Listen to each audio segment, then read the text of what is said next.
Hello? Hello? Hello, I'm not muted, you're muted. Hello?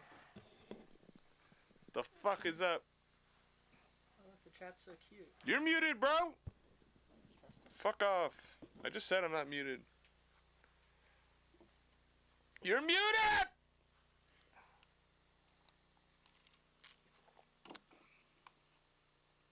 No subs today. I haven't pooped. I just told Nate I have to poop, and this was a mistake. No. Move all. I fucked up. Convert all. Done. Fear and loathing goggles? I'm wearing glasses, bro. What the fuck is wrong with y'all? What the fuck? What the fuck? Oh, we don't have the Discord fucking command? I tried it. Classic Nate. Oh, we don't even have the... So, if you guys go to Discord, we have a bunch of Nate emotes in the Discord already, but we don't have the Discord... We don't have the... I thought I set up Nightbot. I don't know why. Fucking Nate. Someone help me. Someone help Nate. I set up Nightbot to do... Whatever. I'll talk to Hendrik. Yeah, I did it, Hendrik. I swear, I'll send you a screenshot. I'm definitely taking a poop break this stream. Just right, FYI. Hendrik, I'm sending you a screenshot. I did it. It's so bright in here, bro. It's because of these... Oh, yeah. Now it's dark. It looks fine on this. But it's so dark in here. What if we just... What if we turn down... Turn these down and turn this down? I feel weird because my crotch is like almost in view. Like I feel like I have to like be like close to the desk. Some people have like their hue lights set up on Discord. Daytime. Dimmed. Main. This is too... Relax. No. Read. Too bright. Blue.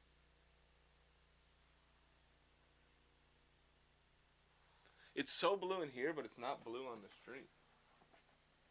It's the GoPro setting. Could be. I'm mad at Nightbot. Nightbot! Nightlight. Concentrate. This is horrible.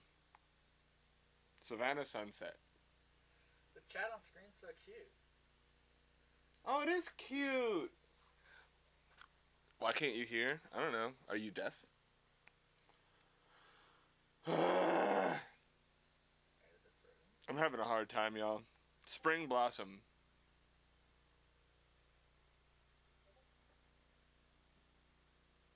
Oh wait, we have to mute this. Because otherwise we're gonna get the Discord fucking notice. What if I did the daytime setting and then adjusted it to be more?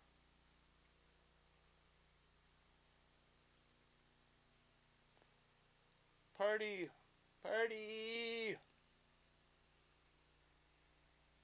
Okay, I want orange.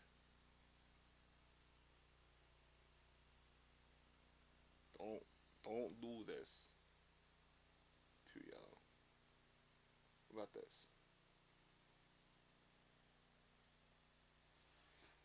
It looks so... Is it because the border is orange?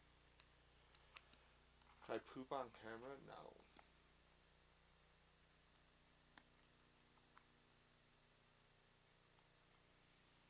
I'm a great mixed guy, hire me. People are... I can never tell if y'all are, like, hilarious or the worst. You know? How's everyone liking that Discord? Oh yeah, join the Discord. We have a Discord. The link is in the chat right now because Nate's putting it in the chat right now. Find that invite link. Audio is kind of quiet. How many times have we done this, bro? We're not responding to that. Should we just ban everyone who says that? I will literally lose my fucking mind. Look how loud it is.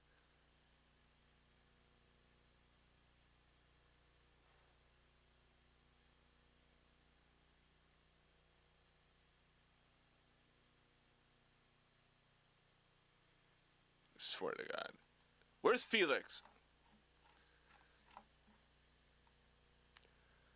I swear, bro.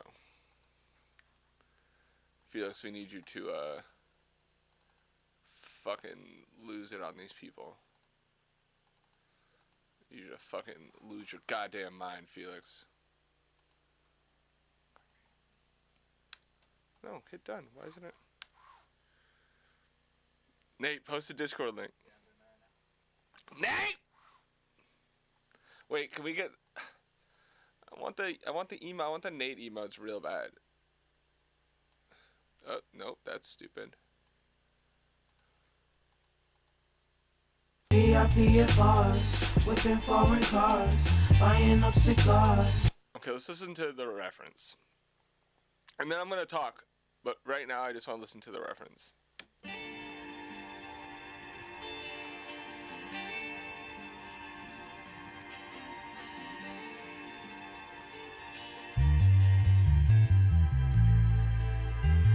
I'm talking VIP at bars, whipping foreign cars, buying up cigars, smoking with the stars, flashing lights, flashing lights. I'm talking house up in the hills, bank account got mills, 100 sport and wheels, my fantasies are real, flashing lights, flashing lights. Don't wanna be materialistic, cause this lifestyle's so imperialistic. And every day I'm looking at my statistics, going ballistic, and the law's my witness. And I ain't even talk about evangelistic, but jealousy of others can be so addictive. The sky's the limit, but is it unrealistic? My dreams right now so it was actually Versace wrote sheets, all blacked out whips, and they bang the streets. No PhD, but they got UHD, and when Flashing lights, I'm talking house in the hills, got mills, 100 spot. Flashing lights, flashing lights. don't wanna be materialistic, cause this lifestyle's so imperialistic. And every day I'm looking at my statistics, going ballistic, and the law's my witness. And I ain't even talk about evangelistic, but jealousy of others can be so addictive. The sky's the limit, but is it unrealistic? My dreams right now so idealistic. Man, could you even blame me? Ever since I could remember, it was cool to act fugazi. Niggas roll around in Versace robes with a Versace sheets, all blacked out whips, and they bang the streets. No PhD, but they got UHD, and when they smile for the cameras, that's 24K. T. But maybe I'm disillusioned. I just want a plain Jane, round my neck a Cuban. And maybe I'm hypnotized, but I just wanna be in front of the flashing lights. I'm talking VIP at bars, whipping foreign cars, buying up cigars, smoking with the stars, flashing lights, flashing lights. I'm talking house up in the hills, bank account got mills, 100 spoken wheels, my fantasies are real, flashing lights, flashing lights.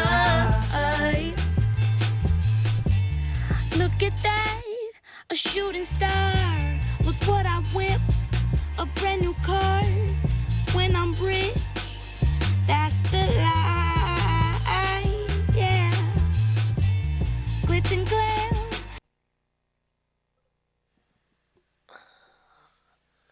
I'll just say it one time, and then we'll move on.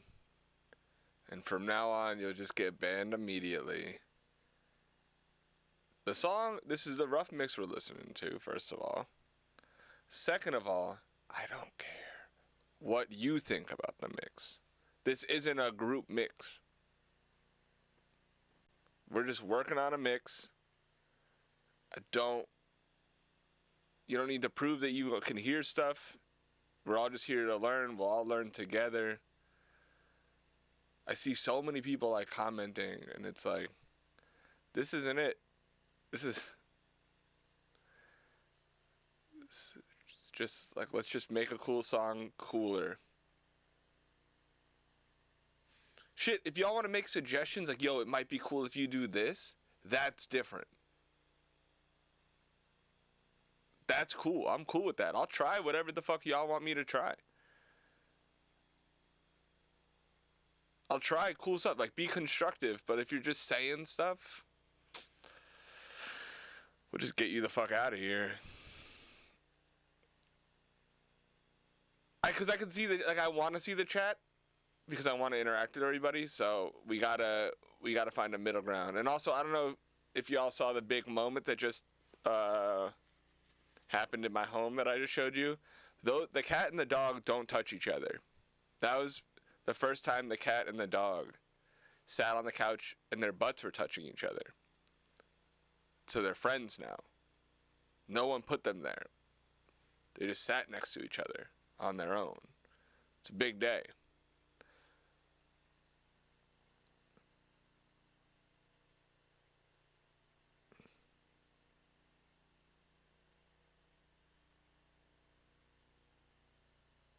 Big day. Anyways, this is a positivity only chat. I don't want to hear negativity. I don't want to be like, can you please mix a rap song? I don't want to hear it. I don't mix just rap. I don't do just one thing. I am not a puppet or whatever the fuck you want me to be. I'm just going to mix cool shit, and we're going to do cool shit, and we're all going to learn, and better shit's going to happen for everybody as a result of the community that we're building together. And anybody here for the wrong reasons can get the fuck out. Get the fuck out! I need a get the fuck out button.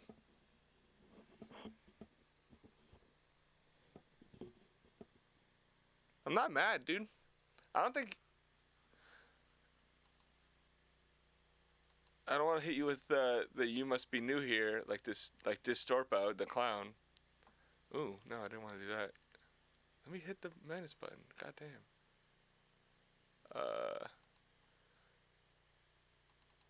But yeah, I'm not actually mad. I don't get mad at y'all. I don't have feelings in either direction. I'm just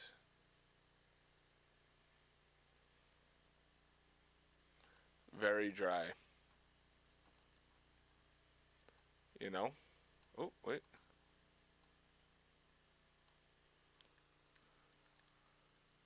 No, I named it wrong. And I'm also like, and I deleted stuff? Oh my god, what's wrong with me? My fingers are just... Ever since I got like the nerve damage in my hands, I've been typing shit I'm not meaning to type and also clicking wrong buttons, and it's super frustrating because everything takes a lot longer now. I use a trackball. What fragrance do you use? Can you smell me from here? God damn. I'm routing the session. I'm routing, these are the instrumental stems right here. And I'm routing them through, so all the drums are right here. I think this is like a loop right here. And there's hi-hats added.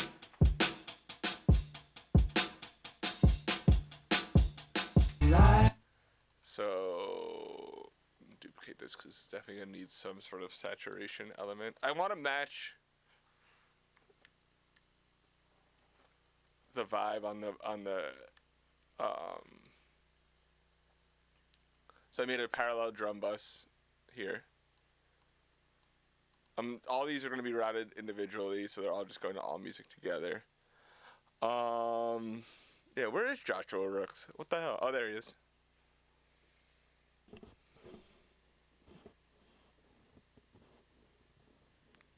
Hello, Graham. Wait, which Graham? Which Graham? I know so many Grahams. Graham Marsh?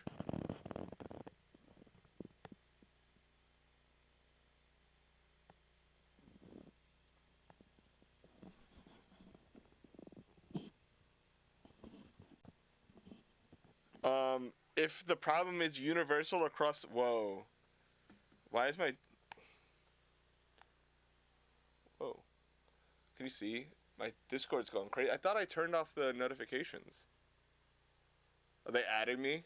Oh, somebody's spamming. Somebody's spamming. Ban them. Idiot Dave is spamming. Somebody ban them.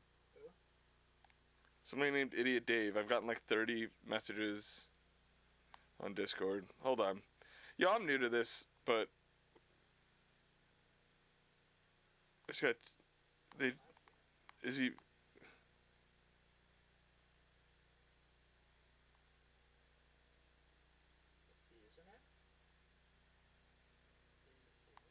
Yeah, what just happened?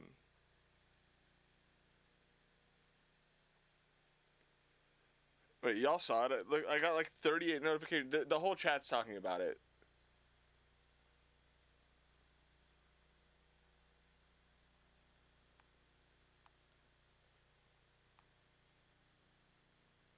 What's happening in my chat right now?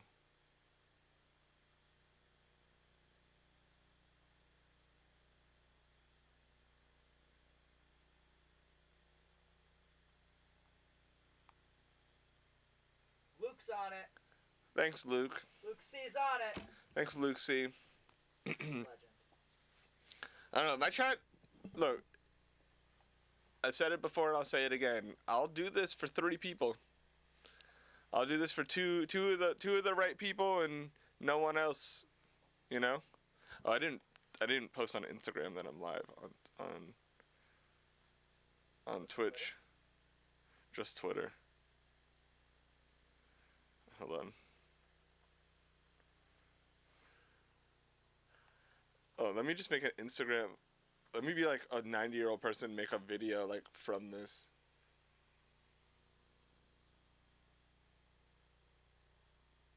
Oh, I'm not doing it. Cancel. I'm literally 90. This is insane. How do I make a video? Oh, you have to hold it.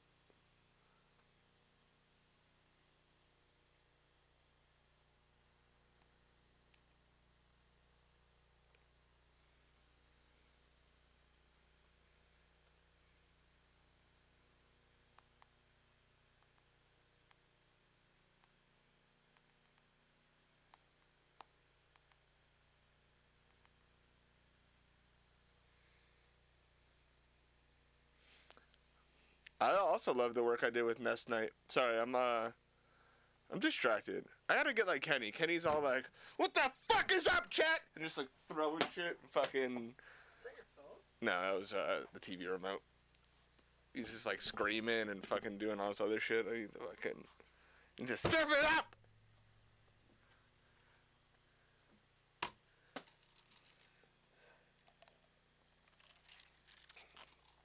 I need yerbas.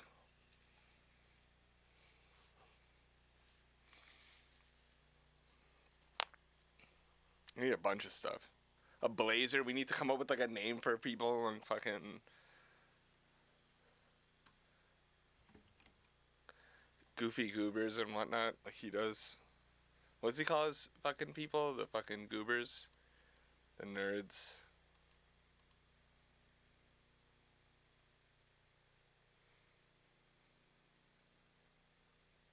Kenny is a stern father figure.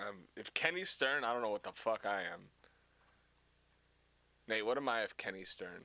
Alright, we got it. This is a lot of separate vocals. This is gonna be crazy.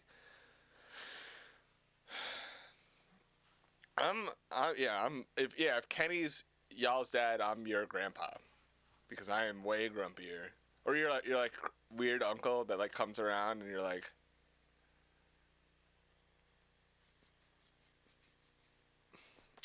he's drunk again. And he's angry about, like, he keeps talking about the aliens in space.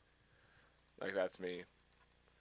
There, he's back. He's back talking about the aliens again.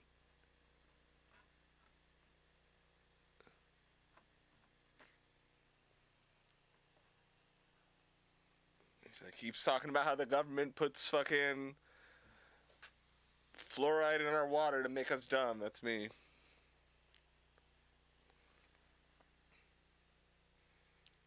I don't sidechain, bro. I understand why people sidechain. So don't make, let's not get into like a sidechaining is bad type situation here. You know? I just don't do it. I feel like there's certain situations where I'm like, damn, maybe I should sidechain here, and then I just figure it out, you know?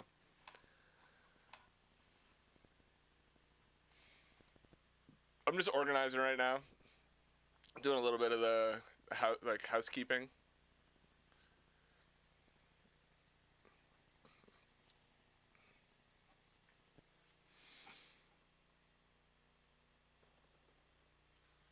Why would I roast someone for using an iPhone mic? If you could sound this good on an iPhone mic, like, imagine how good you're gonna sound later in your career. See, that's the thing, is like, if you can't sound good on an iPhone mic, you know, maybe being an artist isn't for you. Marv sounds great on an iPhone mic. You can only go up from here. We need the other GoPro, Nate. Wait, are you here for another hour? Or no, you're gone in 20 minutes? I'm by myself in 20 minutes. This is bad. If anything goes wrong, it's over.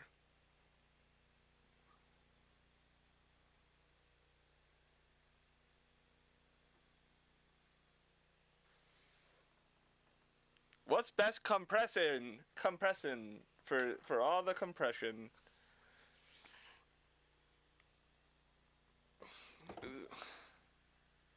Oh, it was Graham Marsh. You guys should check out his band Claws. It's CLAVVS. Right here. Close. Can you see it? Check them out. Go support them. He produced and engineered for CeeLo for many years and taught me a lot, and his mod Kalen? No, Kalen doesn't need that much power.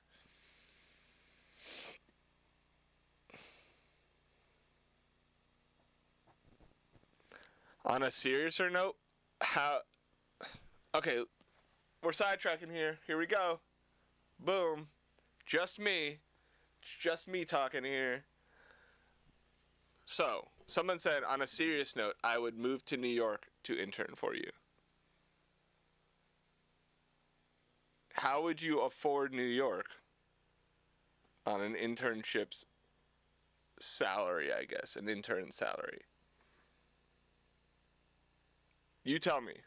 You tell me how you would do it, and we'll figure it out. How about that?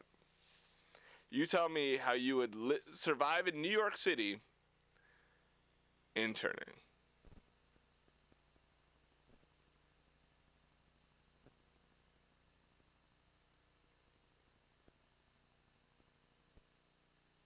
Tell me. Tell me, because obviously I'm not going to hire you if it means you doing something illegal. Or if it means you, like, uprooting your life and taking out intense amounts of loans. And if you're doing 2 more jobs, how can I rely on you to be an intern?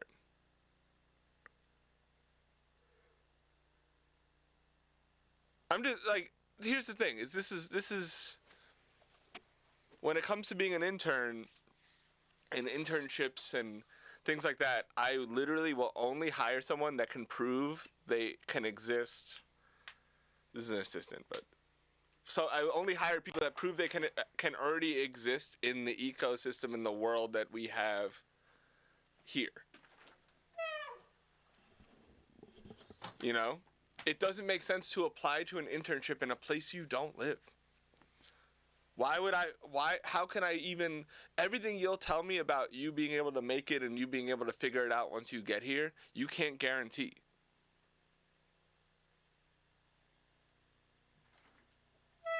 So, I can't, in good conscience, allow someone to uproot their entire life to move here, because chances are the second you get here, shit's gonna hit the fan and you're gonna be out, and then it's my fault that you now have like credit card debt for like the moving fees and all this other stuff. Like, shit gets hard out here. I have a hard time out here.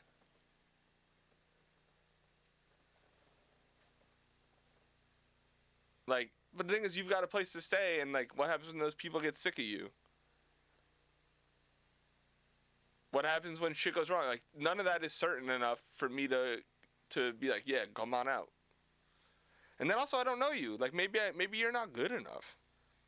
Like, I still haven't even interviewed you. Like, you know what I mean? Like, there's so many so many variables there for someone that doesn't already live in the area.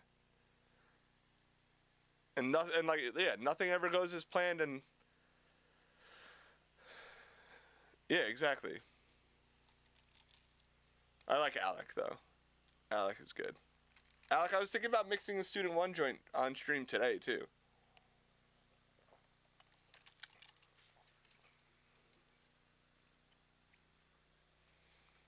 Alec came to my lecture in like 2017 at South by. It was like cool as hell.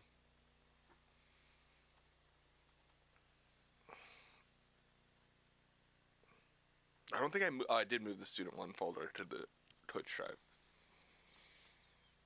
But yeah, it's one of those things where when I applied to internships, I lied about where I lived, and so did my main assistant. Told me he lived in Atlanta, and what I would do is if someone emailed and their resume was that good and we needed people that bad that I actually looked at the email, which I normally didn't do. I would tell them to be in Atlanta the next day at midnight. At midnight, I'd be like, hey, can you come in tomorrow at 10 a.m. for an interview? Right? And if they didn't show up, I knew A, they were lying, or B, they didn't want it bad enough. And then one dude, Justin Childs, he lied and said he lived in Atlanta and drove from freaking Orlando to Atlanta overnight to be there for the interview. And once that guy did that, I was like, okay, cool. Like, this guy's fucking crazy. Like, he'll figure it out. And he ended up being like the best. Felix, I'm really proud of you for like pursuing an education at your advanced age.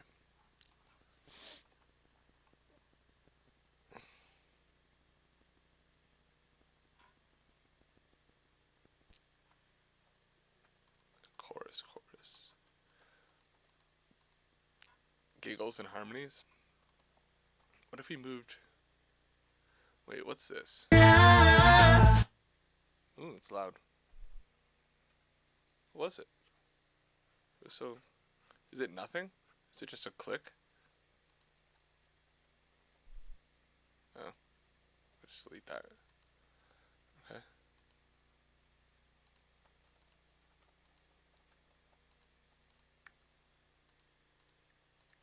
Bam, bam, bam. Oh. Nope. This is just for my sanity. This doesn't actually do anything. Most of these are clean. Actually. Womp. So, I guess the question becomes, how do I route all these vocals? And this is like something... Oh, sorry, you can't see what I'm doing. Sorry! So, I'm figuring out logistically how to route like this section, this section, this section, these harmonies that are clearly, you know, major stacks. It's not B, is it T? What's the top and tail button that deletes when you select it? Is it Command B? Nope, that's the opposite. Is it Shift Command B? Control Command B? No, that's bounce. Because I know, like, if I do this and this, it does it, but whatever. I'll just do it the dumb way. I can't remember. I used to know, because A and S do that, but it's not just B. It's not just B, is it? No, B separates. I want to delete.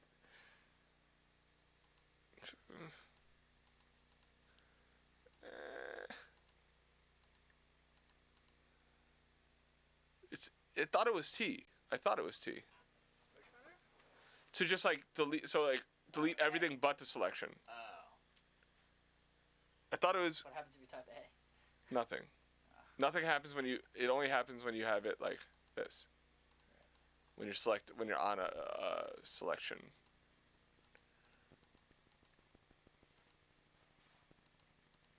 It's fine. It's fine, everyone.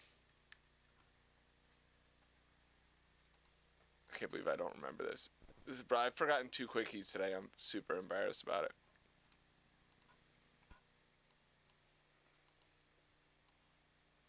Probably quit my job. But yeah, we don't have interns either here. So another L. Because we don't need them. What would an intern do here? I mean, Nate, do you want an intern? Sometimes. Nate wants an intern. I mean, I don't want an intern. See, the thing is, if you were an intern here, you wouldn't be interning for me. You'd be interning for Nate. Yeah, Also. Is it Command T? Is that it the whole time? Is it? Yes, bro. Fuck me. I knew it was one of them. Thanks. Have to say command. Yeah. Thanks, 4 a.m. You're right. Fuck. I thought it was Command B. It's Command T. I'm gonna fucking kill myself. Yeah.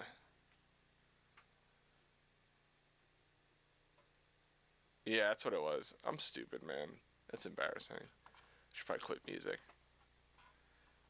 That's a wrap on music.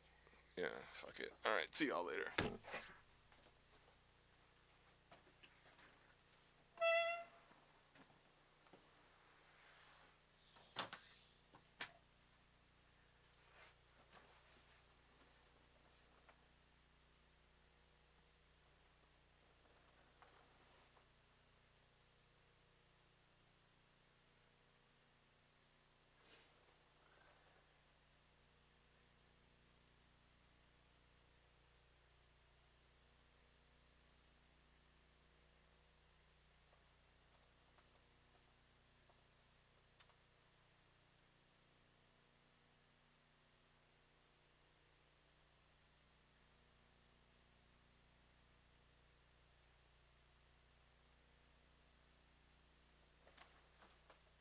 Sorry guys, I'm not gonna entertain you. I'm setting up more Discord and bot shit.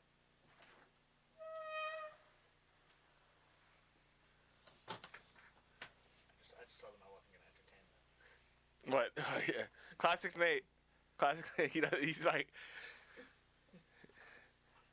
Nate doesn't want to do anything. Nate's doing,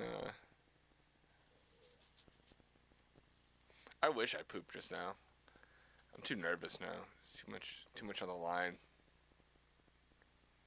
Too nervous to poop. Pro Tools is not Mac only.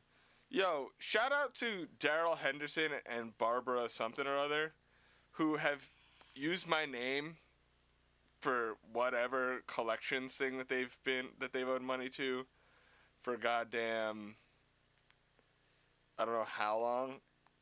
And I get a text or a call for Daryl Henderson like once a day for the past 7 years, and I keep telling them I'm not Daryl Henderson, and they're like, I don't know, sure sound like Daryl Henderson to me. Maybe I'm hypnotized, but I just wanna be in. Are we in the wrong sample rate? No way, right? No way. No way we played this in the wrong sample rate. No. Okay, good. I was about to freak out. VIP boys, whipping foreign cars, buying up cigars, smoking with the stars, flashing lights, flashing lights. What's this then? Yeah, I'm talking VIP boys, whipping foreign cars, buying up cigars, smoking with the stars, flashing lights, flashing lights.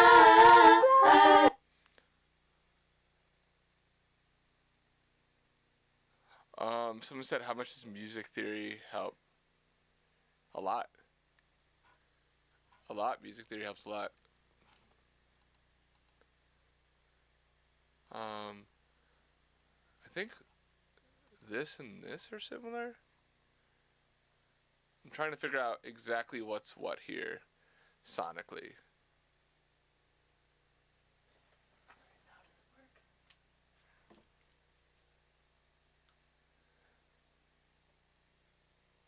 Damn, I see a lot of messages deleted. Can we just, are we banning those people? Or are we just deleting their messages? Because... They work. The bot works on Twitch. Nice. Where are you seeing people? Discord or Twitch?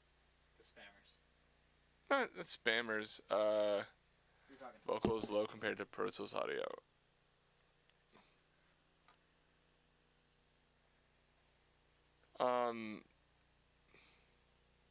Show for everyone.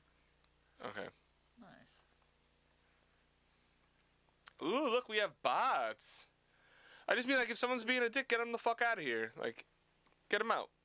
Like, literally get them out. We'll never see them again. None of us will ever hear from them again. They'll probably never make a song that matters. And then, you know, we'll all fucking learn a lot and make cool shit together. That's it. Literally, like, if someone's being a dick, get them the fuck out.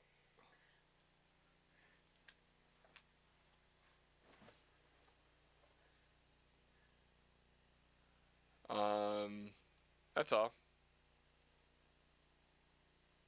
Right. Sometimes they don't warrant a ban. I'm just saying, if I saw someone being a dick, and I was like, just get them the fuck out of here. Like, good. I hope it hurts. Do you understand that this is not, like, I'm doing this to help people, right? I do not want to help assholes. The end.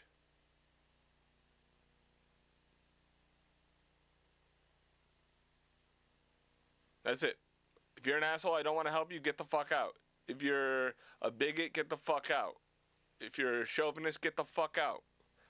Like, if you're, you know, racist, whatever, get the fuck out. I don't want to help you. I want you to fail. If you're an asshole, I want you to fail at life. The end. And I don't want to be the person that helps, if I accidentally say some shit that makes everything click for some piece of shit, you know how much that sucks for me? I don't want to help a piece of shit succeed in life. We don't need more pieces of shit in the music industry. Like, let's help the good people out. Oh, Ben, you here too, dude. Are you the dude that made the CLA joke immediately upon getting into the Discord? Because you probably deserve that ban.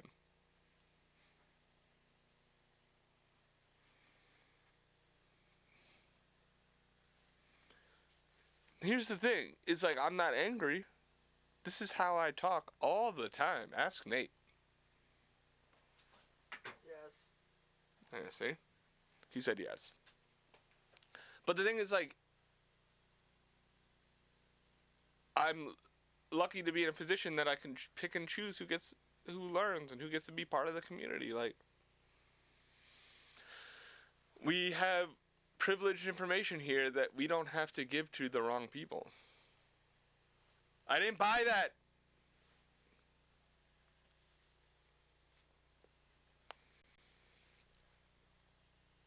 The thing is, like, yeah, I'm like very cut and dry, but like, I'm here to help.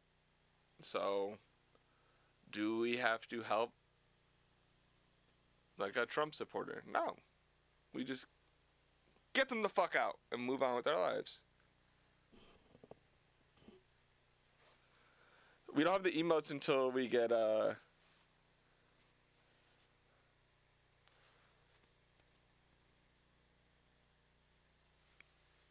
partnered or whatever, which I think is happening this weekend. But we have emotes ready. We have more graphics and stuff coming. We have our little overlays now, which I like a lot.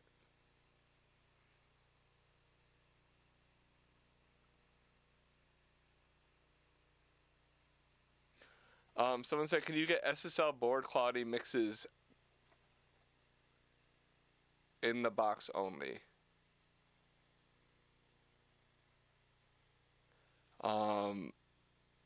Do you like my mixes? Because I've literally never mixed on a console in my life. Said, your bot is trash for deleting my message. I changed it. What was the message? Yes, mic quality matters. What's my safe zone? What happened with my bot? I have a summon mixer, I barely use it. Show us some Young Thug vocals. Okay, so here we go. First ban of the day, ban them. Literally just get them out.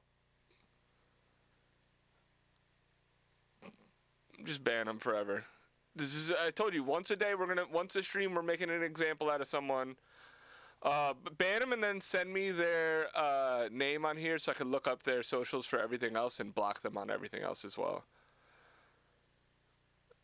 Because here's the thing, is if that's what you're here for, if that's what you follow me for, then I'd rather you just not follow me. Whoever said the Young Thug vocal thing. Again, this is how I talk. I'm not upset. I don't want, like, dudes that are just hoping for a way to emulate some artist I work with here. If you're here because of someone I work with and not here because you want to learn from something that I might have to give you with my 11 years of experience mixing and all the other shit, like, if that's why you're here for the wrong reasons, get out.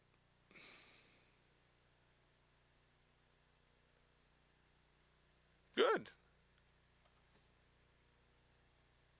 That's the thing, it's like,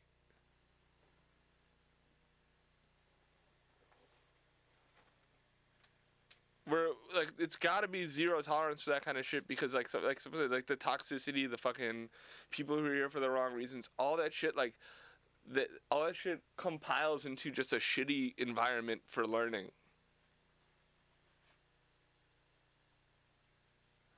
All that shit compiles. It all ends up being like a bunch of dickheads here for the wrong reasons, just waiting for the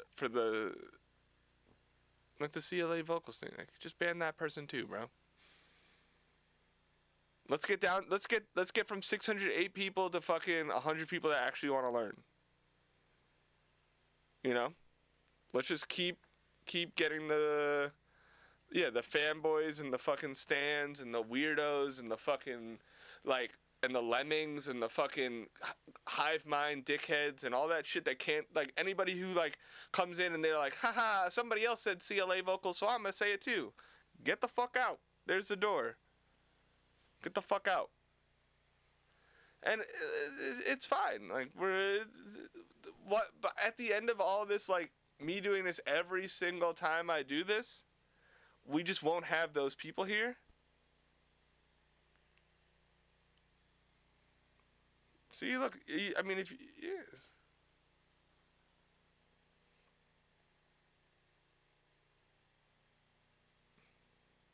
I hate the TLM 103. I also hate the C800, and I also hate the Avalon 737. But I know a lot of people who love them. This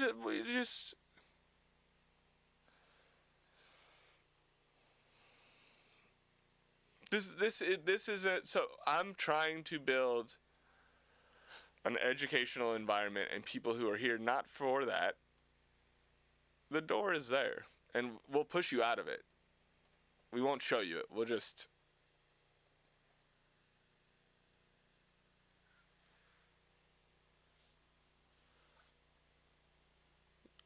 shift you away.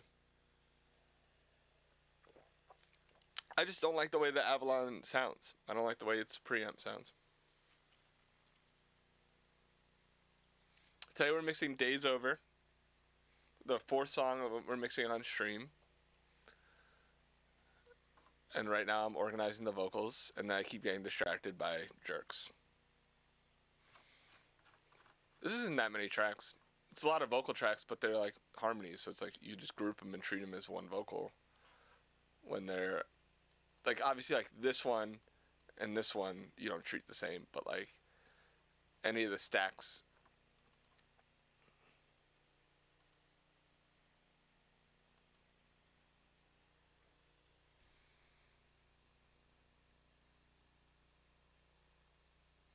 I don't have a preferred level. Never heard of Gap Pre. I like the John Hardy M1. I like all the Neve Pre's, like the 1073, 1084, 1079 type things.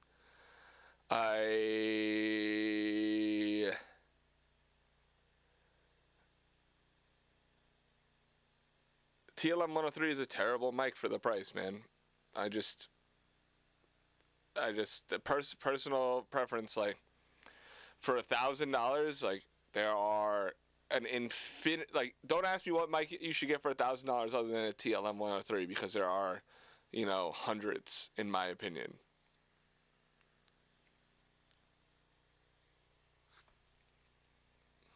I mean, if you can get one pre, I'm recommending a 1073, but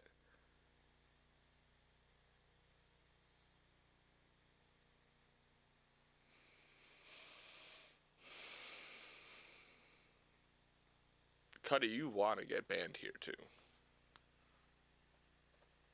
All the stuff I just said, and you're asking me about a specific song on a... I've heard the BAE 1073 is actually really nice. I don't like warm audio. I would, instead of getting a bad copy of a mic, just get a good version of a different mic. You know?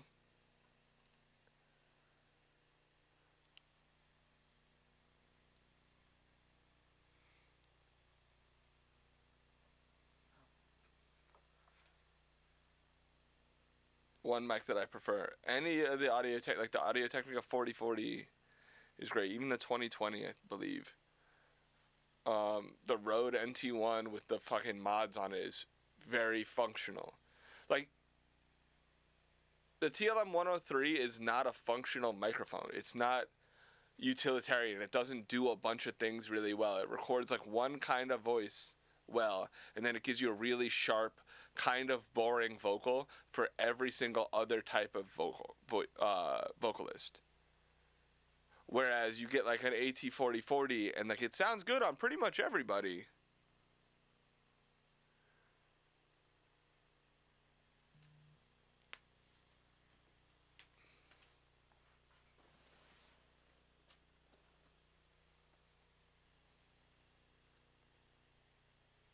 Yeah, we definitely need a FAQ bot. I think Nate. What are the questions? Mike's under $1,000. Okay. Favorite song you mixed, etc. So like you can just look at the chat. They're the same questions that come up every time I stream.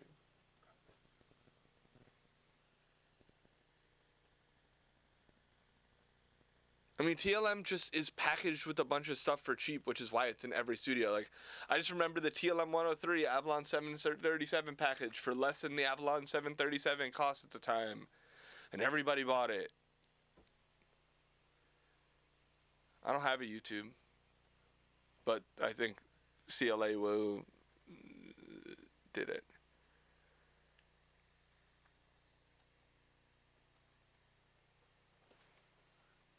No, I have one mic, and I've had one mic. I mean, I have like a bunch of mics in my career, but like I use a U87. It's my favorite mic.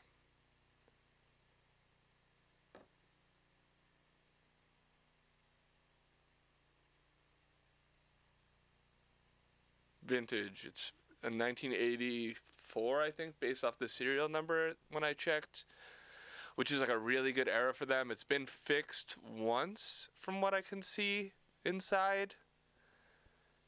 I think it has all the original components still. I bought it at an auction, so there was no like paperwork that said like what was what. I have a U87 into a John Hardy M1 into a CL1B, and it's like my like standard vocal chain that works on almost everybody. There's a few people who I would like actually prefer like a C800 with, but they're like very breathy or like, you know, already airy vocals. But I think the high end on the C800 is super brittle. I don't think it sounds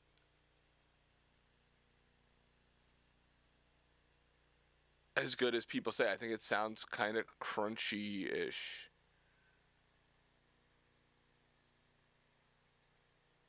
All right, let's just get rid of this guy for a while.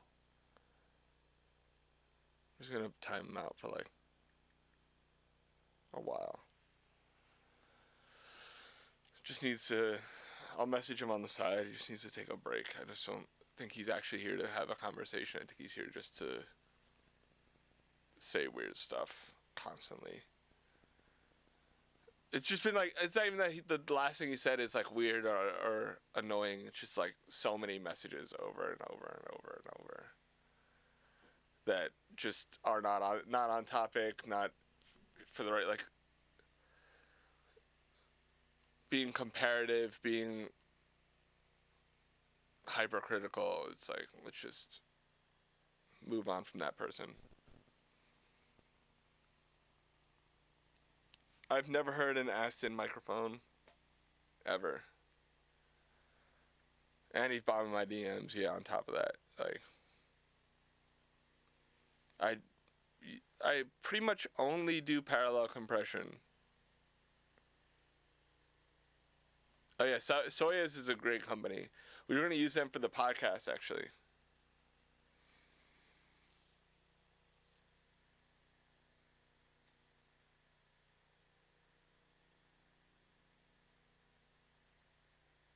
Look at that, Discord.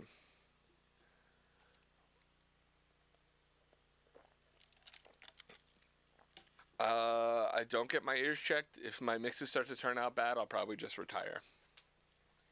You know? Like, if shit stops translating, I'll probably call it a day. Maybe I'll get a job at Full Sail.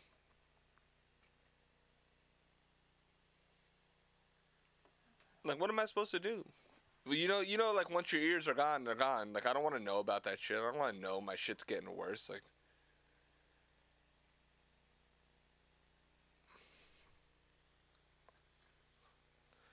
you know, just like, you know,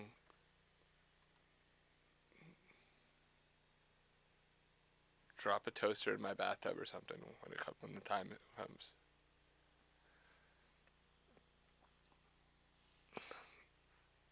That shit's too scary. I just ignore it. You know what I mean? Just ignore that problem.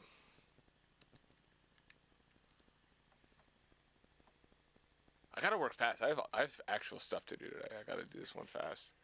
I have like 4 mixes to do after this.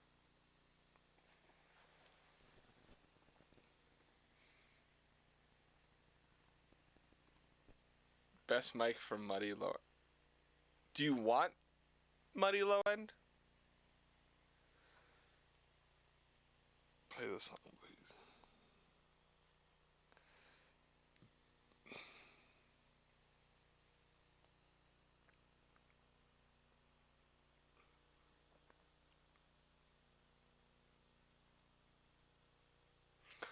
Is there a slower chat mode where it only lets people type like once a year, and then y'all got to be very specific with what you comment?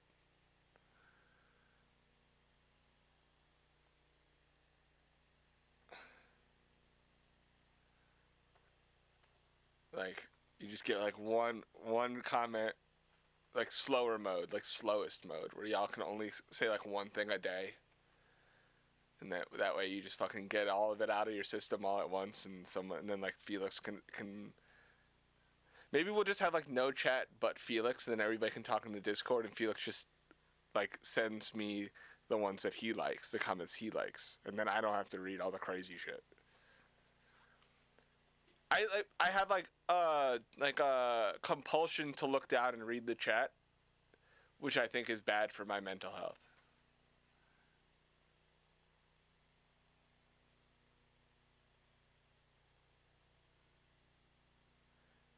But the thing is, the quality of questions you ask when you're asking like comparable I don't. Do y'all think that I've used like just sat there AB in microphones my whole career?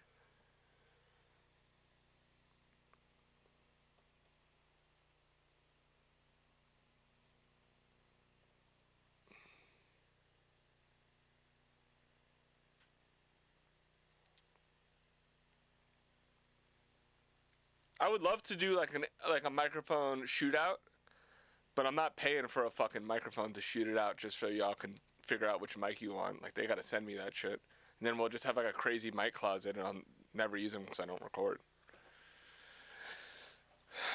We'll give them out. We'll just like shoot them out and give them out. You know, tell Audio Technica to fucking throw that shit in here. The MXL. I don't think so. I mean, I don't like blue microphones. I don't think there's like a mic closet in Guitar Center that just has like a bunch of shitty mics that look cool. Just don't go to that one.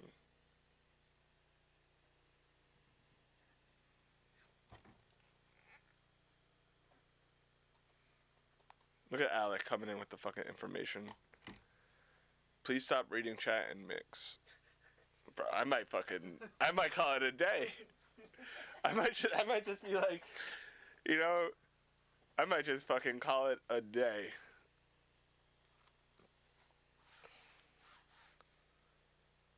Of course someone named Kevin said that shit, like.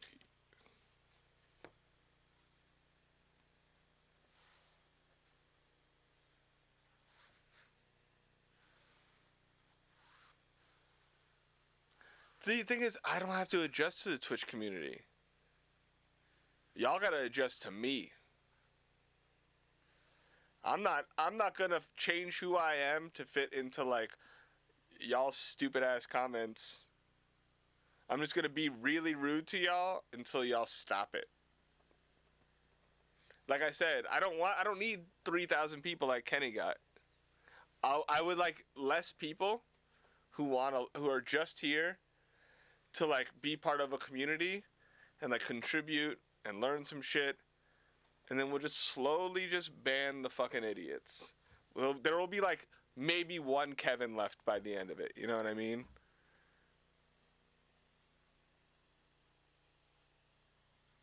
Like, we don't need Kevin in here.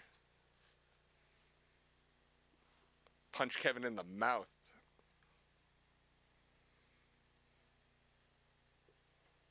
Banning is for the weak. Yo, someone ban that fucking idiot. I swear to God.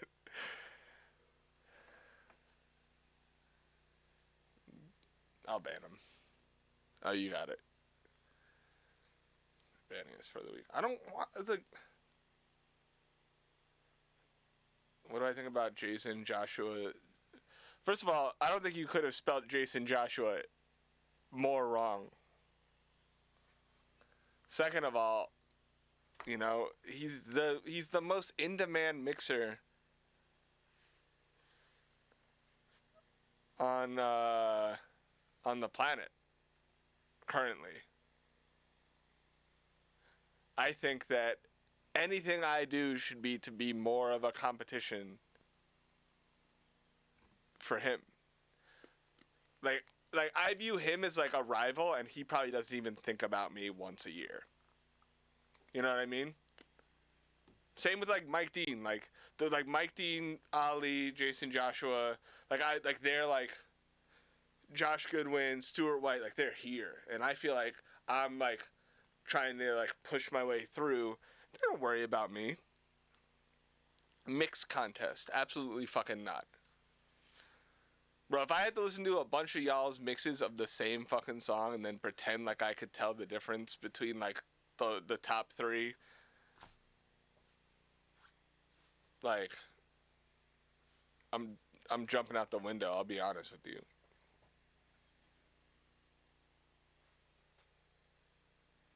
Bro, y'all gotta respect yourselves more if you're eating Subway and Jersey Mike's, man. I hope Bobby's not in here.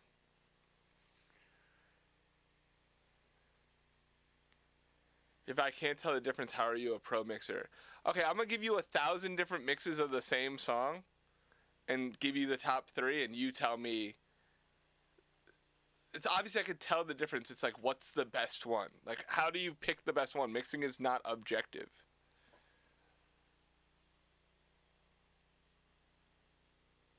It's super subjective.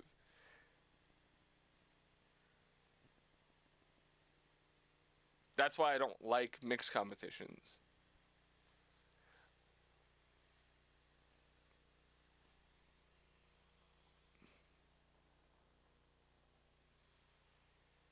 Oh my God.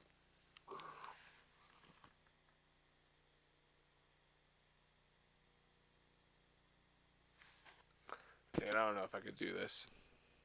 I think it's over. I think we're done here. I was in such a good mood earlier today. We had a good run. I had such a good morning. Nightbot set up. I woke up super early, even though I went to sleep at fucking 6 a.m. Wasn't even tired.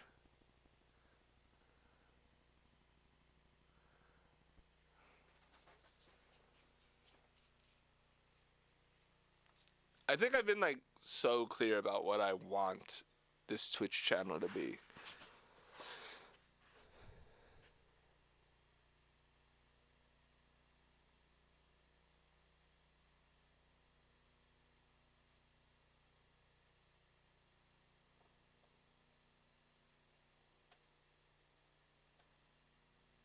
Such a diva, LOL.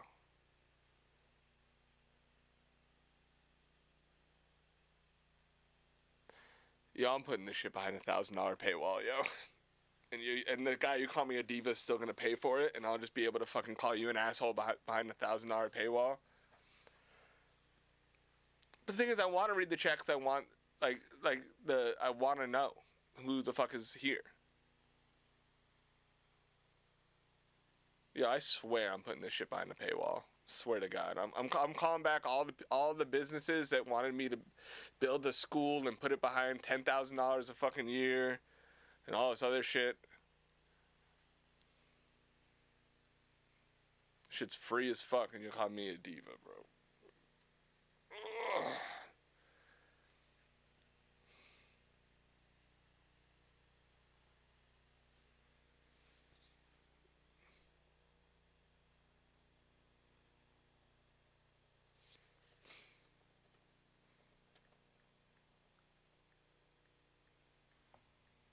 Sorry, I'm banning someone and telling them they suck as a person. There we go.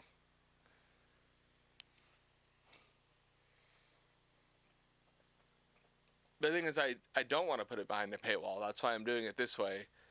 It's just, I realize why people put stuff behind paywall, because they want to have financial gains for the amount of bullshit they deal with.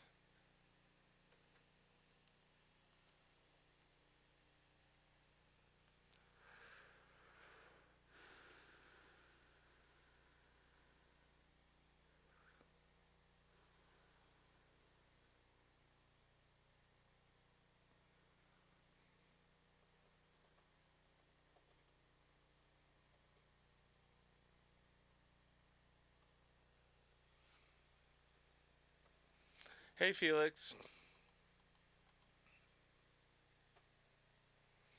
Diffuser? Oh, you mean Nate? What? Someone said, what is the treatment behind you? Treatment? I said, is it the diffuser or is it Nate? My Uber dude was farting the whole time. Super weird. And then he dropped me off on the wrong side of the street. I almost killed a bicyclist.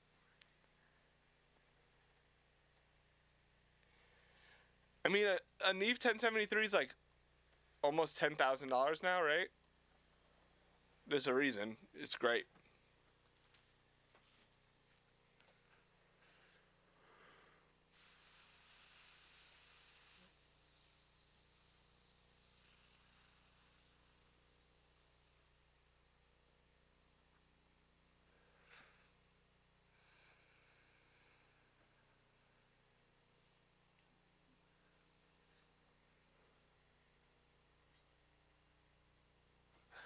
Hello, we are attempting to mix a song, but I'm also maybe having like a mental breakdown in the middle of the stream. VIP at bars, whipping foreign cars, buying up cigars, smoking with the stars, flashing lights. Yes, I link with the people at Twitch. I love them a lot. They're super good people. They inspired me to do this because I was very hesitant to get on here because I was worried that I would deal with mostly what's happening right now in my Twitch. But it's okay. It's fine.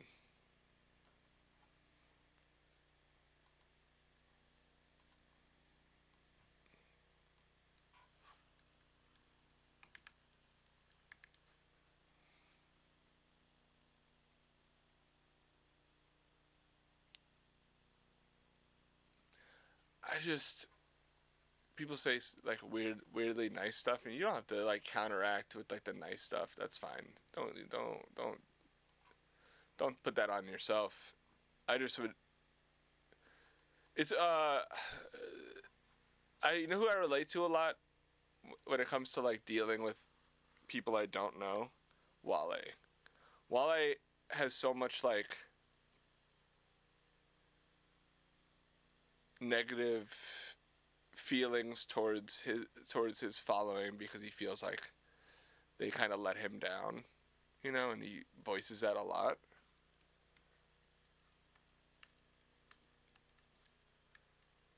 And I feel for him because I feel like A, he's right because he is one of the greatest of all time.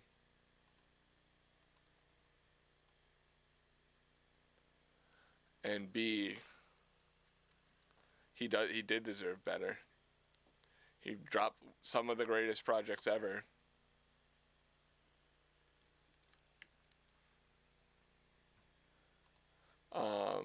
We'll get to the Mixbuzz stuff. We'll get to everything. We're gonna get there. I promise. I'm organizing right now. Just gotta let me get through the organizational parts. We're gonna get to the fun stuff, you know.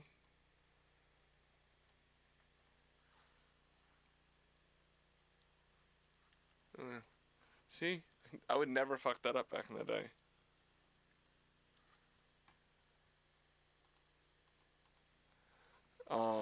We always do the organizational stuff first. Well, I think I was talking to somebody and they were like, you should never have opened yourself up to people at all. You should have done what Serban does and just be in the background, be quiet, and keep all your secrets to yourself, and just run the industry from, you know, your nice, quiet, self-contained area, and you don't really owe anybody anything. And it's not about me owing people stuff. The reason I do this is because the financial barrier of entry to get into the music industry is astronomically high right now, higher than ever, right?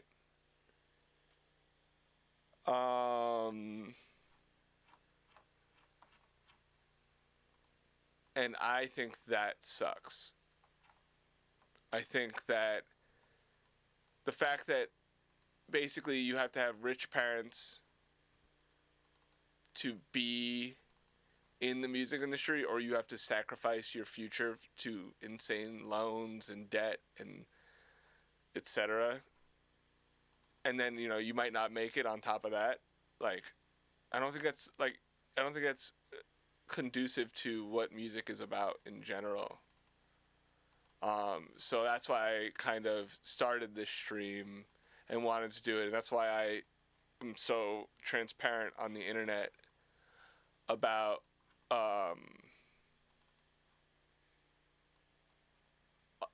like my techniques. And somebody says like I still keep my techniques close to my chest. I saw it the other day, and like Alex actually is a gatekeeper. He doesn't actually help. He just gives advice that he thinks like will only kind of help, and then keeps the real secrets. And I'm like, meanwhile, I'm mixing a song on stream, which is just, you know, is what it is. It doesn't really bother me that people think that.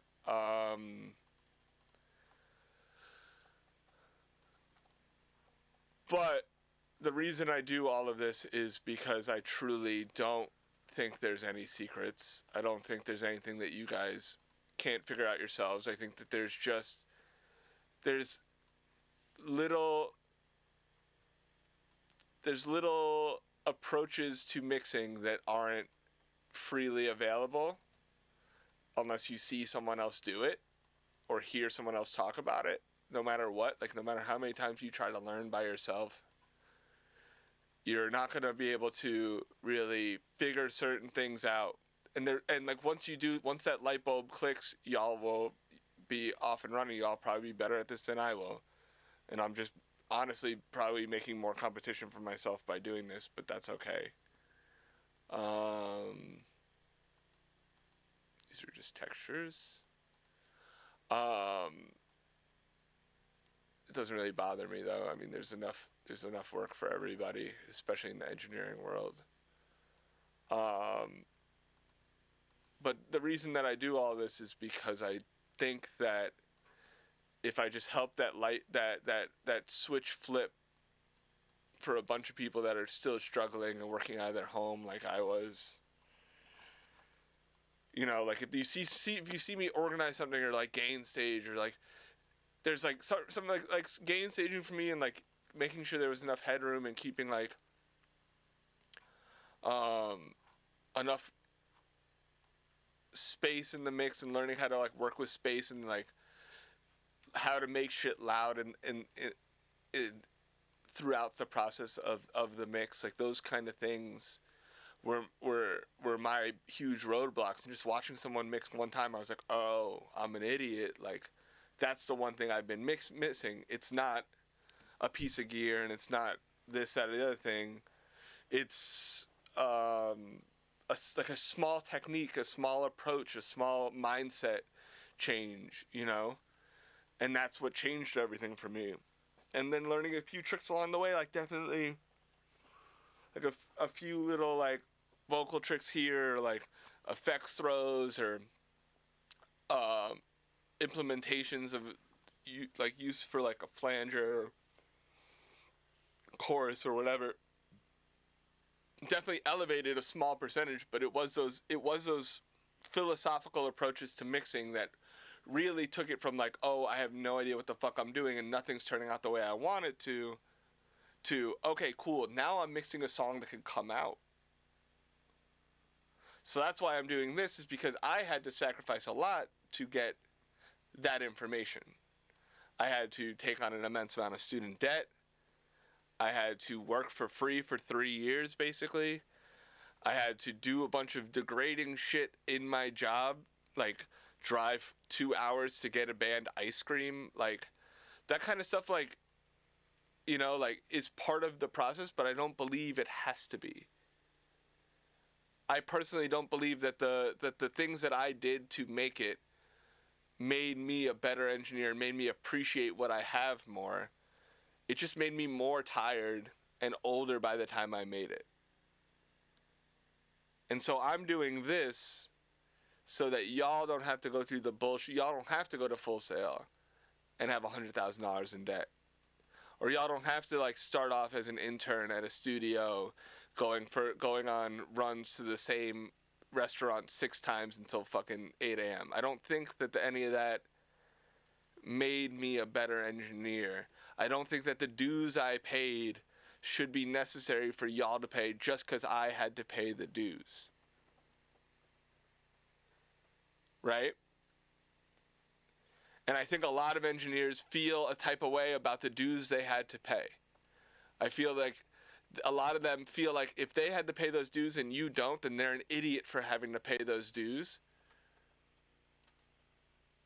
in order to get to where they want to be, which is why a lot of engineers continue the cycle. I don't have interns. I have assistants. Oh, Nate burped. I have assistants because I don't want to have interns. I don't want the cycle to continue.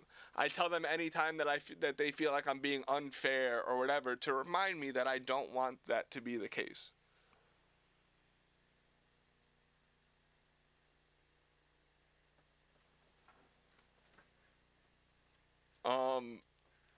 I didn't have... For people who don't know my story, I feel like I'll tell it probably like 5 or 6 times, so...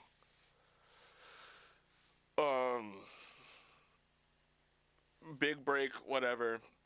So I moved to Atlanta, and for this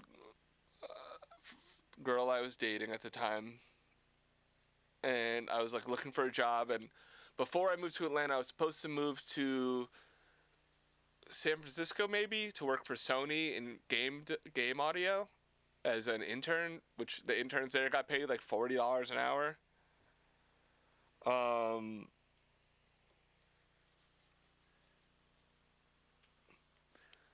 And like last minute, they were like, "Just kidding, you don't have the job."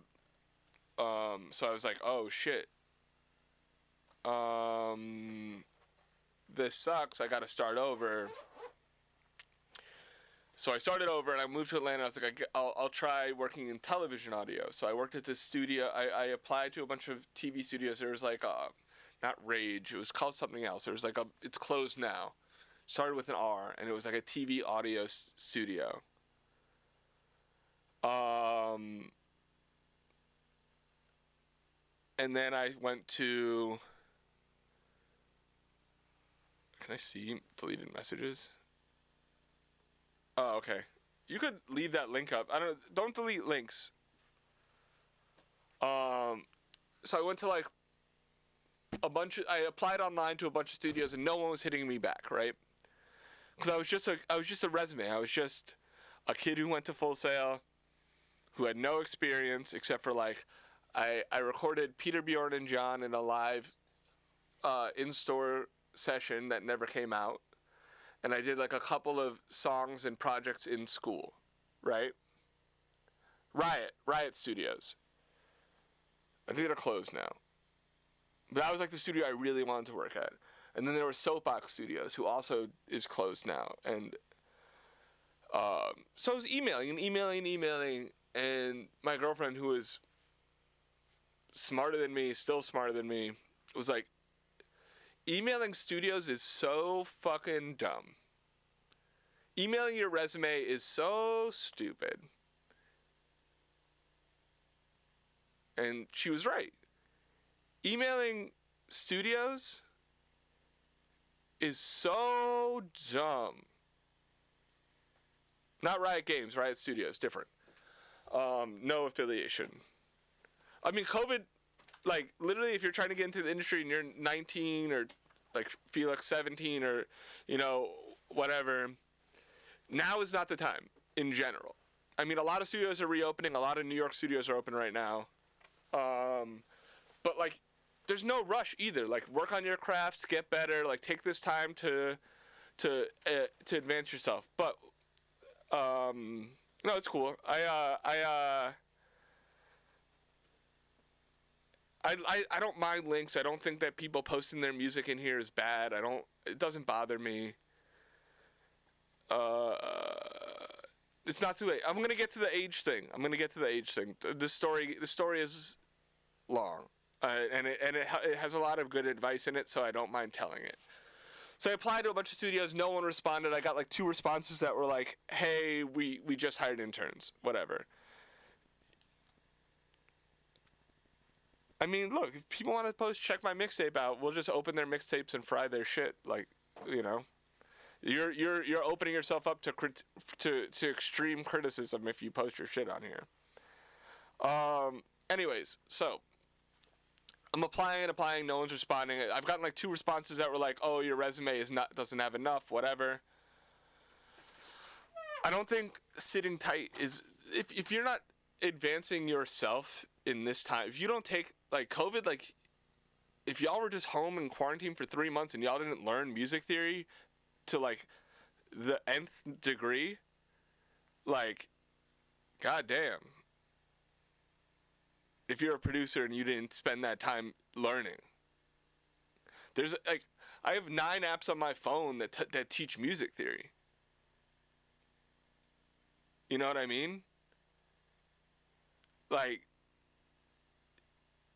yeah, you don't have to be in an internship, but you could like, bro, if you watched Kenny stream every day for the last 6 months, you would, and you didn't somehow become like a 10 times the producer you were, I don't know what to tell you. I watch his streams when he's making beats, and I'm like, oh shit, like every 2 minutes, oh shit, this is sick. This is so much fucking information. You know what I mean? Music theory is not important in the grand scheme of things. But if you do not have a natural ear to just be able to play stuff by ear, like I could pick up an instrument and I could listen to something and I could figure it out, right? But if you don't have that, and if you don't have the general knowledge of being able to like sonically understand chord progressions, understand what makes a chord progression interesting. I'm not talking about basic music theory, by the way. I'm talking about in-depth, like, chord inversions and figuring out how to, like, modulate scales and those kind of things and really learning music theory. I'm not talking about, like, what key a song is in. I'm talking about, like, advanced music theory. You could learn that in 3 months, and it is a big deal. Because if you, like I always talk about this, you could either know no music theory and be a really good producer, or you could really know it very well. But if you know it in somewhere in between, you're just gonna make shit that kind of sounds like it should be in a car commercial. Alright. Bye, Nate. It's my dad's birthday. Bye. Everybody wish Nate's dad a happy birthday. Yeah, bro. Music theory is not, like, if you just sat at home playing video games for the last 3 months while everybody was quarantining, like,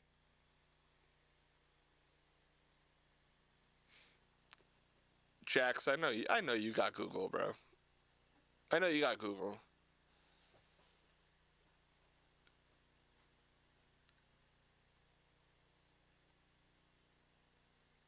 I mean, it does take longer than 3 months if you got other shit to do, but if you're spending 10 hours a day studying or 5 hours a day studying, like, I mean, theory is important. Like, it's always important. Like, being able to, like, know what key a song is and know what tempo a song is in, like, all this shit, like, it translates so much. And you had the time, and, like, right now, obviously, like, applying to a studio to work in person is probably a bad idea.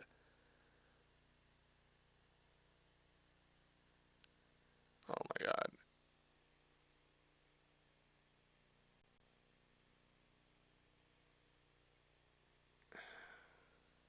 Okay, Mikey, we get it. You have 2 degrees in music. Okay, Mr. fucking Theory.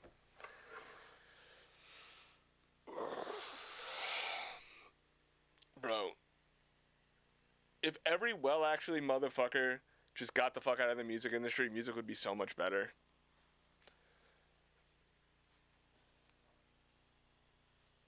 The point is, we're talking about getting better in a time like this. I'm not saying, like, if you think that you can't get exponentially better in 3 months at your understanding of music theory, I don't know what to tell you. Or like your understanding of compression, you could literally have sat for the last 3 months and just went through all your plugins. Like, there's so many things you could do in this time to just understand shit. And it'll help you a lot, because, like, we're just, like, bro, I was going crazy. I learned a bunch of shit. We rewired the studio a bunch of times. I revisited old mixes, like, anyways, sorry. So, back to, everything's hard, bro. Everything's hard. Doing anything the right way is hard. Sorry. I get sidetracked a lot. I know where I left off. We'll go back. So, I'm applying to studios online. Everybody's basically telling me to go fuck myself or not responding at all. Because applying to a job online by emailing your resume, even with the cover letter, even with a very impressive resume, makes you a statistic. They could take everything on your resume, put it in a spreadsheet, and pick the best guy on paper, or best man, woman, them, non-binary, whomever, on paper.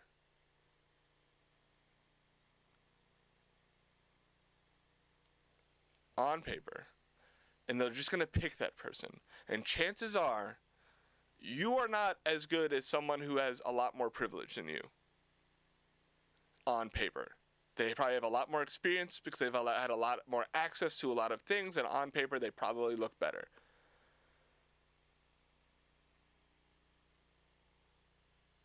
So,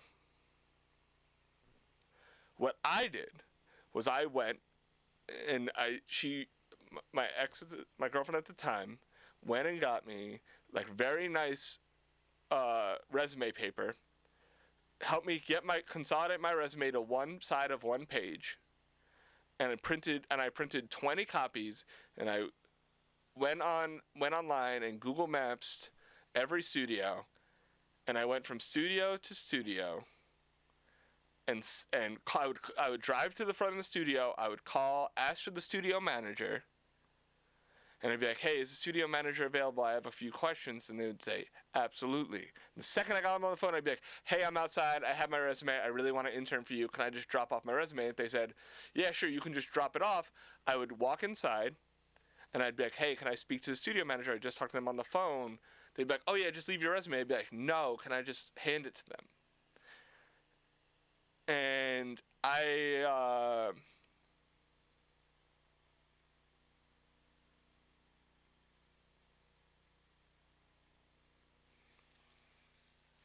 sorry, I'm reading the chat. Argue about semantics and whatever. And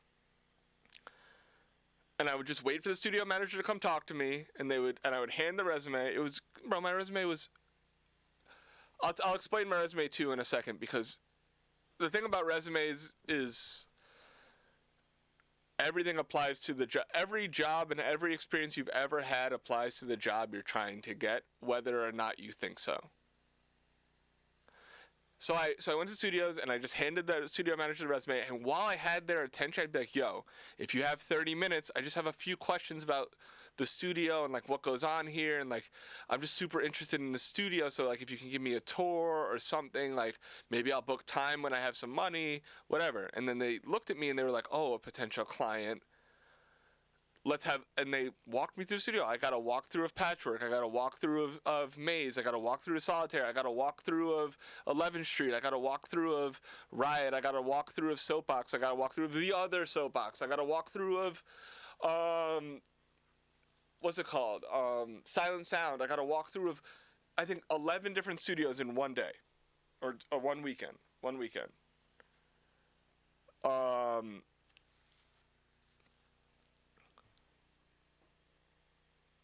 And I just, built a relationship with these people.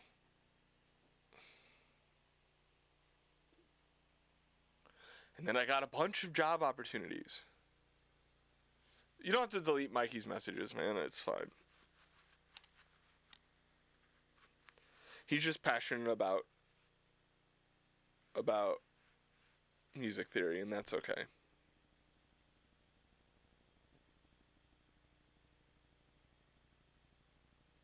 Yeah, like Alec. Alec used to message me on Twitter all the time, and like, eventually he came to my lecture at South by, and we talked for like 20 minutes, and I followed him, and that was 3 years ago, and now we're working together. Anyways, so I got a bunch of opportunities. I picked the ones I liked. I went to Soapbox Studios in Atlanta, and I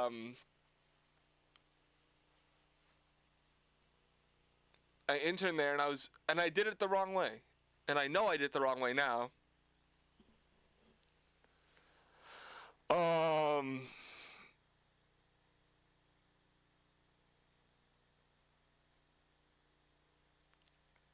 I kept my head down. I tried to not bother anybody. I worked really hard. I was there more days than anybody else. I cleaned the studio better than anybody else. I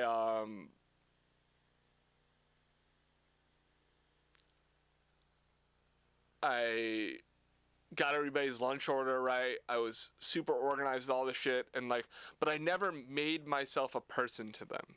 I was just the intern who was good at interning. And so they never wanted me to succeed. They just wanted me to keep being that intern. So anyways, I was there for 6 months just doing that same shit. I would show up at 8 a.m. every day.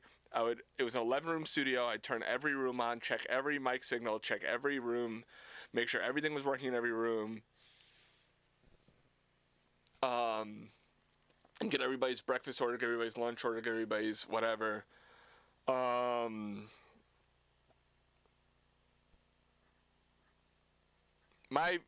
I'll just take one quick break.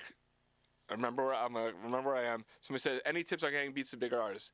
I have the best tip ever.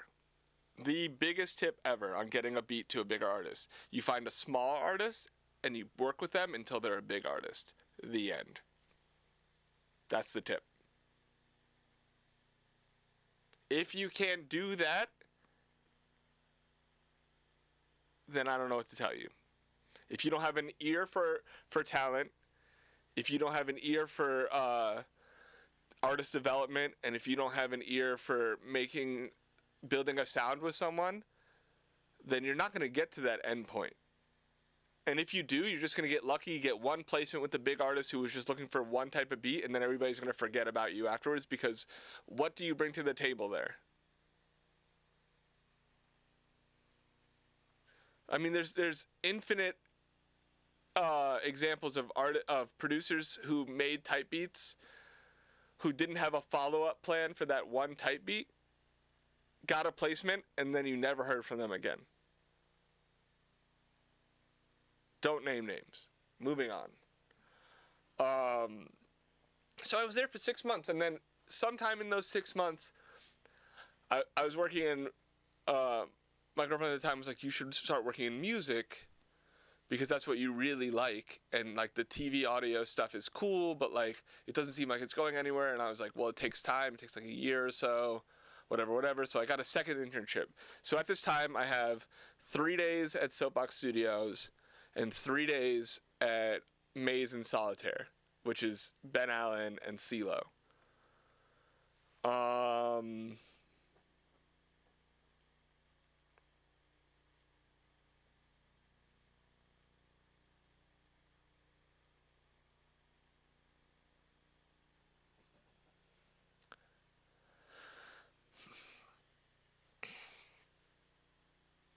Right? So I'm working 6 days a week for free at the time. And I have my student loans, which are $1,000 a month to pay.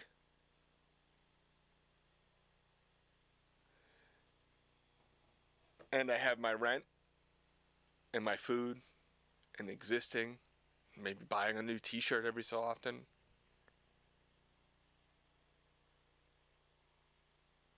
Yeah, if you get a huge placement with an artist, just FYI, and it's your first placement, you have no leverage.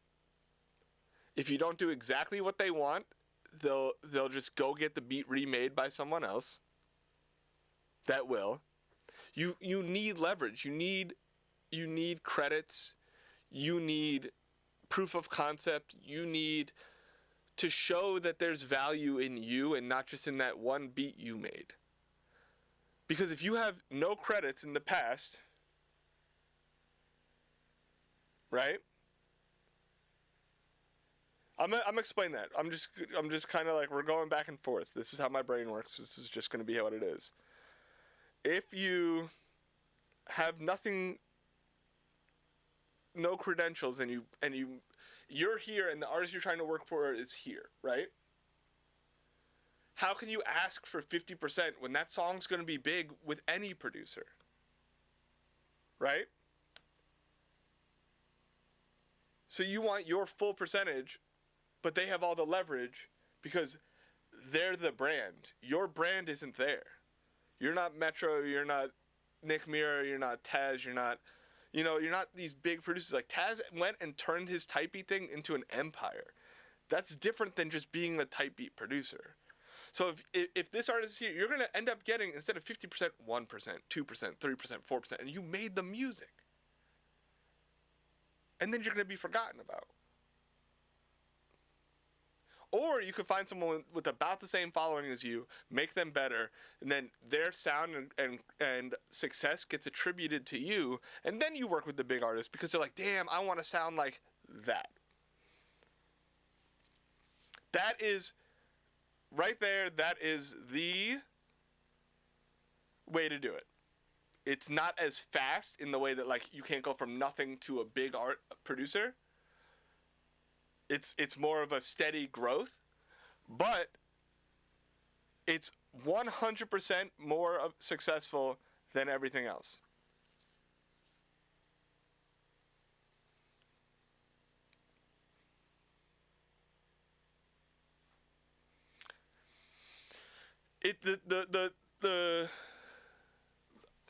Y'all see Kenny. I know half the people here only know about me because only are in here because of someone like Kenny Beats.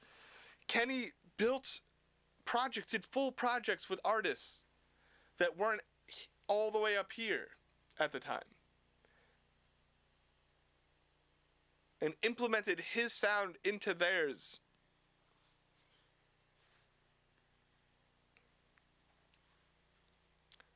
And the reason that I want to build this community and do these things and be like Kenny and be like Illmind and be like the people on Twitch that are building communities is because I feel like, because I have more of a niche following, a smaller following, that y'all can use my Discord and use that community to find each other and build with each other and do like this Daysover collective.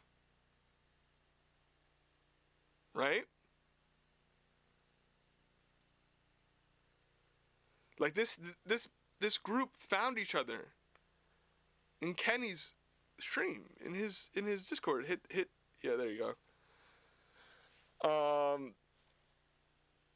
And it's not just audio engineers, there's producers in here, there's people that want to make it, and y'all find each other.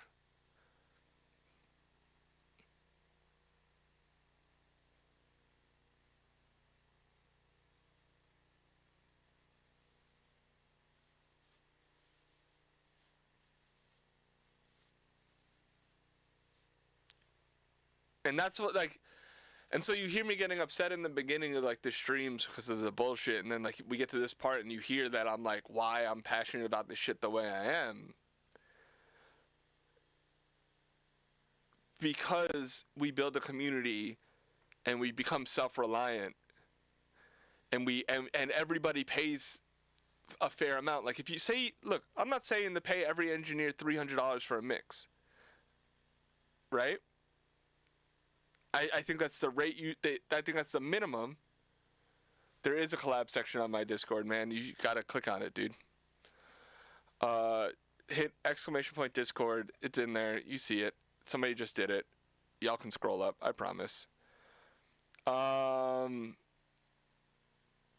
Congrats, Morgan. There you go.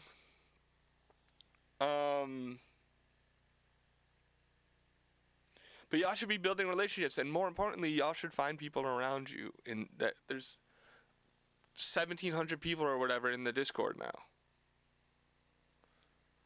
And I'm sure there's someone close to you that needs your work. But like I said, you know, maybe you can't pay an engineer $300 for a mix, right? But you can give them 5%, 1%, a few percentage points. Everybody should be valued for their contribution in our community.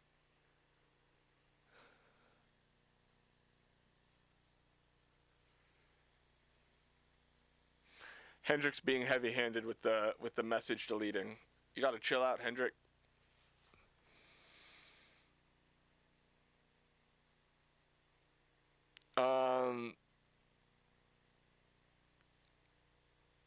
But yeah, it's, you know, like, y'all could support each other, and y'all could be your community, and you couldn't rely on labels less, and you could build something, and I don't think you understand that you have a fan base built in. I haven't eaten yet today. You have a fan base built in.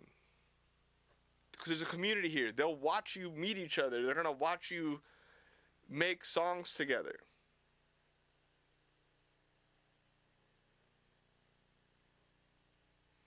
And they're going to support you because they were part of it. They were there. And because we're building a culture of supporting each other. Right? So you've built in listeners. You've built in people that are going to share your music on their social medias. You have people like me who's going to see that shit and I'll post it on mine. I have 70,000 followers. Who cares? But, like, do you understand that you have this community sitting in front of you and you're asking how to get a beat placed with the big artists? And you have it. You have it, like, here.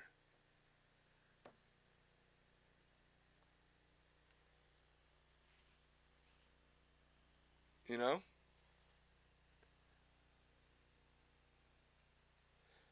And it's there. So, like, you know, make the most of that, because that's better than getting 1% of a record and then never making another song again.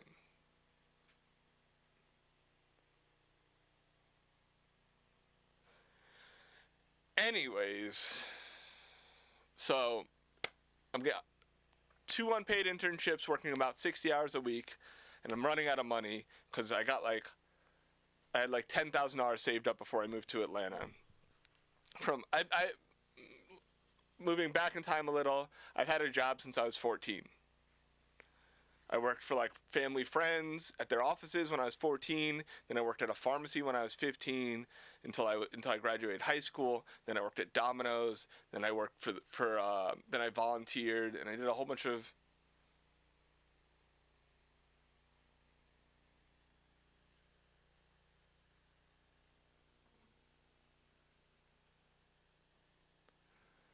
Let me just fuck you, ban. Did you get banned? Oh, I think I hit cancel. Wait, hold on. I got to ban Lion Face. Fuck. Lion Face. Ban. Fuck. You. Ban. Did it work?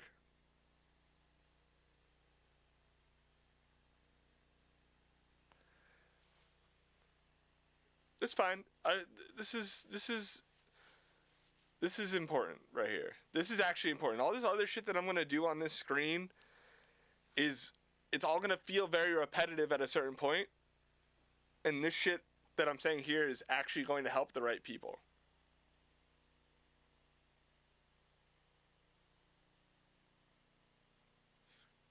You know?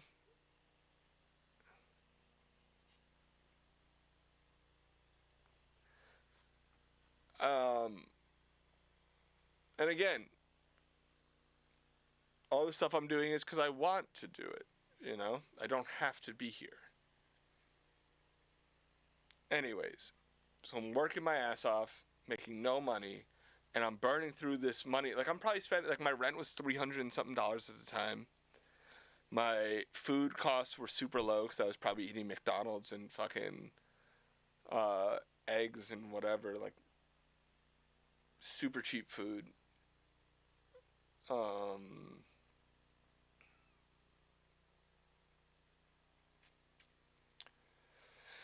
And so, like, I'm running out of money, and I'm, like, looking on Craigslist, and I see, like, a charity poker dealer, $25 an hour plus tips for events. So, like, I have to, like, dress in, like, a fucking, like, bow tie and whatever and be a poker dealer. And I knew how to do that. I used to run poker games in college, so I knew how to do it. So I was like, fuck it, I'll go to this charity thing. And the address is weird, so I'm like, this is kind of sketch, but I'm just going to go. So I emailed the person, like, yeah, pull up. We paid this, whatever. I pull up to somewhere in Buckhead, and it's just some dude's basement. And it's clearly, like, an underground poker game. And I'm, like, super hyped because I really didn't want to do a charity fucking like event specialist kind of fake thing. Like, it was like a real poker game, and I was like, sick. So I'm making like hella money now because I'm working 3 days a week, making like $25 an hour plus like an extra 60 or whatever in tips dealing poker. Plus I'm playing. So like they let me have like the seat to the one seat to the left of the dealer. No, I didn't meet anyone cool at the poker games. I don't think I've ever met anyone cool in poker, to be honest.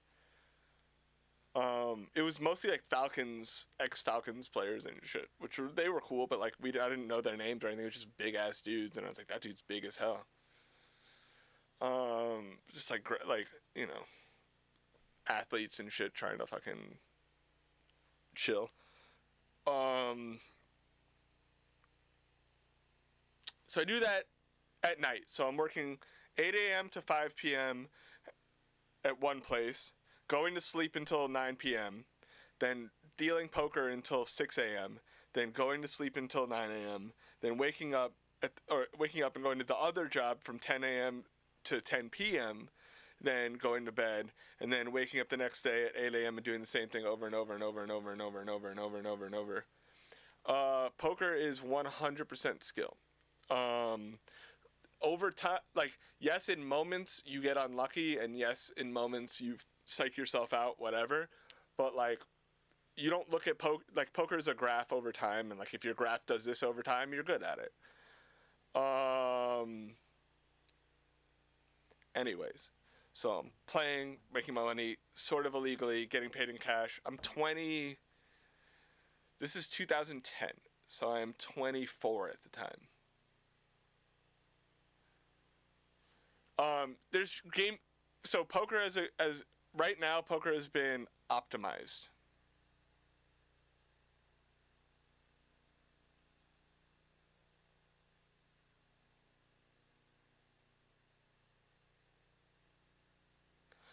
You know, like, it's game theory optimized. Like, there's literally, like, a way to play poker right now. Like, there's solvers. Like, you can, like, there's infinite solutions for infinite hands, and there's, like, a right way to play every hand that is profitable 100% of the time. Right? So, like, yes, you might get unlucky, but, like, if you play a certain way, over time, you will make money, you know. Like, if something's 51% profitable and you do it 100% of the time, you'll make money. Right? Yeah, so all those poker games in Gainesville were started kind of by me. I know Gainesville is like a haven for poker now. So in 2004, when I was in school, I started a Facebook group called UF Poker Association, and it turned into a crazy thing of like 7 games a week, and like it turned into like a big pro game that was there secretly at the time, where like pros would fly 5 private jets into Gainesville, Florida, and like play in this game that was like a crazy amount of money and shit. I never played in that one, but like, yeah, it was crazy. So like it turned into like a crazy thing, and there's still people that play there and like run games in Gainesville. But yeah, it started off as like $20 a night game, and everybody's like, bro, I ran into like one of the kids from the game at the main event. Like, people still play from that game, like, professionally.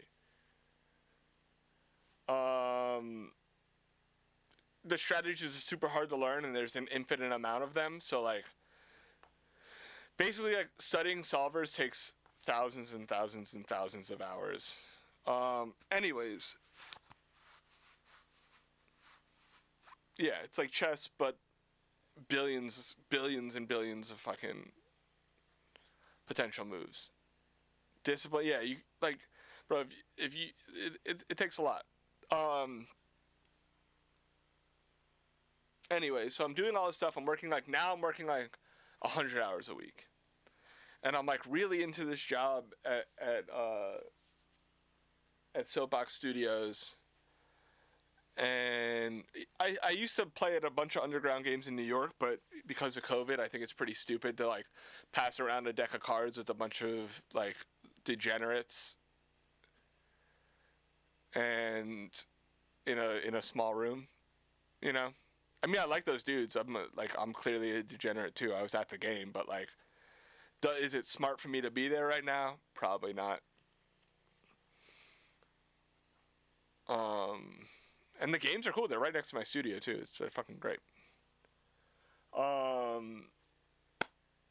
am tired all the time. So,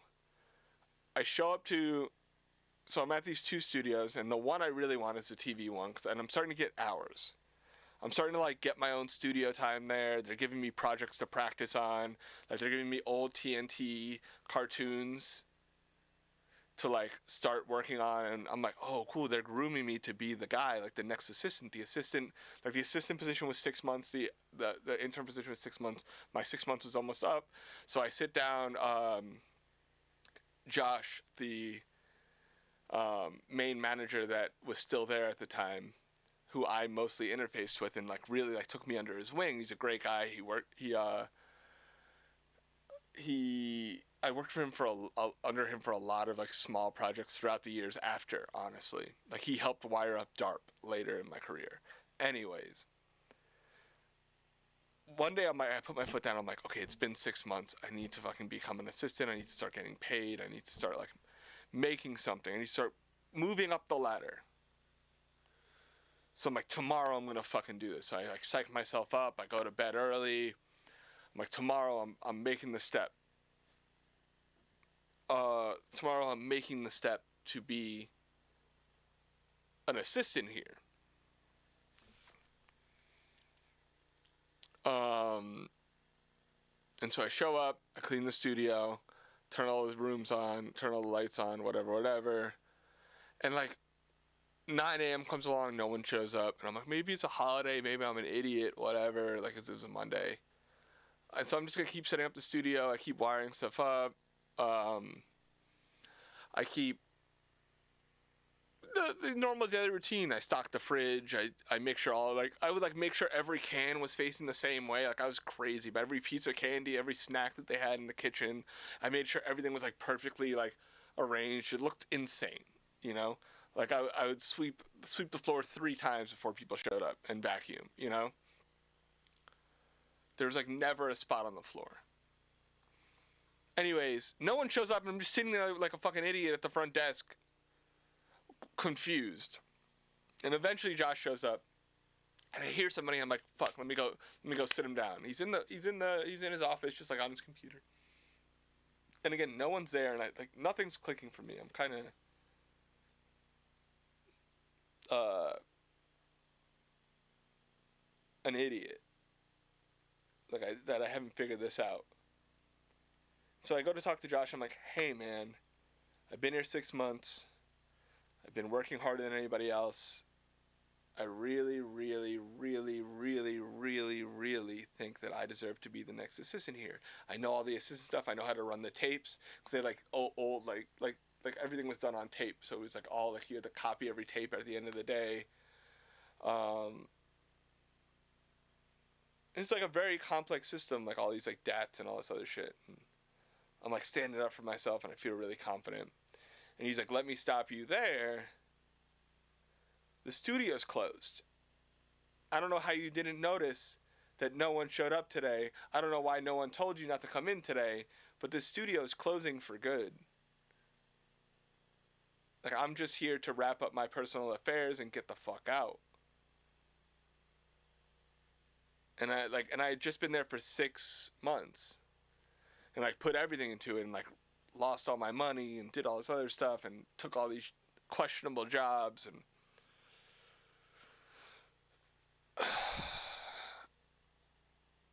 that was like the dream at the time, was like work in TV, because I felt like I could work in TV and do all this sound design and like care about the sound design but never get caught up in the actual job, and like I would be able to see my work on TV and like all that other stuff, and I was pretty hype on it.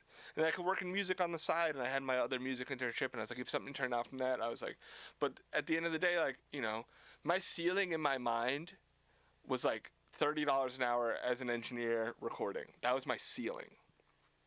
So I knew shit was going to be hard. So I didn't want to be a recording engineer, because I knew the ceiling for television, the ceiling for game design for me was financially much higher. And so like I just like kind of packed my shit up and dipped. And I went back and I was like,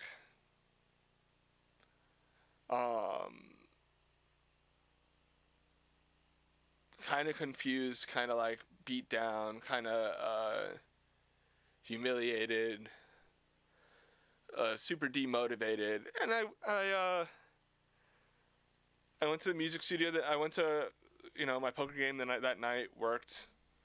And then I went to the music studio the next day. And that day, I just went up to the studio manager and I was like, hey, I can work here 6 days a week now. Right? And I was like, I'll just do it.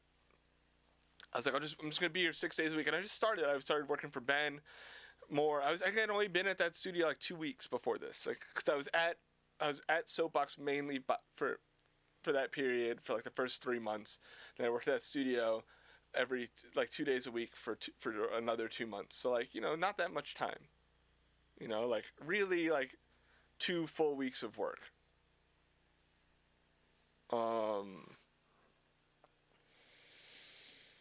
And I'm like, I talked to Monica, who's the manager there, and I'm like, Monica, like, I'm just gonna be here all the time. I'm just going to be here all the time. And they're like, well, we can't tell you no, but we don't really need you every day. And I was like, so what? And I started to build a relationship with Ben and with Bangladesh and with CeeLo and Graham Marsh and Rob Skipworth and John Maskew and all the engineers that were there and all the producers that were there. And I was like, let me help. Let me, like, Paul and, like, all these engineers that were there, all these great engineers. Phil Tan was, like, down the street, you know. And I was just like, let me help. Let me just help. Let me help whoever. And Ben, like, immediately was like, yo, like, if you want to be the guy for me, like, be the guy. And I just started doing it. I rewired his studio. Like, we did all this other stuff. Like, Sumner and Joe, who were the other interns at the time, hopped on. And, like, we worked really hard. We worked really hard for Ben. And we were there all the time. We were there from 8 a.m. to 10 p.m. And then we take the bands out after. And we were there the next day. And we were working our asses off, and we were appreciated, and we were starting to see growth, and we became assistants, and we were making, like, you know, not a lot of money, but a little bit of money. And there were projects that came on, and there was stuff that we can get paid for, like tech work and all this other stuff. Cut to, like, 2.5 years later, right? So, like, October 2012, I've been there working for Ben Allen, doing shit on the side. I ended up winning a couple poker tournaments one weekend. Like, just happened to win 2 tournaments back to back for like $17,000 or something.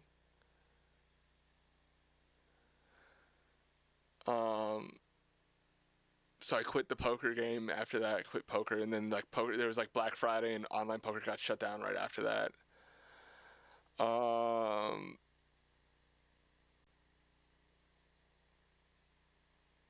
Sumner's amazing engineer.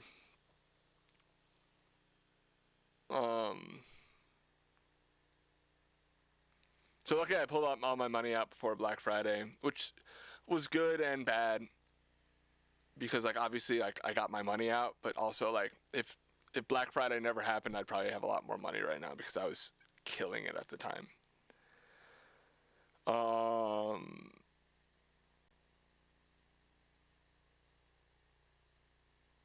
I luckily needed the money, so I pulled it out, like, I want to say, like, a couple weeks before it happened, I got the money. So, like, I really just, like, right before it all happened. I respond to comments all the time. Paul.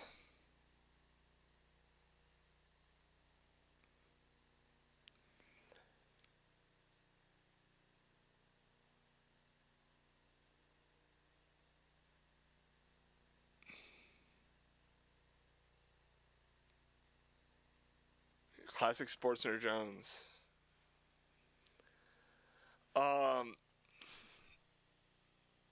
Anyway, so cut to 2.5 years later. And I'm telling you this whole story because I've told the story many a times, but, like, people, there's this weird assumption, and, like, there's a bunch of new people in here. There's this weird assumption that, like, I just have been doing what I've been doing. And that's not the case. Anyways, so I'm learning a lot. I'm assisting for Ben. Jason Kingsland comes on board, and he's, like, one of the best engineers maybe ever. He's on my podcast. He's grumpier than me and more dry than me, so, like, we got along really great. And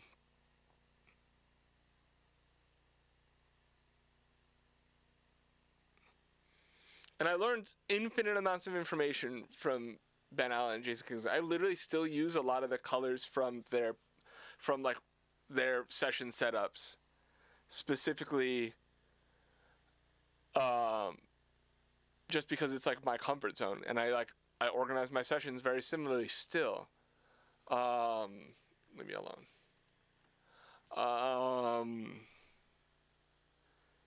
Because that's the way I learned. This was, no, I haven't mixed it yet. I've started organizing. We're going to fly through this mix once I'm done, by the way. I'm just going to put the headphones on. I'm just going to fucking do it.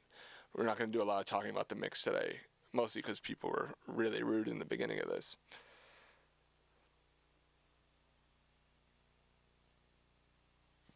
Bro, here's Pro Tools, bro. Just look at Pro Tools. That way people stop asking me if I'm mixing.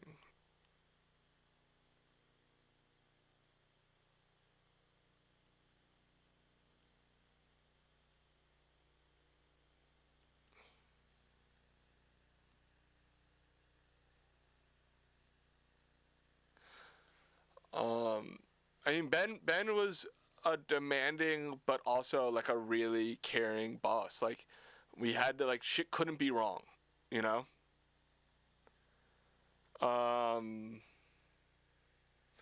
Nate just left.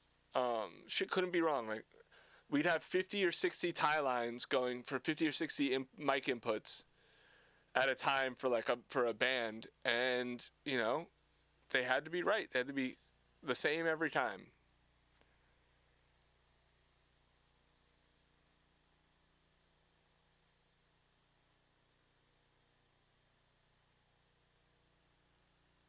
I mean, I don't know what the rent's like in your area. I don't know what the studios are like in your area. I don't know anything, Jose. Because if you're in New York, it's a lot different than if you're in the middle of nowhere.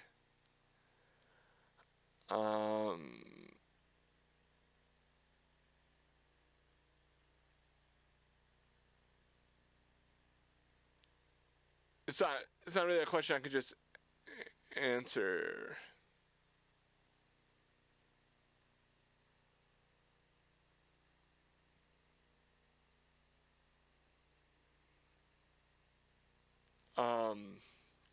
Anyways, I was a fucking idiot in the beginning, and I still, like, even upon leaving Ben's studio, like, still was not well versed in recording. Anyways, one day, October 2012, I'm in the studio, and Ben calls us all, calls all three of us, calls the other guys to the studio, and he's like, hey, we have to have a meeting today. It's important that everybody's there. It's mandatory.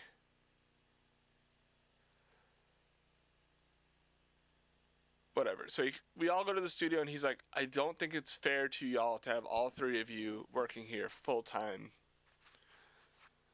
not making enough money to live off of. So at the end of October, I'm going to pick one of you to be the engineer here, and two of you are just going to be out of a job.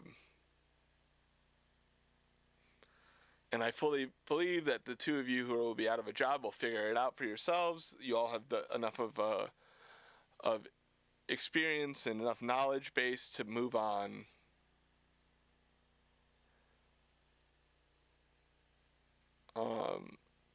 Jose, just DM me and I'll talk to you about rent and stuff, because it's fucked up here. It depends on what you're trying to do and how much space you need, and I do know some studios. You should definitely talk to Mixed by Blue. I think they probably have some space. So, you know, we're all working at the time our dream job. Like, one of the albums that got me into music production and wanting to be an engineer was Merriweather Post Pavilion, which Ben Allen mixed and produced, right? I also got to work on another Animal Collective record there. I also got to work with Youth Lagoon, who was like my favorite band at the time, right? I got to work with like all these indie bands that I really liked, while also at the same time I was working with like Bangladesh and Gucci Mane and like CeeLo and a bunch of Atlanta artists that like local Atlanta artists that were like coming up at the time. And you know, I'm talking about like 2010. So I got to be in a bunch of studios with a bunch of like big artists and artists that inspired me, and like artists that were on the come up, and like see their growth and all this other stuff.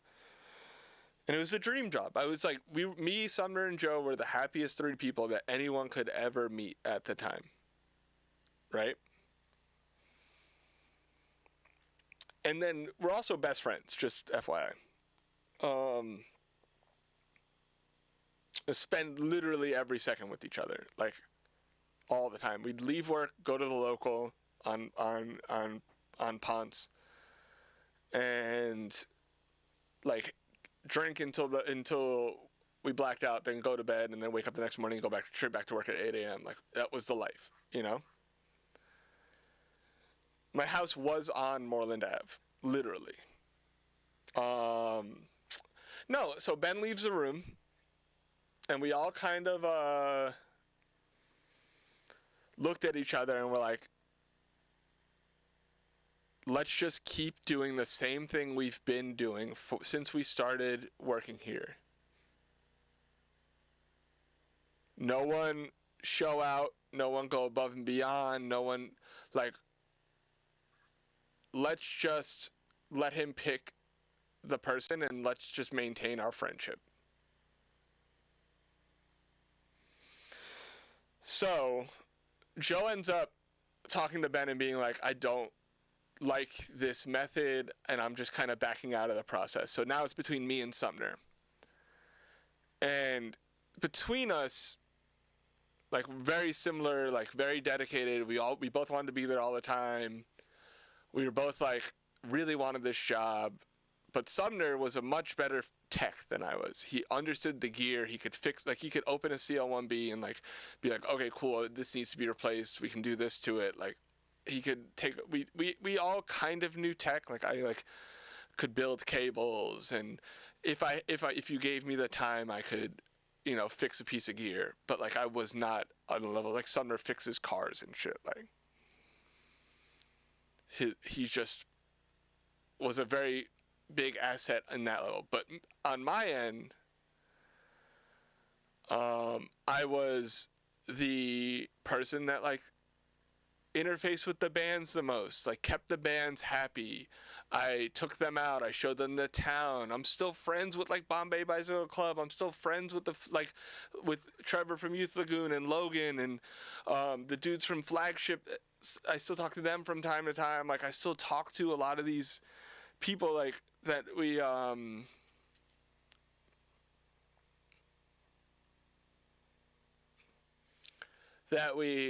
worked with. Like I'm still talking to them.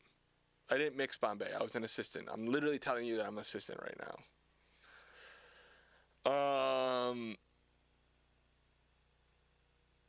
So this is while I was an assistant. But these are bands that I worked with as an assistant, and they enjoyed their time at the studio more because I was there. Plain and simple. So Sumner had his positives. I had mine. I really thought that what I brought to the table was more valuable because you want the bands to return.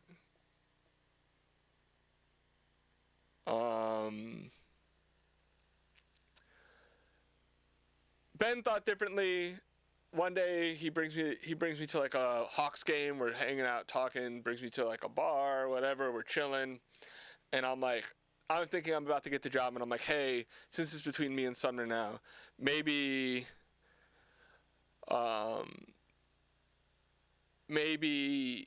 you should just pick both of us, and we'll both get another job at another studio and go half here, half there. And he's like, let me stop you there. This is kind of like he just basically is like, I pick Sumner.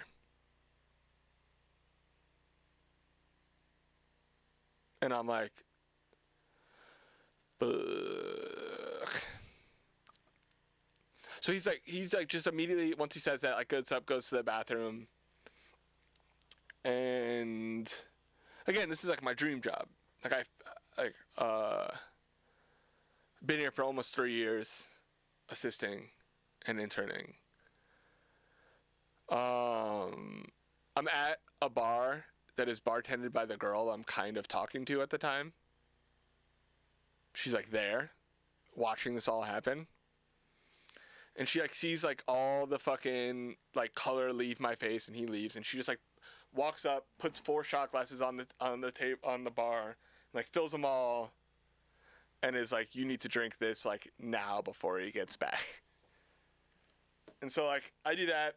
I'm like, now I'm drunk, and he comes back and he's like, taps you on the back and he's like, see you later, and just dips.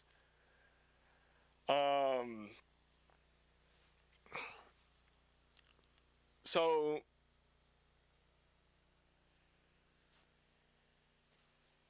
no, she's a homie. We ended up like, we were just kind of talking. Like, this is just like a person who's a friend of mine. No.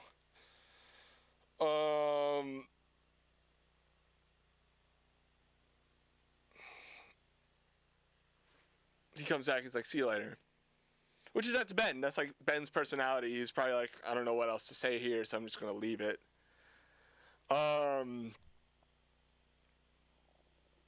No, I end up like waking up the next day. I'm like, what the fuck am I going to do? Like, where do I even go from here? I didn't feel like I had enough credits. But then you realize like, one thing that you need to understand is, and this is the mistake I made in the beginning, is I worked really fucking hard for a lot of fucking people for 3 years. Because I wasn't just working for Ben. I was working for all the other engineers that were involved with him. I was working for the management company he was with. I was working for the artists. I was working for, you know, over the course of 3 years, probably 100 different people that all noticed how hard I was working. And Monica, the manager of the studio, was like, DARP has just been acquired by a new family who wants to bring the studio back. DARP is Dallas Austin Record Productions. It's Dallas Austin Studio in Atlanta, or was Dallas Austin Studio in Atlanta. It was 2012 still. And so I had like a few weeks of just sitting there trying to figure out what the fuck I'm gonna do. Like, I'm just like, you know, hanging out with my friends, you know, chilling. I still showed up to the studio for like a couple of weeks, just kind of like, you know, helping out with the transition. Because obviously I didn't hold any ill will. I understood the business side of it all.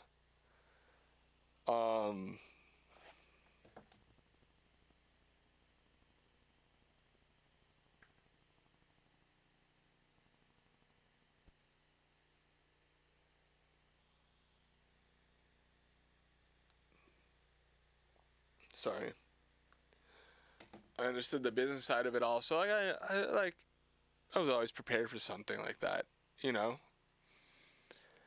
And, you know, 3 or 4 weeks later, Monica's like, hey, there's a new studio opening. It's not really like a glamorous spot. It's kind of been like disregarded for a few years. Like, Dallas was like on the road. He had his own studio. He didn't really use the studio. It was a very private spot.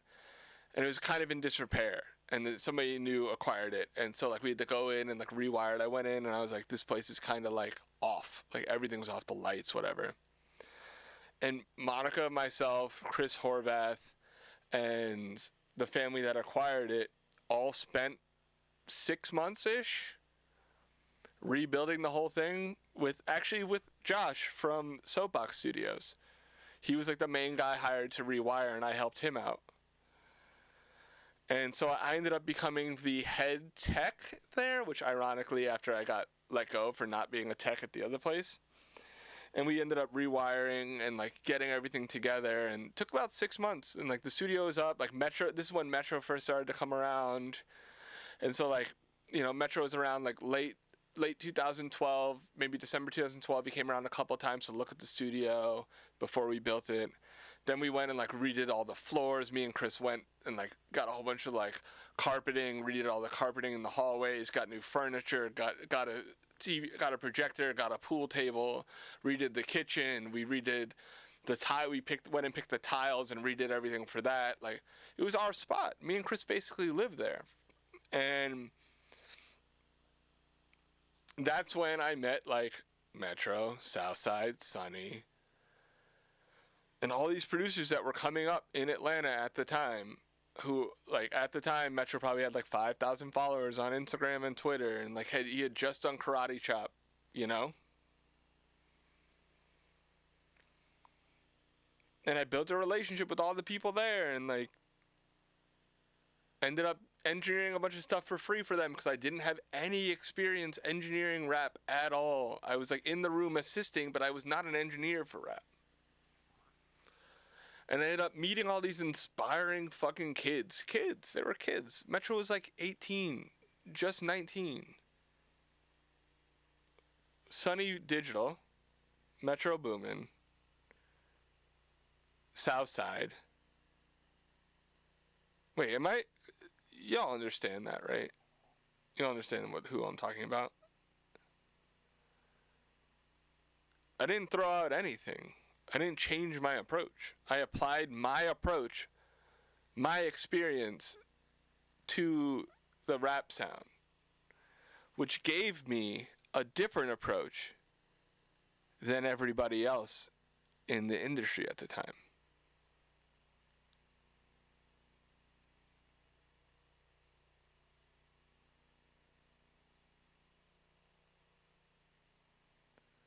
So I would go into the room and I'd be like, why don't we try this? Why don't we try that? That's where like the harmony engine and all this other weird stuff that I used to try like came to be. And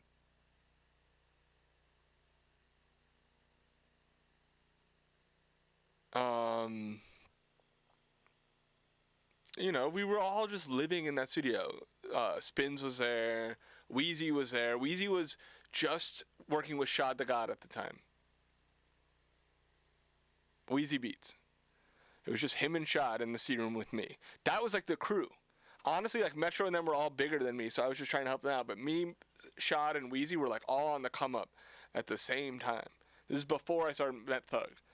So like I was working with like the Hustle Gang kids in the seat room.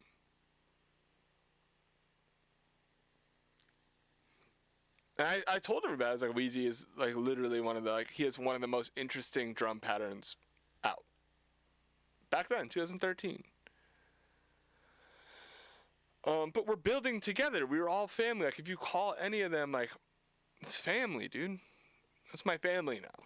All the people, everybody in this story. Everybody in this story, down to, like, Sumner, Joe, Ben, Jason, like, we've all been through a lot. Right?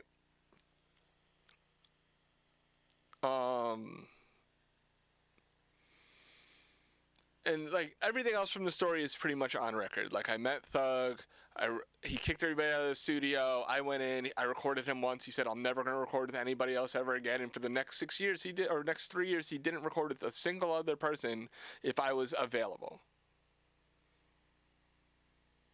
And then, like, I did, like, 19 and Boomin' with Metro, and I'm listed as an executive producer on that. If you go and look up 19 and Boomin' credits and you look at the back cover of 19 and Boomin', I'm on there.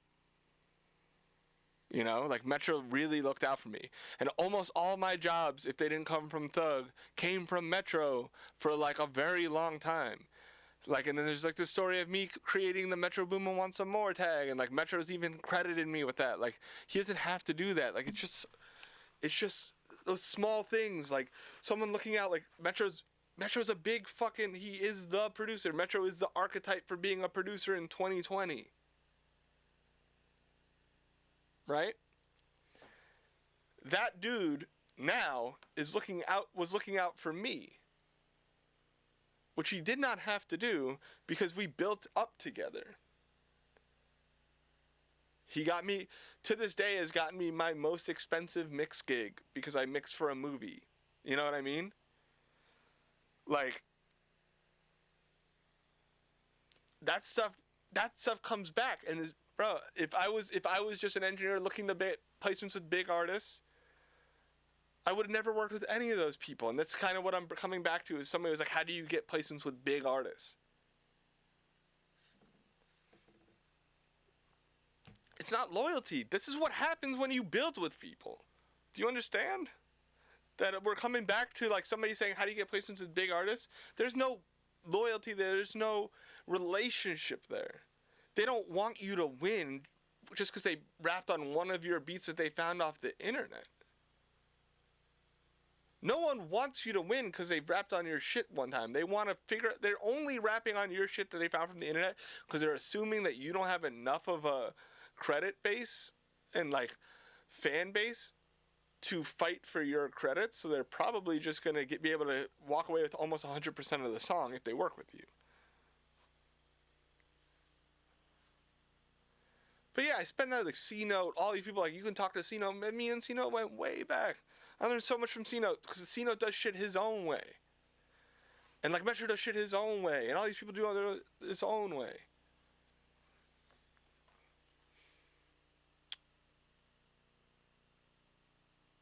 And, like, that's when I met Seth Firkins. Like, me and Seth were, like, rivals for so many years. And eventually he sent, like, again, like, the last message Seth ever sent to me was, your talent has finally surpassed your ego. Or your attitude.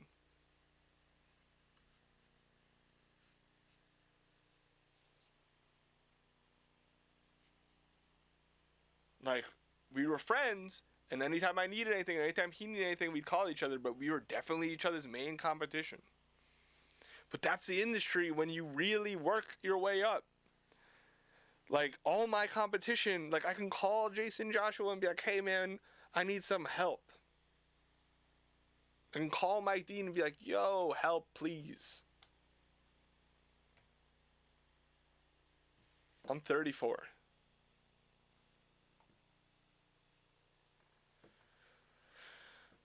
But, like, if you build up, people can track. I have,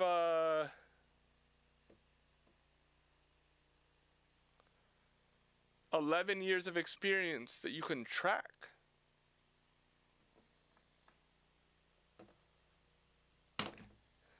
You know? We just talked about the internships in COVID for a very long time.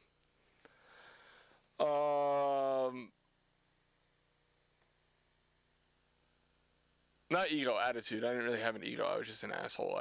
I felt like, and I've talked about this a lot, like, I felt a type of way about a lot of my success because I worked my ass off, and it felt like a lot of people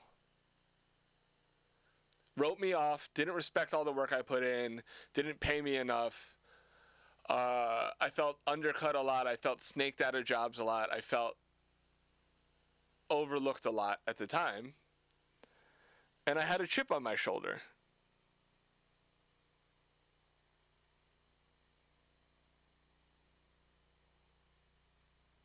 You know?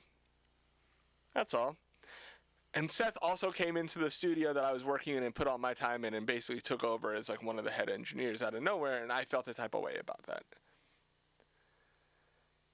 I started in school when I was 22.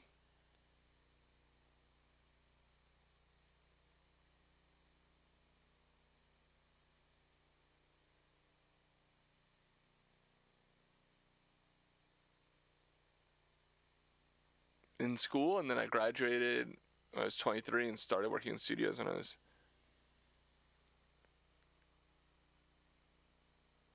I mean, failing is literally the main part of the process.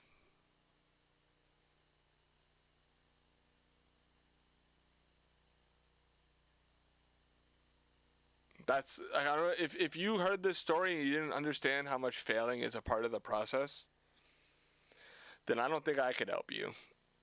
I just think you're a little scaredy cat. You know?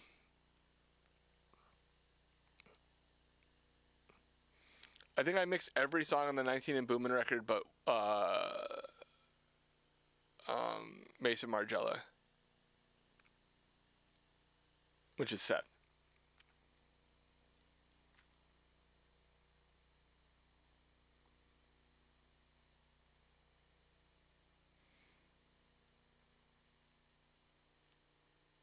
My biggest failure was not knowing when I was worth money.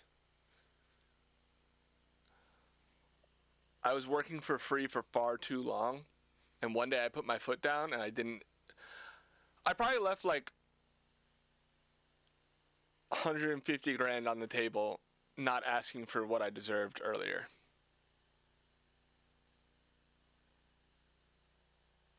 Which would have changed my life. You know, especially when shit was cheaper, when my life was less expensive. Because now I live in New York, and, like, every day is a nightmare.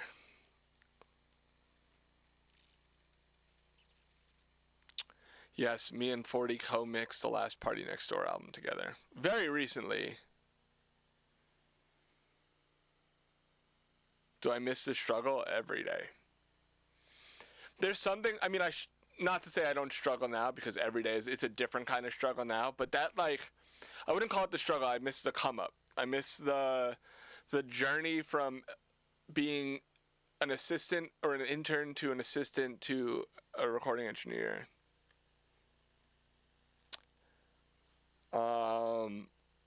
No, I really hate giving song feedback. Either people are upset that I didn't give enough feedback, or they have a million excuses when I give them feedback, and so it's literally the worst experience. I'll do it for subs or something like that eventually, but honestly, I won't enjoy it. Because, like, somebody be like, give me feedback on this mix, and I'll be like, yo, the snare kind of sucks, it's way too overcompressed, you should switch out these sounds, the vocal sounds too thin, it sounds really kind of muddy by the beat, you should work on your EQing, blah, blah, blah, and that's usually like the same note for every single person. And they're like, well, I recorded it in my house on this without this interface, and but... Bro, quit. Just quit music. Just quit. Like, if I can't just tell you what to fix, and you just go, damn, I should fix this, because you thought my feedback, asking for feedback was warranted. Bro, there's a reason I don't get feedback. I used to get feedback all the time. All the time. If you go on Reddit and you look up Alex Tumay feedback, I answered like 400 messages in like 2013 or 14, maybe 15. Like I gave feedback for every single person that commented about their mixes. I've done it before. Right? It's just I've done it so much. And like if I'm going to do it, it's got to be for like a price, because I just have to be prepared for the mental anguish, and I'm not doing it for free.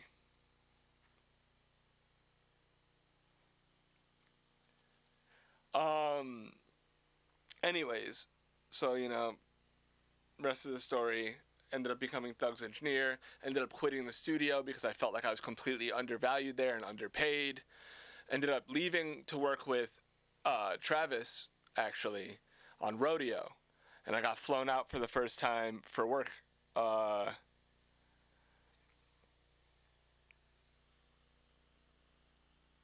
Do I want feedback? I want suggestions. I literally don't care if you don't like the way I'm EQing something. I don't. And it's not me being an asshole. Why I didn't come on here for that. Bro, here's the thing. My inward connection 690 sounds great. It's awesome, whatever. Do I even have it hooked up right now? No.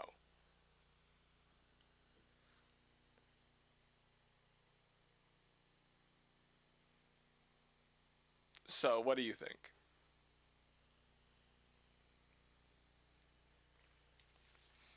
Also, legitimately, almost every single mix you ever heard from me has been 100% in the box.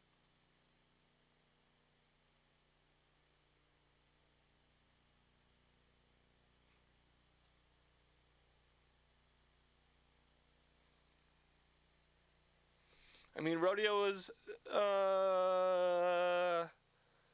we all lived in a house together with the studio. It was me, Jordan Lewis, Nathan, Sounds.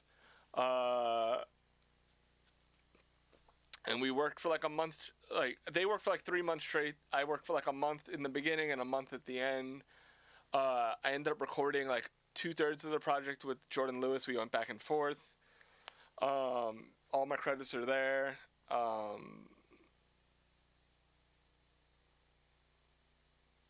You want me to pick up while I'm doing this? It's a work call.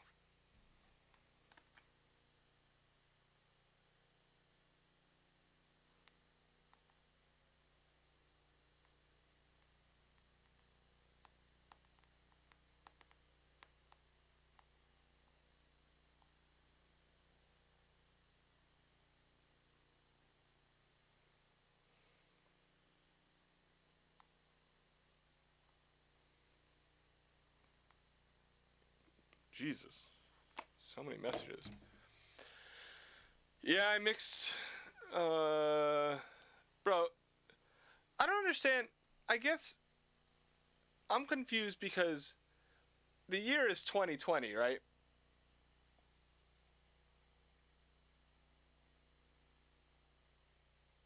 Right? I think about 80 or 90% of the songs y'all hear on radio are 100% in the box. minus like the recording chain.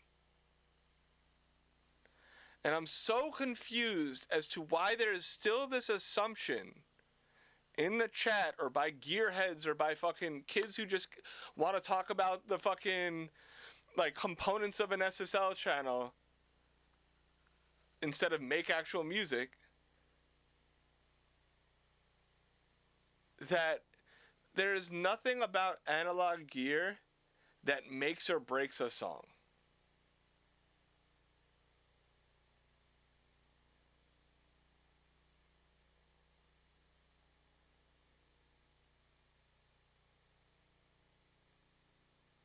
It's not boomers. There's like fucking there's like 17-year-old kids in here that are like, oh, I need a fucking sub-meat mixer because somebody else uses one. Bro, if you can't make a song sound good in GarageBand, throw in the towel. Like, if you work for a year on one song in GarageBand and you can't make it sound good by the end of that year, you know, figure something else out. Mixing is taste, mixing is application of basics, and mixing is time spent. That's it. That's it. Everything else is extra. Sure, analog gear kind of sounds better. Sure, analog gear kind of has a feeling to it. Sure, tape has a feeling to it. Sure, all these things exist. Are they necessary to make a record good? No.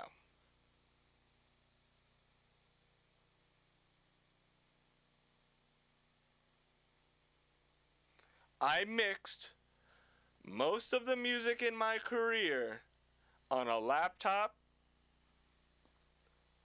through the headphone output. Sometimes I had my Apollo Twin. A lot of the times I didn't.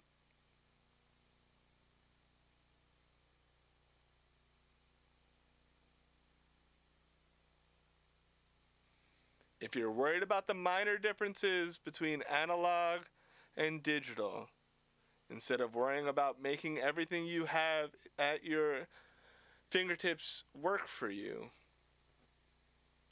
you're probably not going to make it. I promise you, you won't make it. Because if that's what you're concerned about, if you're concerned about the shit you're missing and not how to make the shit you have work for you, your whole mindset is fucking backwards. I swear to God, like,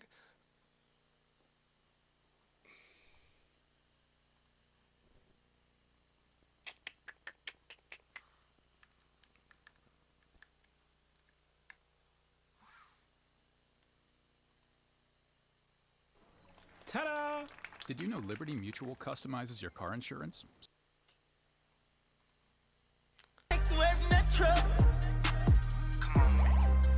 Oh yeah, yeah.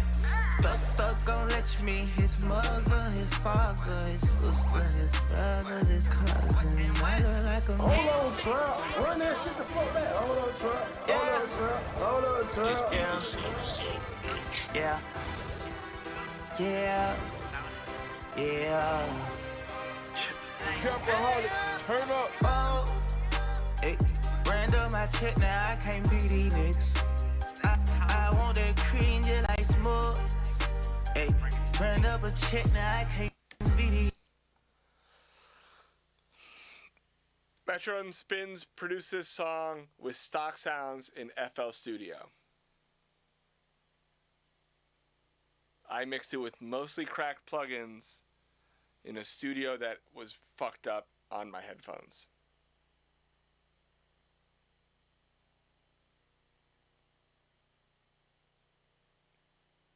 That makes sense. Sorry. Oh, damn. That's crazy. Hey, Dula, can you put some stuff in the chat that you mixed? Don't delete the link. We're gonna play it for the chat. Can you? Oh wait. please put some of your work in the chat. I just want to clarify. I just want to quantify how much your opinion's worth, real quick. Because maybe you're right. Maybe the shit you make sounds great.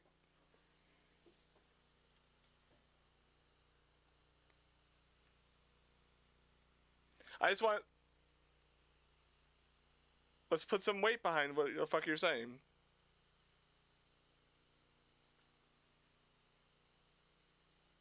I could be wrong.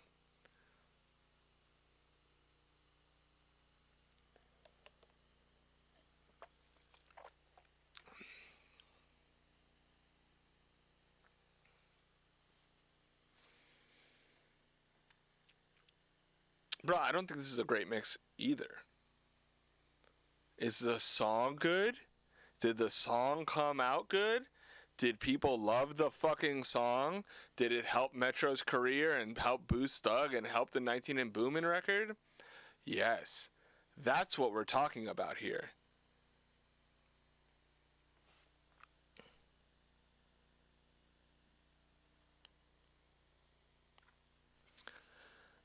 Literally, I'm talking about making a song good with very little at your fingertips. And we did that.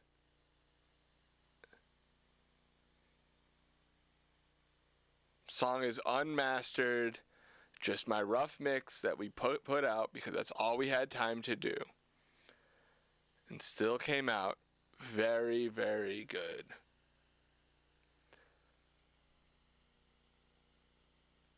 Where is he? Bro, it can't be that hard to post a link of some music you made.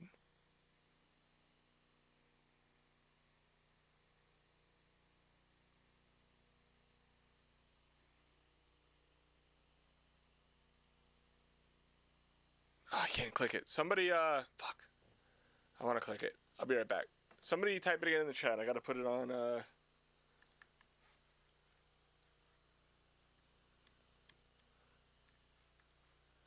Oh no. I had to pull it up on my computer. We're about to get mute.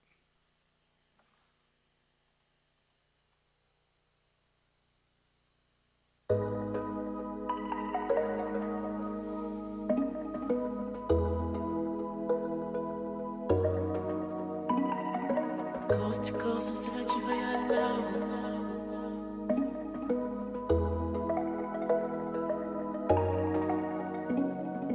Coast to coast, I'm searching for your love. Enter my life, baby, maneuver. Hand to hand, I give you my heart. Oh, stick on me just like a medusa. Dancing right away. Yeah, come closer, grab your body. Yeah, come closer. If you let me, baby, if you test me, if you really love me, let me take you to the Red Sea. Come and caress me, come and caress me. I hope that you speak good about me to your bestie. What would I do if I lose you now? My damn, it's so out of order now. Feels like nobody ever knows me now. But you, baby, let me love you. Stick on me like a medusa, yeah. Baby, manova, say amen, no one say hallelujah. Promise if you open up to me, then I will use ya. Hope that when you hear the song, that it's gonna move ya. All of your girls and now you're loose and stop the way you talking, way you moving. Listen to your friends and your new friends. They don't know me, they be talking nonsense. Move your body and go from side to side. Okay, so if we're gonna be, it's definitely good. I'm not gonna say it's bad. I'm not an asshole. See, you see how that works? The point wasn't to get on here and tell somebody their music was bad. The point was to say, you don't have to be a fucking asshole.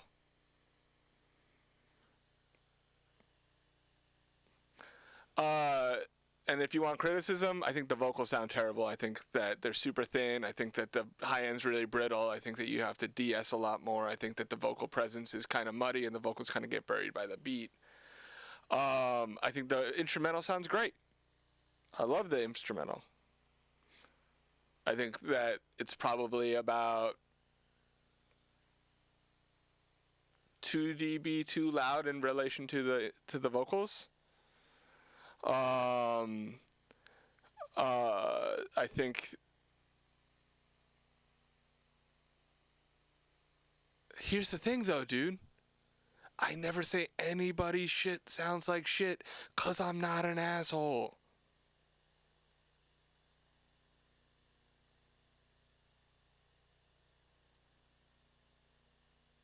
That's what I'm getting at. I'll give you constructive feedback all day long.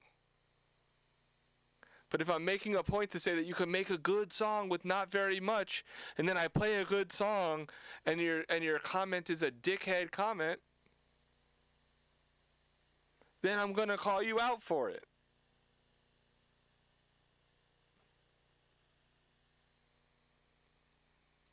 I didn't say they sound like shit. I didn't say they're awful or they're shit. I said the vocals sound bad. It's a bad vocal mix. I'm explaining what I don't like about the vocal mix.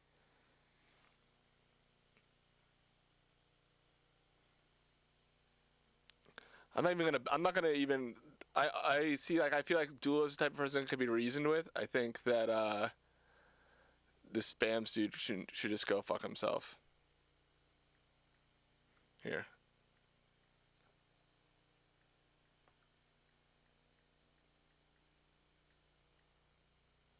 I love having the iPad right in front of me.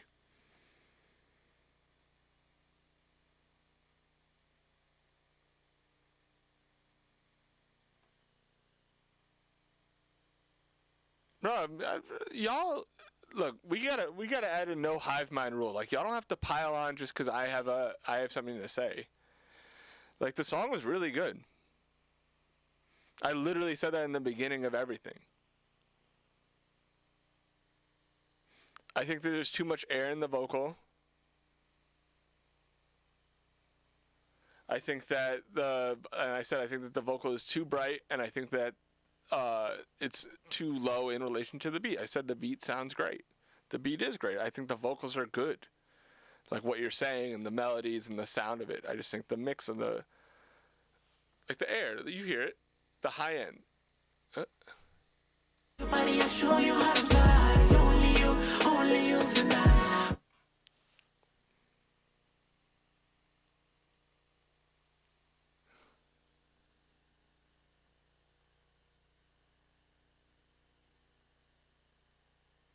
Trying to keep up with the chat.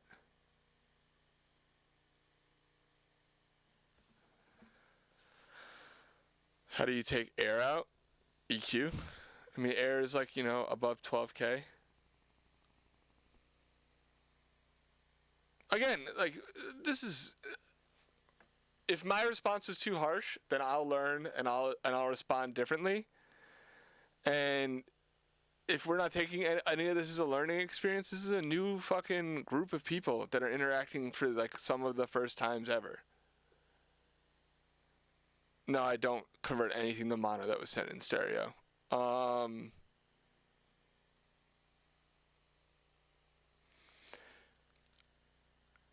Anyways, like I'm saying, and like I've said repeatedly since I started this, I have a super zero tolerance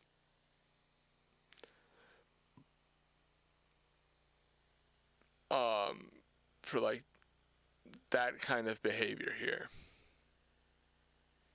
Especially like I was like explaining like the whole journey and all that, and like that's the response. Like,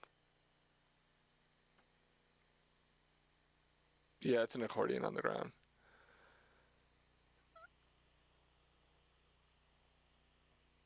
I could tell y'all exactly what I do and don't like about something, and y'all could tell me to go fuck myself or think I'm wrong, and like the song can still be fucking huge. Like, this song could blow up.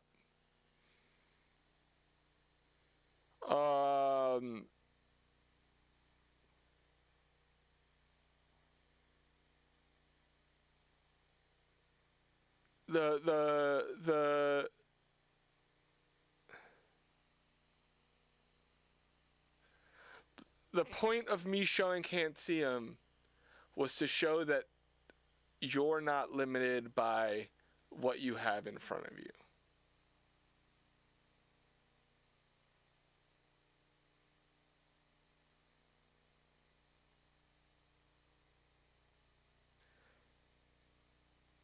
So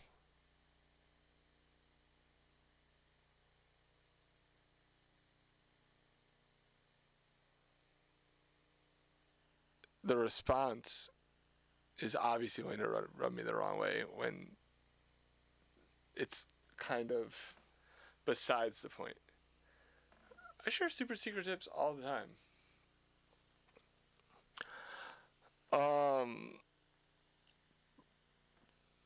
But yeah, analog versus digital, like, if you have the money, buy a bunch of analog gear. You'll probably end up not using it because recalls take a really long time. Find your process within what you have. So, for example,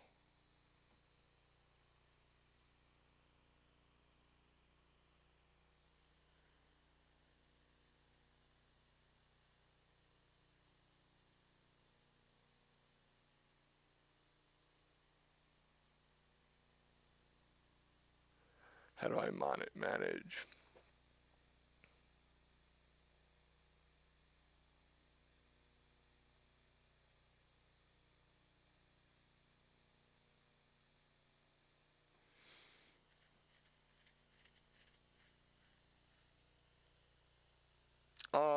I number everything for every change.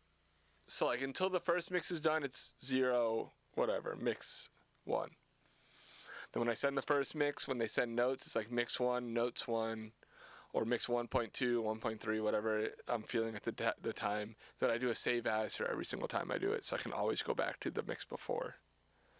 The thing is also, one thing I learned from Ben is we're not in the world of tape anymore, right? Tape is very expensive. So, like, making a mix change and then saving it to tape and then, like, getting another one and another one and another one and another one and, like, printing it down and all that. You know, you got $300 for a roll of tape. Everything gets a little more expensive. It's like $100 for a hard drive that fits, like, 2 years worth of work.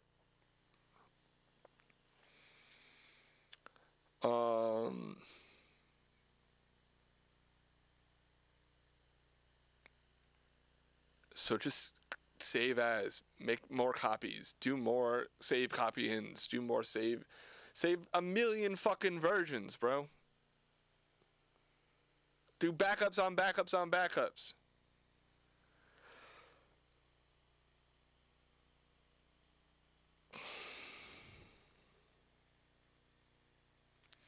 And for ear training versus practice, it's like some people learn better in context. Some people learn better out of context. I learn better in context. Like the sine wave stuff and knowing what frequency was what.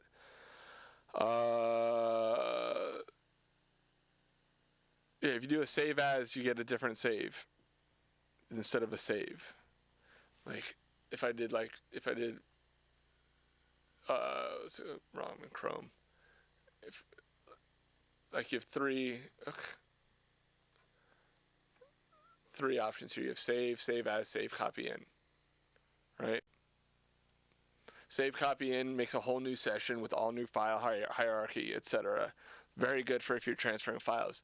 Save as keeps it in the folder. Save doesn't create a new Pro Tools file.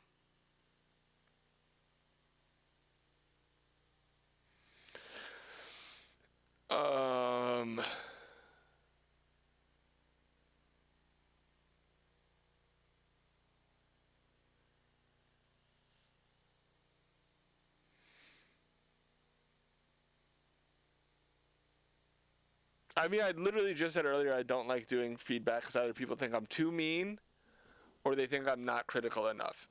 And there's no middle ground. I've never give someone feedback and then been like, cool, I'll work on that, or that's not really what I was looking for. If you, like I said, the DAW doesn't make you a better mixer. You just gotta change your approach based off the DAW.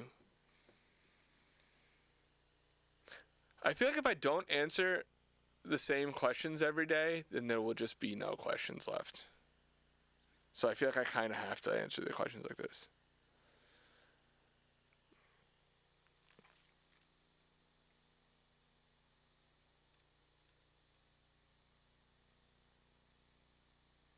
No, I'll just do it for subs once a month or something, and I'll just drink a lot before that day, so I can just like get through it.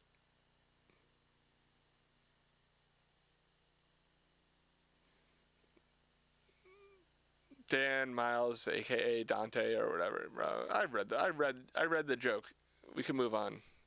I read it. I'm looking right at the chat when I'm looking down. I have an iPad with the chat on it.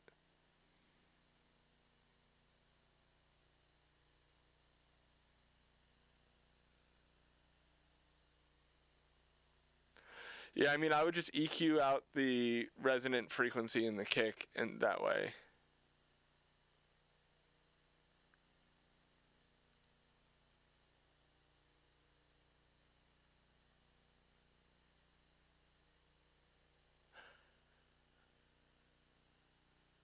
The thing about doing like a feedback stream is like, bro, like I'm just gonna look like an asshole for like 4 hours.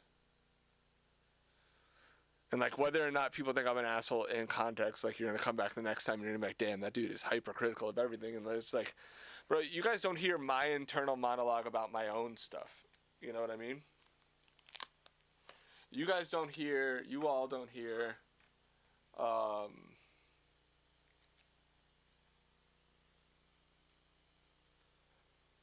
how hypercritical I was of myself to get to this point, because that's how you get somewhere.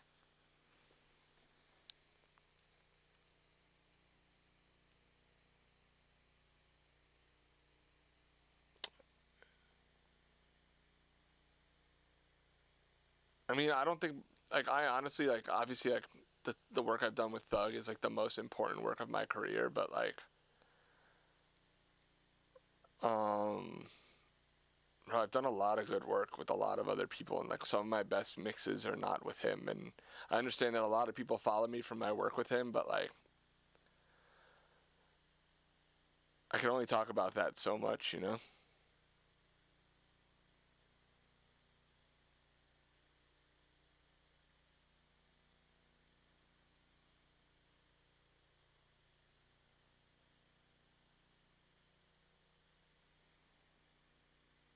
I mean, if me and Nate did mix feedback, he would just seem super nice and I would just seem like an asshole. I just said that song that we just heard was a good song. I just didn't like the vocal mix on it. I thought that the vocals were buried in the beat and too brittle and thin and sharp.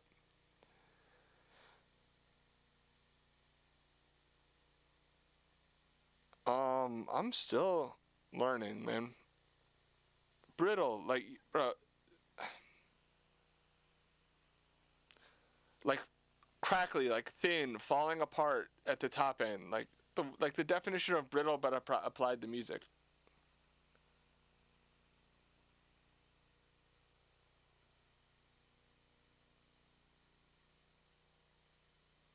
I love 88 Glam.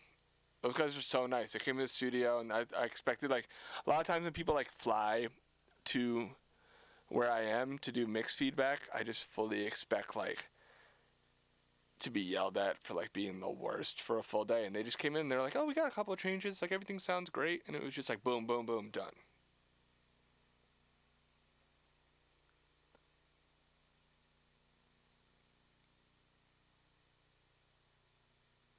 My tips for mixing 808s. You just gotta make space for them, man. There's like 808s take up a lot of fucking real estate. Like a lot. Like if you have an 808 heavy song and you turn the 808 off, like so much of your RMS goes out the fucking window. And so making sure that translates is super important, because when you have all that real estate taken out from an 808, and it doesn't even play on a phone speaker, your mix is going to sound super empty. But if you make sure to give everything else its appropriate space and like kind of like build it around the 808 and build it in a way that like build the 808 in a way that translates, like add some distortion to it or add some character to it. So it's not just a very low sine wave that's not going to play off phone speakers. And then also, like, you know, you have to have your kick 808 relationship up, and then you want the stuff that doesn't really like peak at like, because the kick's gonna peak the mix, the snare's gonna peak the mix, the vocals are gonna peak the mix, the fucking 808's gonna take up all the real estate, right? But then you have all the other stuff that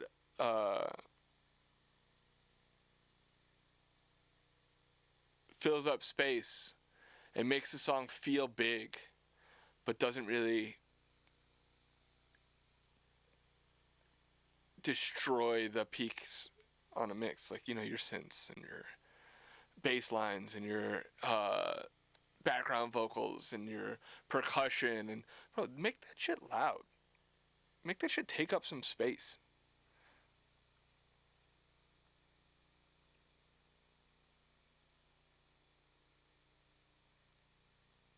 I'm not in a bad mood, man. Oh my god. It's this crazy thing about personalities where I have mine and you have yours. You know? But I wouldn't stream if I was in a bad mood, trust me, because y'all would never come back. I promise you I would tear all your shit apart, bro.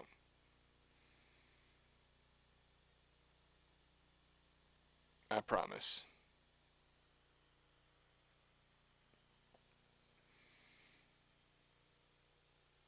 I was in like the best mood when I woke up this morning.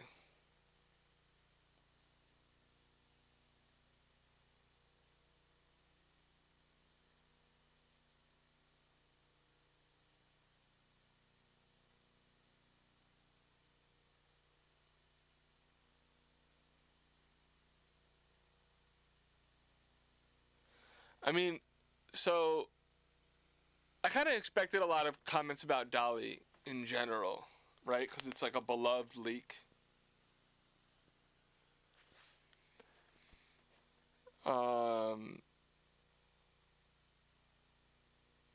Right. People.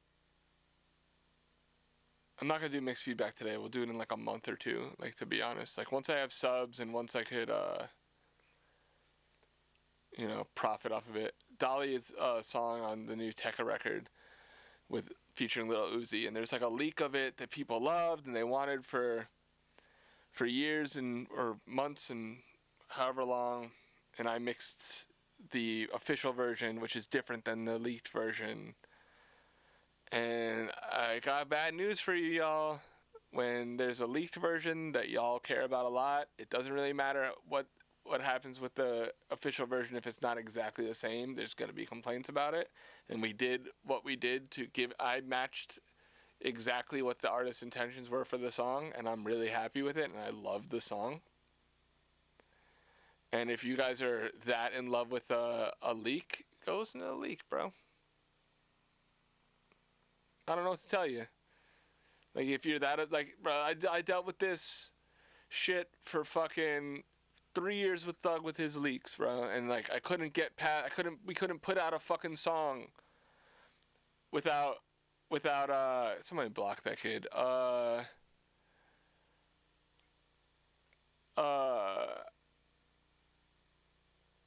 couldn't put out a song without somebody being like, why didn't you put this leak out? Oh, the leak was better. We have the leaks. We don't need them. You know what I mean? And, like, bro, that literally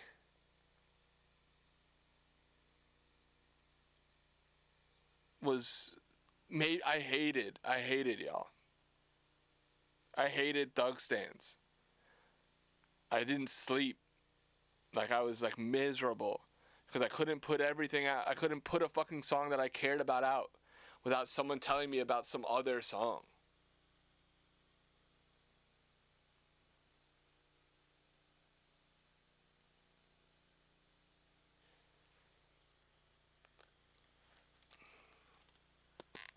I'm going to take a break because someone's telling me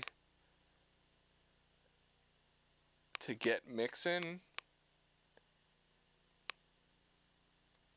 And someone made a bad joke about leaks. So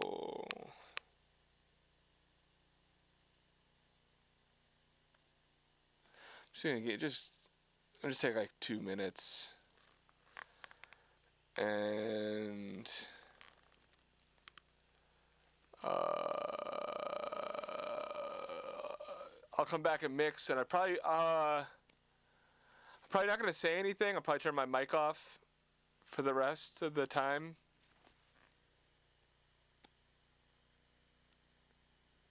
And I'm just gonna mix the song, make it sound good, and then, you know, I'm not mad. Let's mix the song.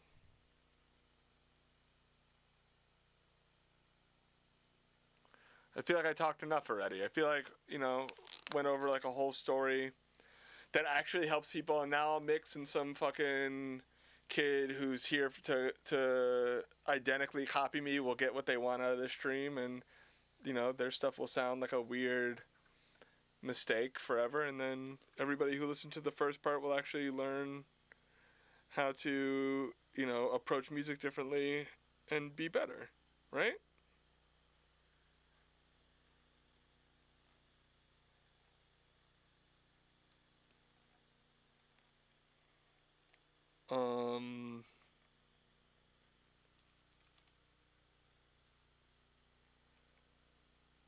Because, somebody said, woo, back to learning. If you didn't learn anything from that whole thing I just said, I got bad news for you, Lawrence.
Y'all, I just had to pee. Relax. I'm not in a bad mood. There's like a tolerance level for certain things, and I just don't have it. Like there's like things that I'm just not gonna be like, oh, that's a cool thing for someone to say, and then not respond. I don't. If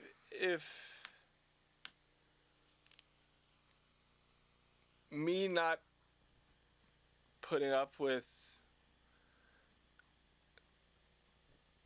me not just taking shit that people say to me and just accepting it bothers you because you think I owe you something or whatever, or think I should just like suck it up and deal with it, like bad news. I'm not in a bad mood though. I'm just gonna say what I'm gonna say. Again, if I say what I say and then move on, I'm not angry. I'm not carrying anything with me.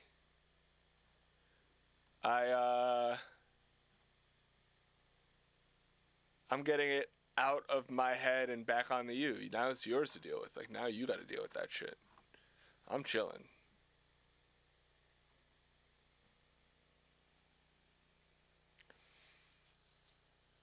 No, again, Dula, like, your music was good. I really liked the song. Like I said, I just can only be told, hey, go get to mixing so many times before I fucking say something, you know? That's really what it was. Somebody told me to get mixing. I just think it's weird because, like, you know what sucks is, like,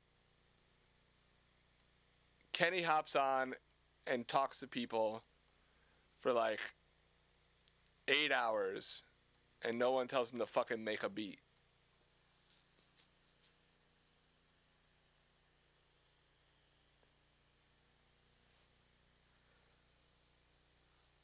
And I think like we're gonna get there, but right now,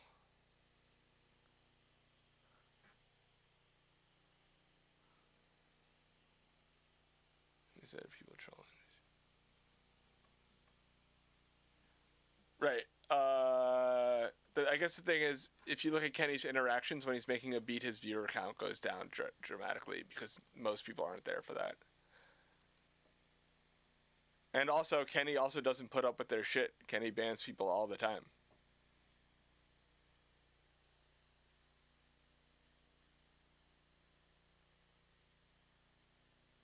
And look, like I said, from the beginning, I'm happy to spend my time weeding out the people here for the wrong reasons so that eventually we get...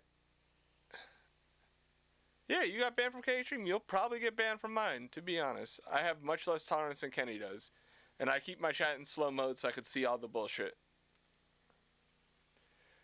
Because here's the thing, like, and I'll say it again and again and again and again. I don't want you learning if you're here, if you're an asshole, bro. I don't want you to be part of the community. We're just, like, you're just going to get kicked out the Discord. You're just going to get moved away. We're just going to go back to, like, 100 people here, and they're all going to be fucking awesome, and they're all going to be a part of the community, and they're all going to get to, like, use my platform to grow. And, like,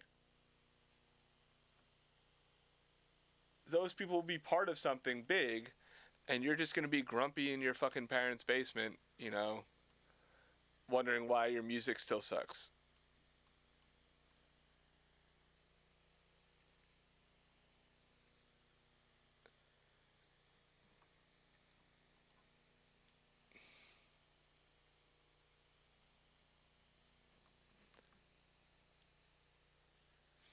Yeah, we're in the growing stages, and it's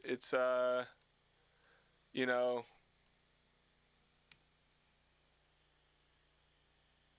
for whatever reason, bro, and we'll just, you know, keep banning them. Why is this like this? Do you see that, Crystal? Did I do that? Yeah.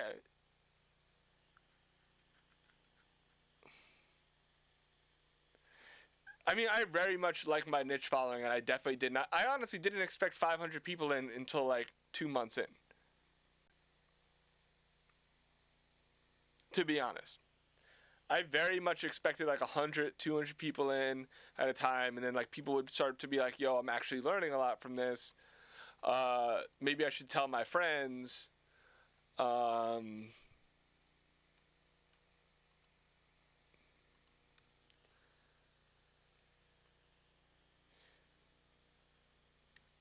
you know, and then it would grow from there. I'm very surprised that we have 500 people in here. You know, it's awesome. Are they all here for the right reason? Probably not. Will they be eventually? Yeah. I have imposter syndrome every day. I don't think my mixes suck. I do think that there are much better mixers out there than myself, and that's not really imposter system. It's just really a fact. Okay, let's mix. I normally don't do this, but I really like the instrumental here, and I really think we can do some cool stuff. So let's... It's super loud. I just blew the fuck out of my eardrums.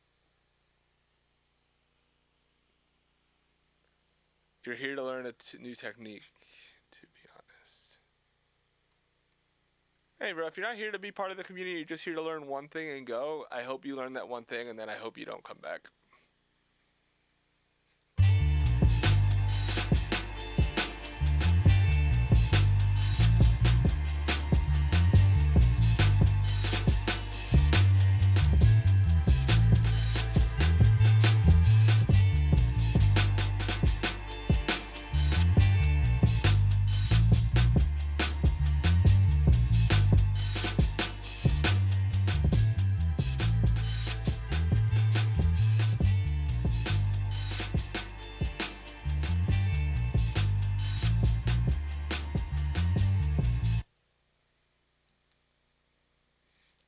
I understand the comment, but I also understand the whole entire thing I just said about everything else being a lot deeper than that.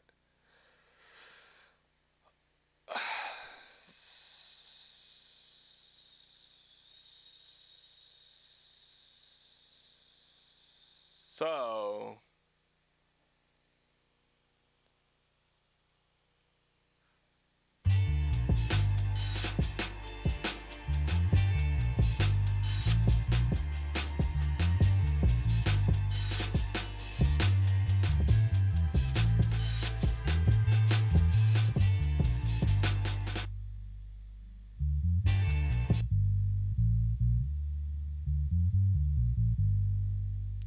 Man, every time I get these, I want to do the same thing to them.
I have a satellite. I don't have a UAD interface. I have a UAD satellite. You just need a peripheral. You need a hardware peripheral.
I only have one bass stem.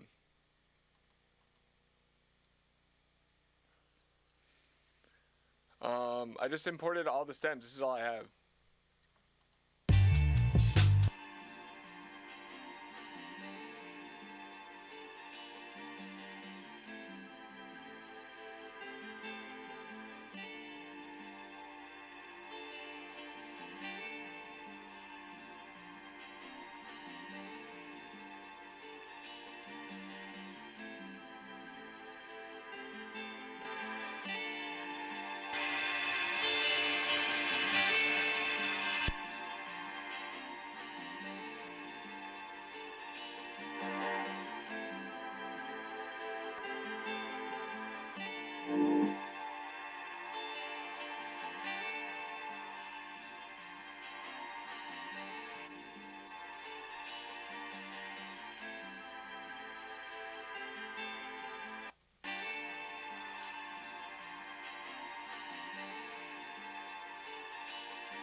Can't remember which one's which.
Felix, does he want me to match that level of distortion? On the 808? Or on the bass line? Sorry.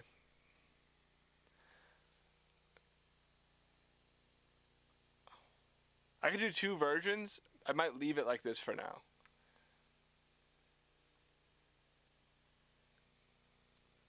There's only one stem. Is there like a wet folder in there?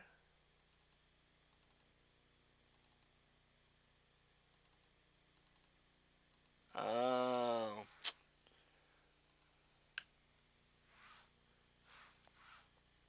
I'm gonna parallel them.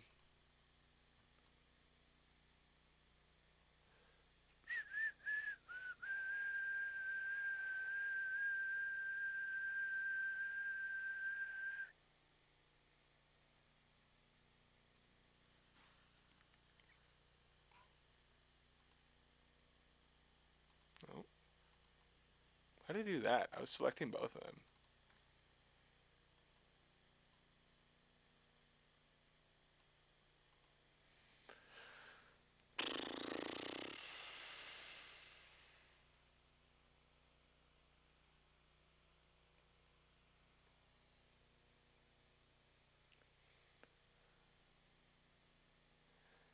If you don't know the fundamentals, it's hard to build off of anything. Alright, let me do some...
Fundamentals are like signal flow and gain staging and the thought processes behind like what actually a EQ is doing and a compressor is doing and sends and how sound travels through what you're using. And like if you don't understand what's actually happening when you use a send or when you bus something or when you're limiting or when you're compressing and you're just going by ear, eventually you're going to hit a roadblock and you're not going to know how to adapt because you don't understand what's actually happening. And when you have to adjust to certain roadblocks, you will not have the adaptability that you need to survive. Y'all don't have to be super nice to me. I promise. It's fine. I don't need, like, actually, I appreciate y'all being grateful for sure. But it would just be nice if instead of people having to make up for shitty people, we just didn't have the shitty people. Answer Luke's questions. I use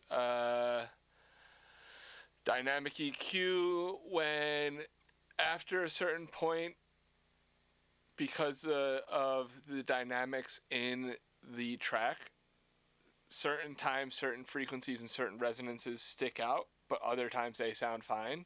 So I use a dynamic EQ to catch when they don't sound fine, or to emphasize when they need more help.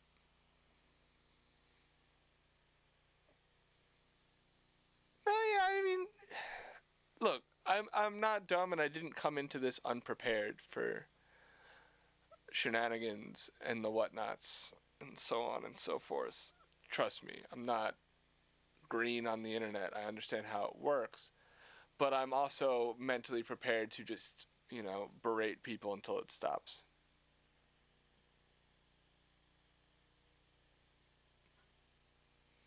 Dula, nobody's blaming you. I responded to you exactly how I wanted to respond to anybody who would say something like that. And your music was good. Look, we talked about it. But the point was to make a point that, like, you can, like, critique someone without calling them shitty. That was all.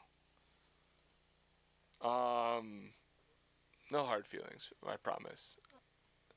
The other people who chimed in, I have hard feelings. I hope they fucking, never make it. But you'll be fine.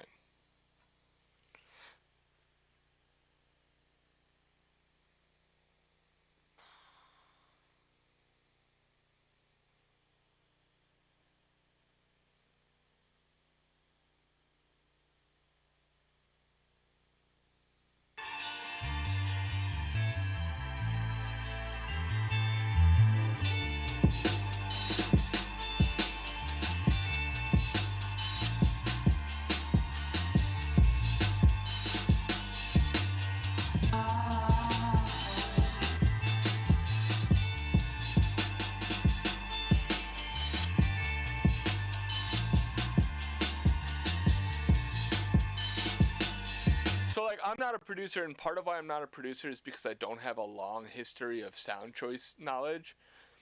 One thing that always impressed me about Ben, working for Ben, is, like, he would be like, oh, I want this guitar tone on this record. And he'd be like, well, the Beatles on this record that have a similar guitar tone use this, this, and this. And it was just in his lexicon, it was in his mental Rolodex. Guitar tones that he wanted to emulate and how they got there. And then he would do his own thing based off all the knowledge that he had previous. Right? And Sumner was the same way, Jason's the same way, and I'm not the same way. I just hear something and I'm like, this would be cool if it reminded me of this. How can I do it my own way and not without the knowledge? I think being a really good producer, like producer in the sense of like directing the choosing the direction a song takes post creation, having that knowledge and those stepping stones to build off of make you a really good producer. And somebody's asking about sound selection, which is why I'm talking about this. Because shaping the sounds that you already have is also production, even though, it's also engineering. But part of the reason I'm not a producer is that I have no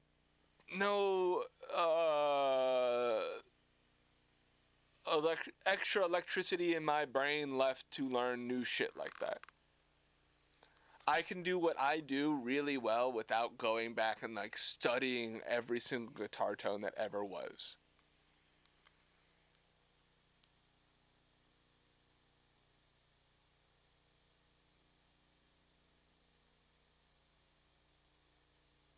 I think traditional producers exist in a lot of places. Like you have Rick Rubin, and like Pharrell is a traditional producer while also being a songwriter. It depends. Like someone like Metro or someone like London or Sizzle, like those dudes still, when they're in the room with the artist, they're gonna tell you what the fuck to do. They're gonna tell you what they think,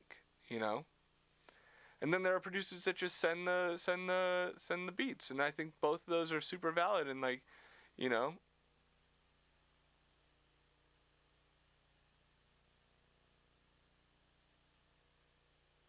And then there's engineers that I know, like Stuart White. Like, that dude is a wealth of knowledge, bro. That dude is a technical genius on top of knowing everything and being fucking super talented. And like, I aspire to one day be that knowledgeable. And like, or like Kaylin, who was in here earlier, super knowledgeable. And like, I aspire to be more like them. And a part of the reason I do this stream is because I'm learning along the way too. And I'm not embarrassed when I don't know something, or not embarrassed when I have to learn something, or somebody can teach me something. I don't think it's embarrassing to not know something. And I think, you know,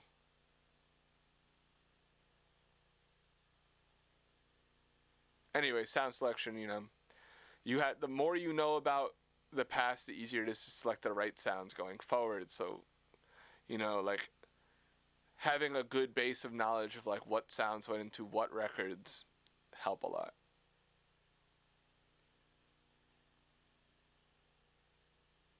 It's a lot of homework. I mean, music is homework. You know?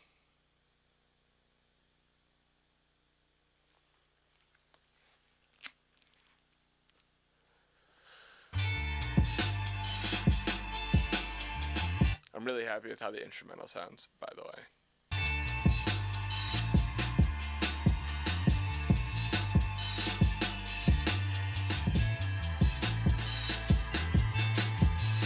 Up in the hills, bank account go mills, hundreds for them wheels. My fantasies are real, flashing lights, flashing lights.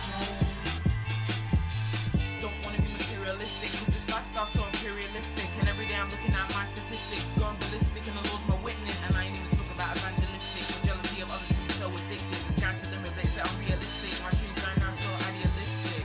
Man, could you? I'm talking VIP at bars. Let's see. I just want a plain Jane round my neck.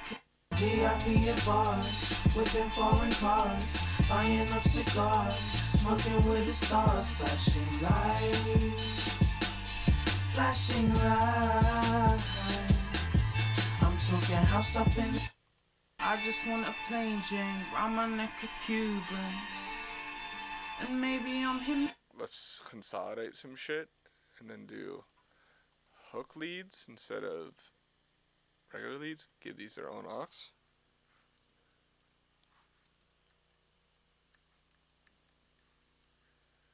Okay. I don't know if these are exact, but, you know, we're going to treat them all the same, so.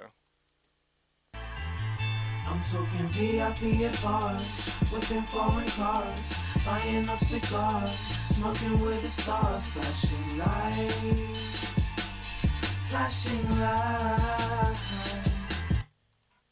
VIP at bars, whipping foreign cars, buying up cigars, smoking with the stars, flashing lights, flashing lights. I'm talking house up in the hills, bank account go mills, hundreds for them wheels. My fantasies are real, flashing lights. VIP at bars, whipping foreign cars, buying up cigars, smoking with the stars, flashing lights, flashing lights. I'm talking house up in the hills, bank account go mills, hundreds for them wheels. My fantasies are real, flashing lights, flashing lights. Don't wanna be materialistic, cause this lifestyle so imperialistic. And every day I'm looking at my statistics, going ballistic, and the Lord's my witness.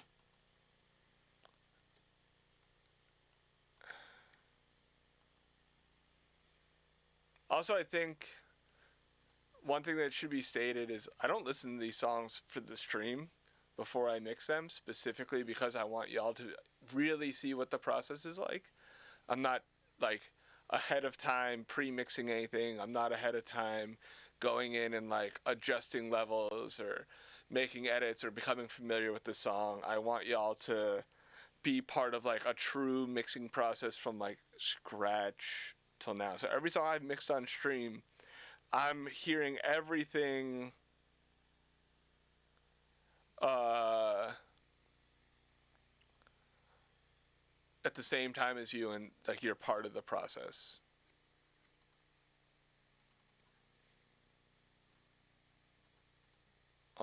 which I think I try to make these streams as like overtly helpful as I can, at the risk of looking like a fucking complete fraud, which I feel is a big risk I don't really need to be taking, but I am happy to take.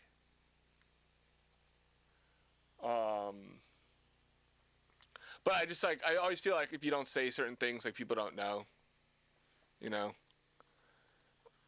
I'm just gonna fly in my normal vocal like plugin chain and routing real quick, just so I can copy over some of these sends, like save a little bit of time.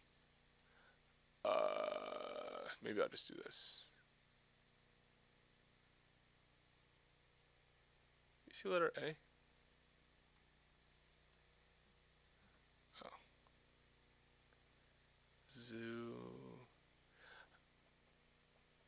Hook leads.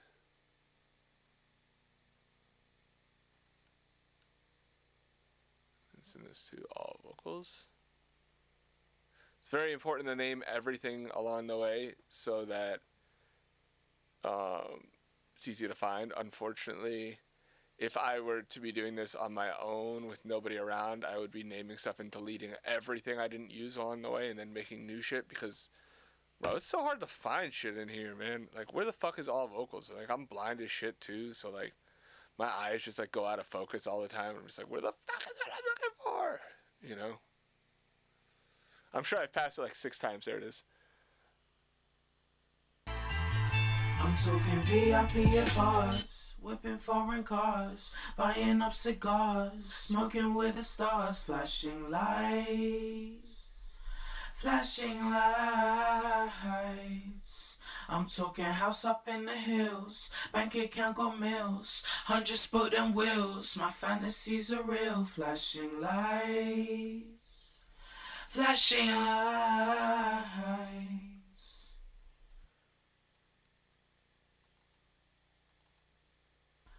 I'm talking VIP at bars, whipping foreign cars, buying up cigars, smoking with the stars, flashing lights, flashing lights. I'm talking house up in the hills, bank account got mills, 100 spot and wheels, my fantasies are real, flashing lights, flashing lights. I'm talking VIP at bars, whipping foreign cars, buying up cigars, smoking with the stars, flashing lights, flashing lights. I'm talking house up in the hills, bank account got mills, 100 spot and wheels, my fantasies are real, flashing lights. The 2D essay trick is something I learned from Jason Kingsland. I use one on a notch, or a band rather, around 4,000-ish, and I'll look for exactly where I want to put it in a second.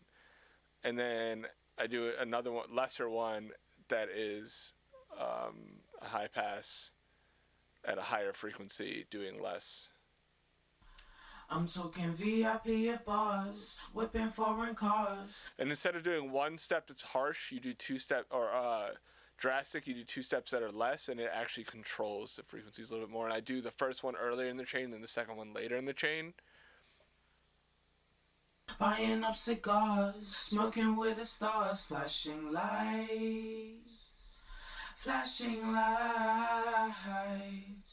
I'm talking house up in the hills, bank account got mills, 100 spot and wheels, my fantasies are real, flashing lights, flashing lights.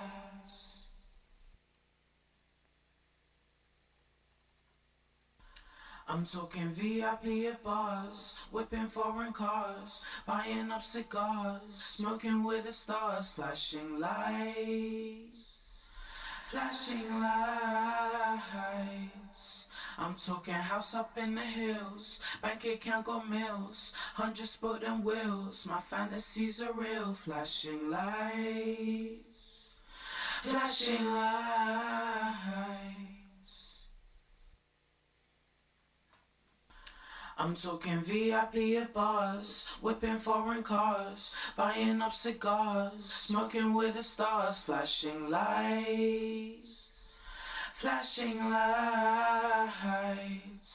I'm talking house up in the hills, bank account got mills, 100 spoken wheels, my fantasies are real, flashing lights, flashing lights.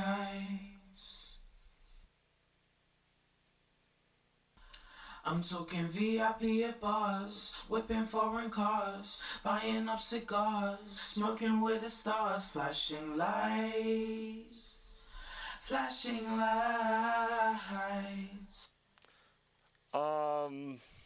Hey, people are judgmental. They only see what they see.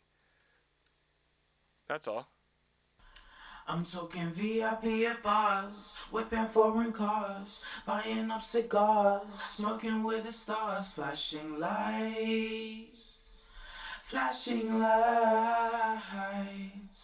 I'm talking house up in the hills, bank account got mills, 100 spoken wheels, my fantasies are real, flashing lights, flashing lights.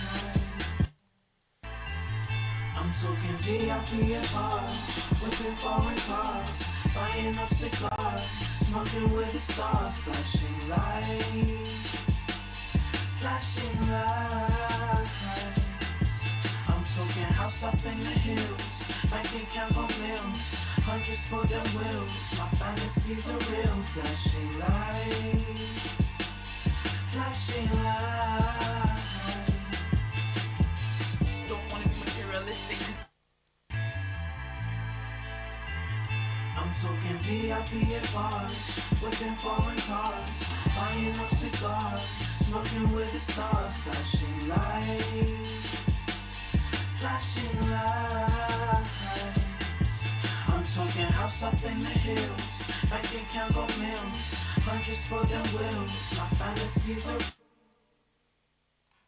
VIP at bars, whipping foreign cars, buying up cigars, smoking with the stars, flashing lights, flashing lights.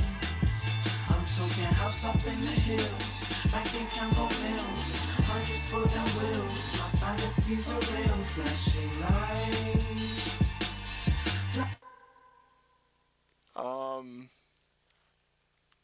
So what I'm doing here is I'm listening back to the Rough and listening to this and listening to what I like about the Rough and listening to what makes the Rough special, but then also listening to the things that I would improve on the Rough personally without ruining what I think makes the mix on the Rough special. Because it is a good mix on the Rough. But I also want to bring my own personal input into this. I listen to mostly music I mix because I have a stronger connection with it, I guess. Not because I have any sort of like ego about it, but because I have a connection with the music, because I've spent time with it and I feel attached to it. So like there are memories tied to the music that are more personal than music that I have no connection with. So I find myself revisiting old albums for nostalgic reasons. Like I listened to Crimson by Animal Collective, which is a B-side to Centimeter Hertz, which is like one of my favorite songs ever. But I also got the privilege of like working a little on like the rough mix balance of it.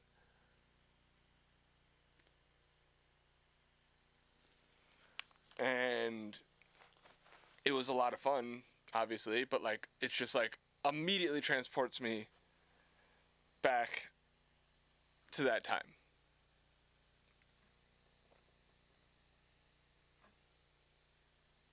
Which is nice. So these are like my standard, like this is a reverb, and the settings are something I did like for Thug back in the day. They're like slightly different now than they used to be. Obviously I changed them a long time, but it's not a good reverb. Essentially, it's like a very basic one, and it just sounds a certain way, and it's always sounded a certain way. I'm very comfortable with it, And this is more of a newer like setting I have on like I don't think this one's that adjusted, honestly. I end up adjusting it a lot more. This is just like the basic plate on the H reverb. Actually, let's fucking switch it up. Let's use the EMT 140. VIP at bars, whipping foreign cars, buying up cigars, smoking with the stars, flashing lights, flashing lights. I'm talking house up in the hills, bank account go mills, hundreds for them wheels. My fantasies are real, flashing lights, flashing lights. Bro, this reverb sounds so fucking good.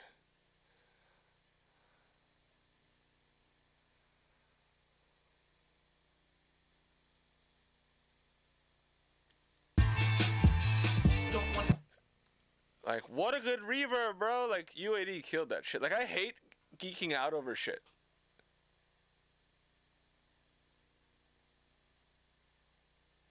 I think I just used a chorus. I took the phaser off. I just used the meta, whatever, and put like a chorus on it. I don't know. It was just, you know, some shit I did. I actually kind of want to put this joint on the whole vocal. Is that crazy? Cancel. I hate that.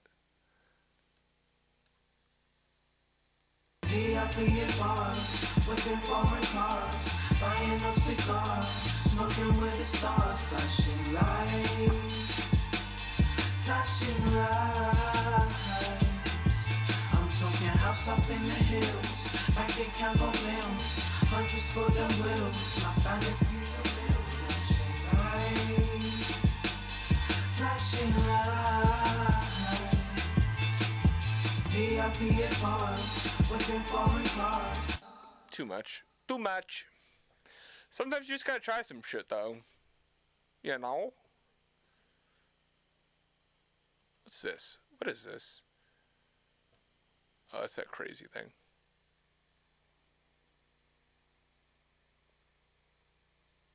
The lexicon's right there, right? That's not the 480, though. This is a 224.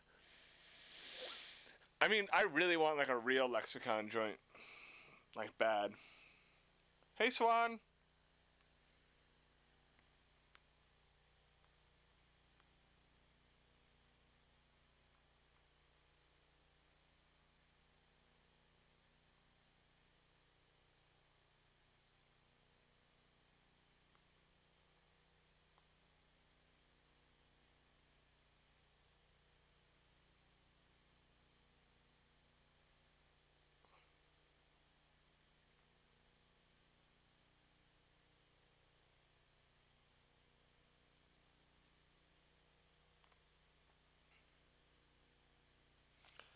It's hard to have a phone.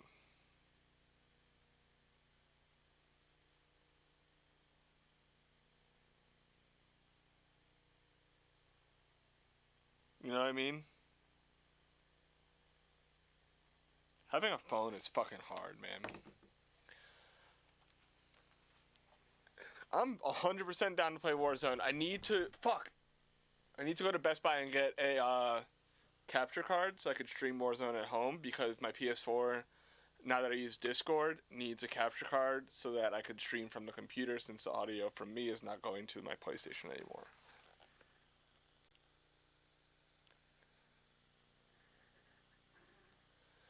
I do not put auto-tune on Ascend. I just put it on the fucking insert, the first insert. Auto-tune should always be the first insert. Everything else changes after. Do I use the Bricasti at all? No, I am not rich. Baines does, though. He is rich.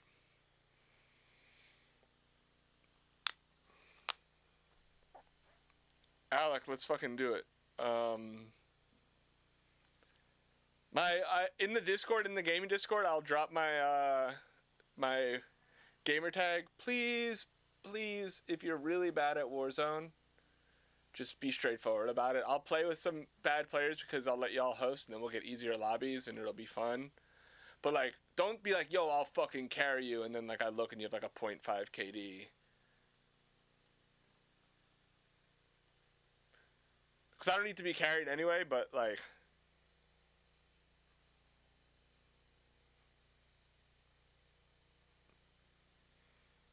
you know,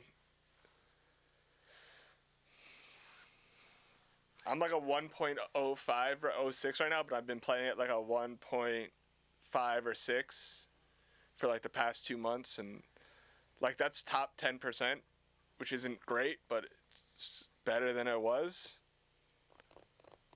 And I like if I didn't play with the Bobby online, I know he's fucking in here somewhere. If I didn't play with him, I'm sure I'd be a lot higher because he's like a 2 point fucking whatever, and his lobbies are fucking insane.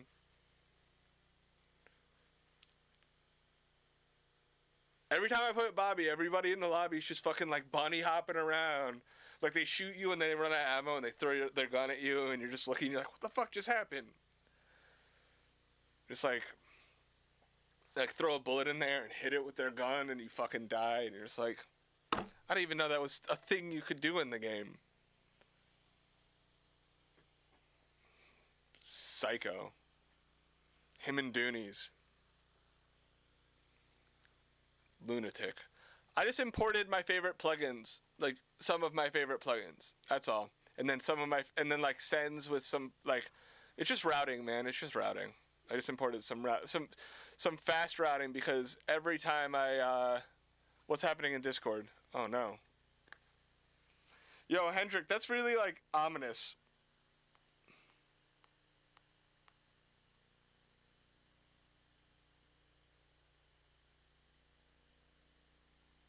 I hate you all. Why are you so fast? Why? How do you do this? Get a job. Stay away from me.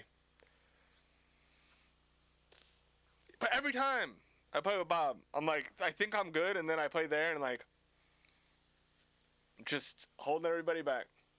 The Celestial is essentially the SSL, what's it called? What's that SSL joint thing? The Fusion, the SSL Fusion? That joint. It's SSL Fusion. So it's like harmonic exciting, some like things and other things, and fucking some spread and harmonics and...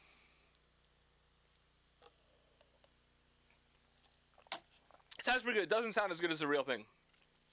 I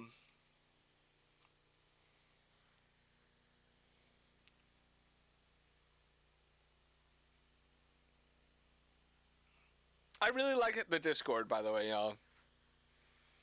Like, for all, like, the, like, you know, perceived anger I have, like, man, I really like the Discord. I've been in there a lot since I made it. I mean, I made it yesterday, but like, just exclamation point Discord. It's a really good community already, and there's a handful of people in there that I've been like reading their comments and seeing them help, and like it doesn't go unnoticed.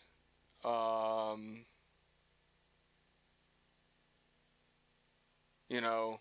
And like we'll mod you, and like everybody is going to gain something. Like if you're doing work for me, you're gonna get something out of it. Like whether it's money or stuff or whatever, we're gonna figure it out. But it's such a good community, and like if you're an asshole, they'll just get you the fuck out of there fast because they're all really cool. We don't have that many mods on here yet because I'm afraid of having too modded of a stream. You know, I do want to be able to personally call certain people out because I think it works better than them just getting deleted. Felix is super cool. Don't let him, don't let Benjamin Button 2.0 fucking confuse you.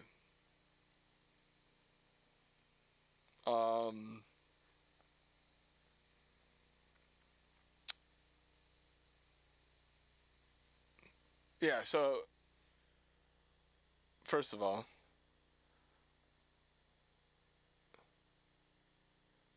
let's mod Alec, because I know he's cool. Ooh. I think public embarrassment is like a good tool.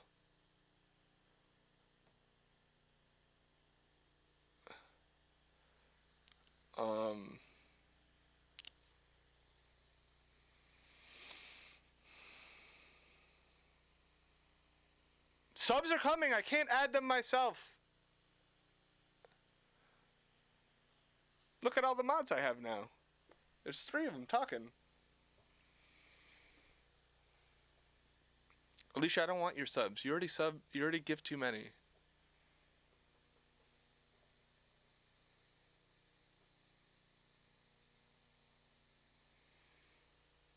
Too good of a person. Chill out. VIP at bars, whipping foreign cars, buying up cigars, smoking with the stars, flashing light. I like the hook vocals. So what's fun about this is that all these vocals are very different, all the individual parts, and I'm doing this a slow way.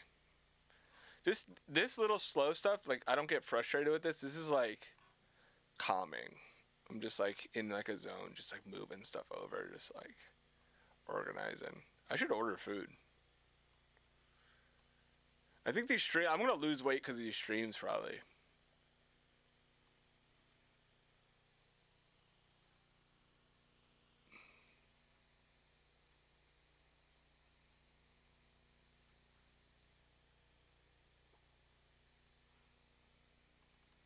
Don't wanna be materialistic, cause this lifestyle so imperialistic. And every day I'm looking at my statistics, going ballistic and the Lord's my witness. And I ain't even talk about evangelistic, but jealousy of others can be so addictive. The sky's the limit, but is it unrealistic? My dreams right now so idealistic. Man, could you even blame me? Ever since I could remember, it was cool to act fugazi.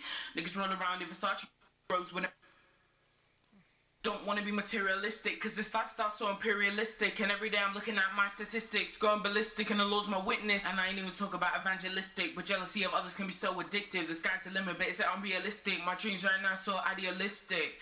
Man, could you even blame me? Ever since I could remember, it was cool to act fugazi. Niggas roll around in Versace robes with a Versace sheets, all blacked out whips and they bang the streets. No PhD, but they go UHD, and when they smile for the cameras, that's 24K. Teeth. Want a plain Jane, round my neck a Cuban. And maybe I'm hypnotized, but I just wanna be in front of those flashing lights. I love that. I hate like super clean, like no noise vocals, cause like first of all, most of that stuff is inaudible anyway in the song for most people, and secondly, like y'all don't hear like how that affects how you perceive the vocal. Don't wanna be materialistic, cause this lifestyle's so imperialistic. And every day I'm looking at my statistics, going ballistic and the Lord's my witness. And I ain't even talk about evangelistic, but jealousy of others can be so addictive. The sky's the limit, but is it unrealistic? My dreams right now so idealistic. Man, could you even blame me? Is this not on wet? Ever since I could remember, it was cool to act. That's what was bothering me.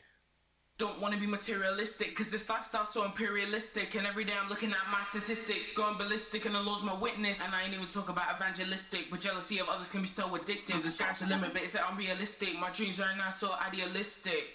Man, could you even blame me? Ever since I could remember, it was cool to act fugazi. Niggas roll around in Versace robes with a Versace sheets, all blacked out whips and they bang the streets. No PhD, I'm in double time right now. but they go UHD, and when they smile for the cameras, that's 20. So technically an eighth note is a quarter note. Okay. Don't wanna be materialistic, cause this lifestyle's so imperialistic. And every day I'm looking at my statistics, going ballistic and the Lord's my witness. And I ain't even talk about evangelistic, but jealousy of others can be so addictive. The sky's the limit, but is it unrealistic? My dreams right now so idealistic. Man, could you even... What?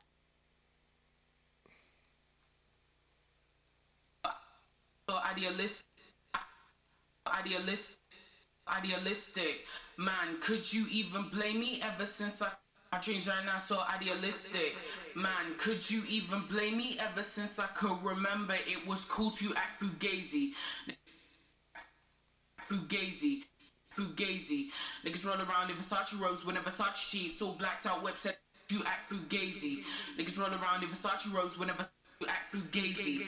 Niggas run around in Versace robes whenever Versace sheets, all blacked out webs and they bang the streets. No PhD, but they go you. Nate, I know what to do. Nate's telling me what to do. And when they smile for the camera. Fugazi. Niggas run around in Versace robes whenever Versace sheets, all blacked out webs and they bang the streets. No PhD, but they go UHD, and when they smile for the cameras, that's 24K. Teeth. But maybe I'm disillusioned. I just want a plain Jane, round my neck a Cuban. And maybe I'm hypnotized, but I just wanna be in front of those flashing lights. Round my neck a Cuban. And maybe I'm hypnotized, but I just wanna be in front of those flashing lights. One of those flashing lights.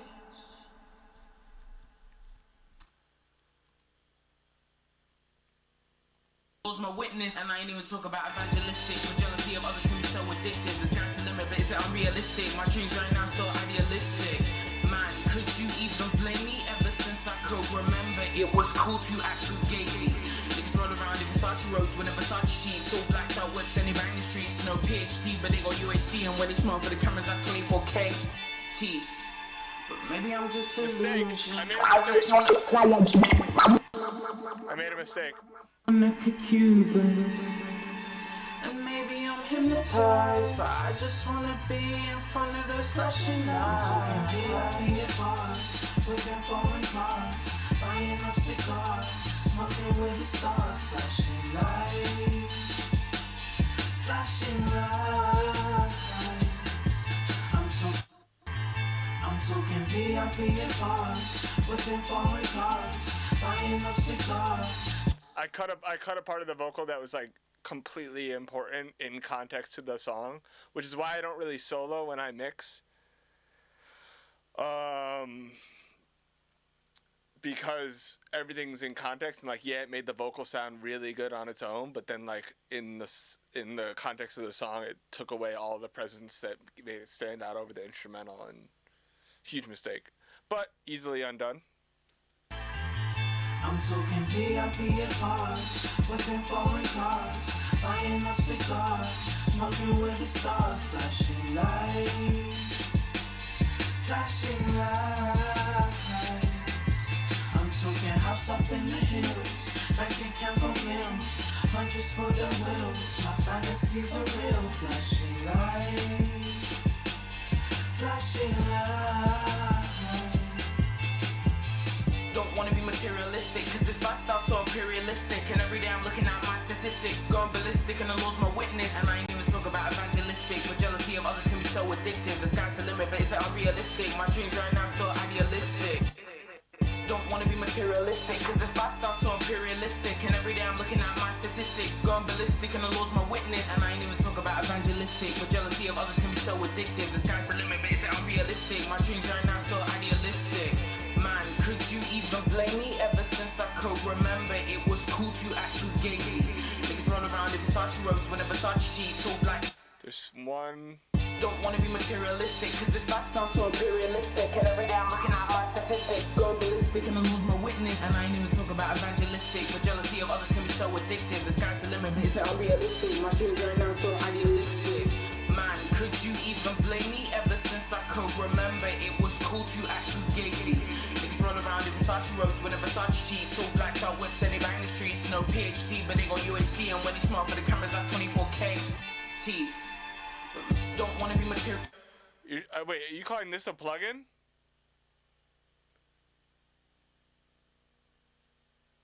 Is this what you're talking about, the skinny plugin?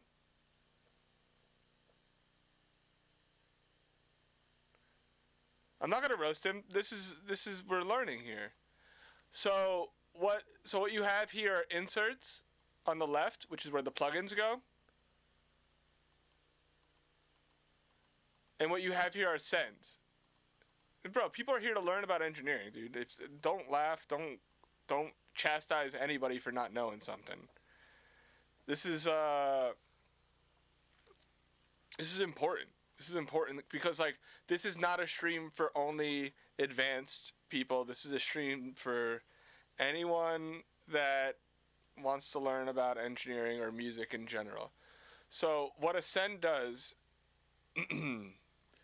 is this takes a certain percentage of the signal and sends all of that percentage of the signal here. And then all of that percentage of the signal is 100% affected by this. So what I'm doing is choosing how much of the signal I want to send, so how much of these three vocals all together that are all going here that I want to send to a plate reverb. So what you have is, I'm talking VIP at bars, whipping foreign cars, buying up cigars, smoking with the stars, flash. so what I'm doing is sending, you know, VIP at bars, whipping foreign cars. negative this. So say I sent this to negative 18.5 and affected it 100% by a plate reverb. That's essentially what I'm doing, right? And then same with the hall reverb. There's nothing going to the alt, but it's still there, so I can, you know, make it inactive if I want. It doesn't take up any processing. Then I send this much to a doubler, sending, you know, nothing here, so I can make this inactive if for the sake of, you know, visual learning. This much to a slap, nothing to an eighth. Let's make that inactive for now. Nothing here. Let's make that inactive. Sending a lot to the chorus, a lot. And then toolbox, which is like just random, like whatever I want to send. And then so like all three of these are now making up essentially the time-based effects processing that is being attached to the vocal. VIP at bars, whipping for. Which is like why I like questions more than I like feedback or whatever, because like if that person didn't ask that question, I'm sure there's like 150 other people in here that don't know about sense. You know?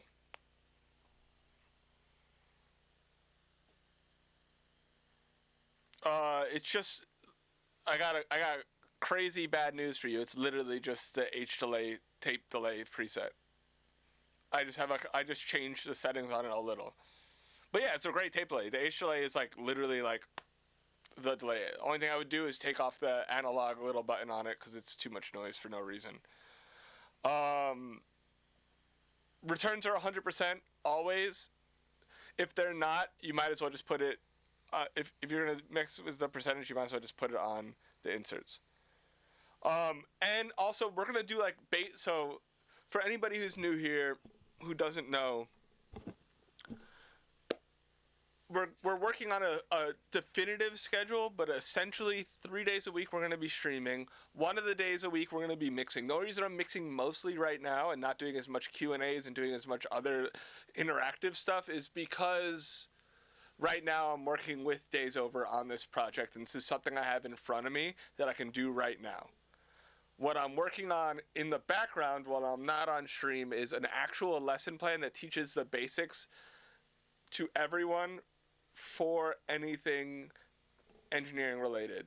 So we're going to go over like what an EQ is and how to EQ and what some good EQs are and how to know the difference between a good one and a bad one and the coloration and all this other stuff. And then we're going to go over compression. Then we're going to go over like signal flow. And we're going to go over Pro Tools. And we're going to go over like the Pro Tools quick keys. And we're going to go over like literally a syllabus. Unfortunately, it takes me a long time because it's just me. So I'm writing up essentially a syllabus, and we're gonna be doing bi-weekly. Is bi-weekly every other week?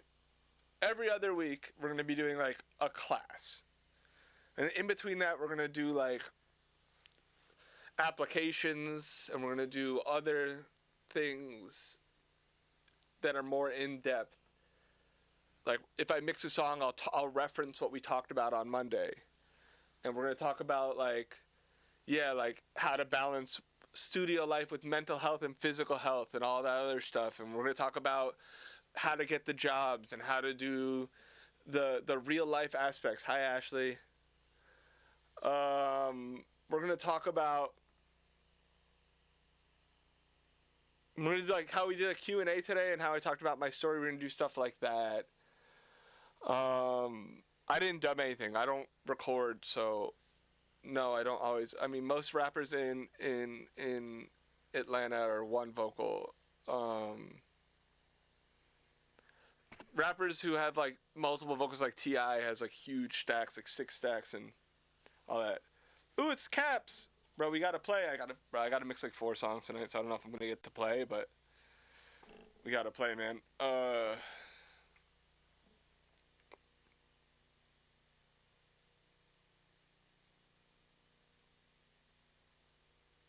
But we're working on A, a syllabus, and we're working on B, free education. We're working on C, sticking it to for-profit educational institutions.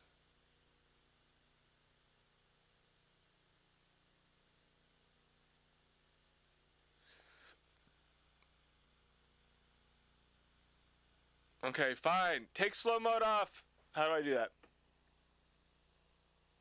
Slow mode off. Can I do it from my thing? It's not. Clap, clap, slow mode. Oh, here they go.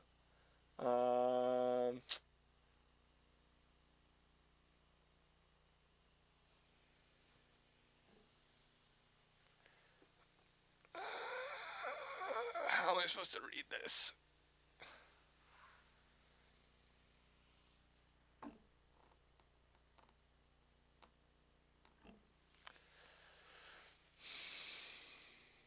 No, it's fine. I'll catch up somehow.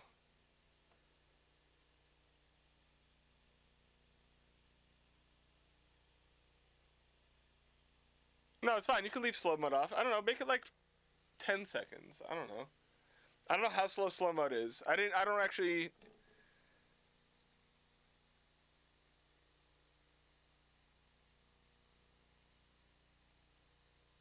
If you do exclamation point gear, I think it tells you all my gear that I have at my disposal. Ah!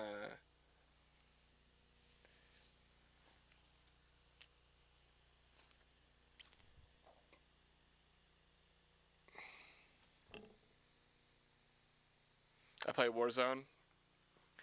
Or eat some food, pet my dog or whatever, hang out with my girlfriend. You know! I'm talking VIP at bars, whipping foreign cars, buying up cigars, smoking with the stars, flashing lights, flashing lights. I'm talking house up in the hills, bank account got mills, hundreds for them wheels, my fantasies are real, flashing lights. I don't really sidechain delay, I'd rather automate it. Sidechaining is like the same thing, you know. If I'm gonna do it, I'm gonna automate it, or I'm gonna leave it like on phase, like phase canceling one, so it goes away a little. No,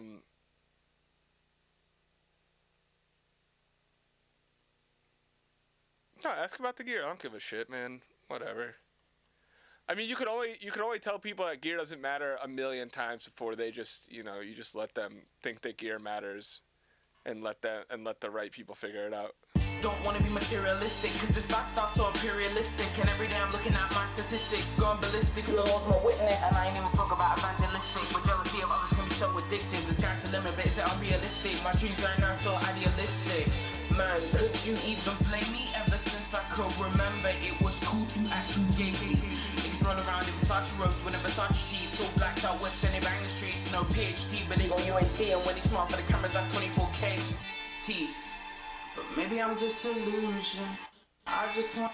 I ain't even talk about evangelistic, but jealousy of others can be so addictive. The sky's the limit, but is it unrealistic? My dreams right now so idealistic. Man, could you even blame me? Ever since I could remember, it was cool to act fugazi. Niggas run around in Versace robes with a Versace sheets, all blacked out whips and they bang the streets. No PhD, but they gon' UHD, and when they smart for the cameras, that's 24K. Teeth. But maybe I'm just illusion. I just want a plain Jane round my neck, get cute. Don't wanna be materialistic, cause this lifestyle's so imperialistic. And every day I'm looking at my statistics, going ballistic, and the law's my witness. And I ain't even talk about evangelistic, but I agonized over buying these speakers for almost, I don't know how many years. I went back and forth. I listened to a million different speakers. I fucking chose. I wanted PMCs. I wanted fucking Barefoots. I liked my Atoms. I didn't want to change them. I wanted to change, like, whatever. I borrowed these from Michael Brower. I sat with them for 2 weeks. And when he took them away, I noticed a difference, which is the first time with a piece of gear I ever was like, whoa, I needed that.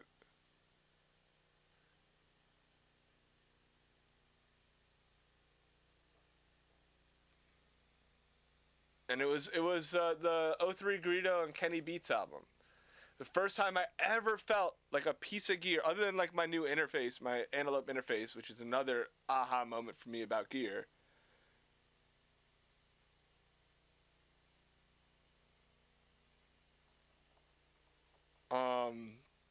It was like the first time I ever felt like, whoa, gear kind of matters sometimes when people really build high quality shit.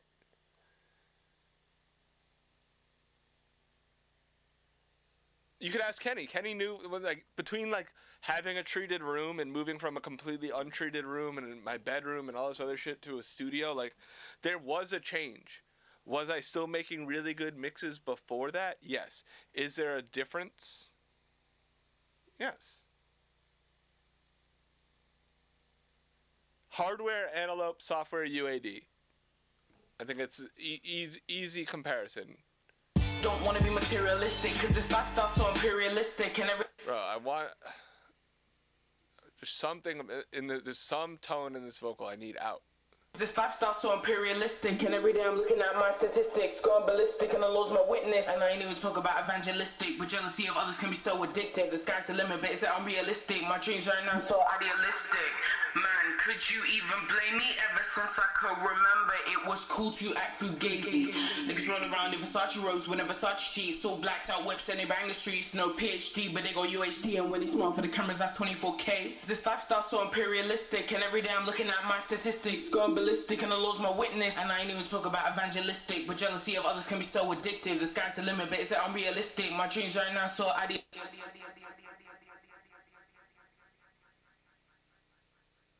I put decap on the drums. Don't want to be materialistic, cause this lifestyle's so imperialistic, and every day I'm looking at my statistics, going ballistic, and I lose my witness. And I ain't even talk about evangelistic, but jealousy. Devil Lock is saturation and compression, because I think Crush is like hyper compression and Crunch is distortion and saturation. I believe. I've read these manuals, man, and like eventually you forget what the manual is and you only know what your application of the shit is, and like, you know, like there's a happy middle ground between like application and manual, and drums or vocals first. I'll usually mute everything but the drums and the vocals first, and the bass.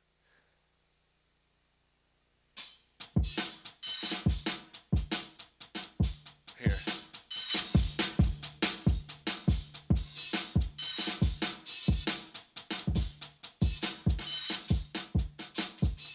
Can y'all hear the difference? Is it coming through on stream?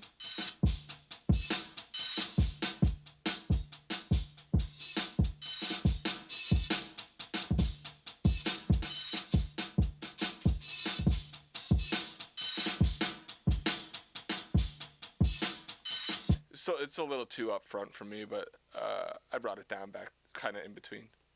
Going ballistic and I lose my witness. And I ain't even talk about evangelistic, but jealousy of others can be so addictive. The sky's the limit, but is it unrealistic? My dreams right now so idealistic. Man, could you even blame me? Ever since I could... VIP at bars, whipping foreign cars, buying up cigars, smoking with the stars, flashing lights. I always get scared because like I know all the Daysover kids are in here. I don't mean to call y'all kids like in a disrespectful way, but like I'm old.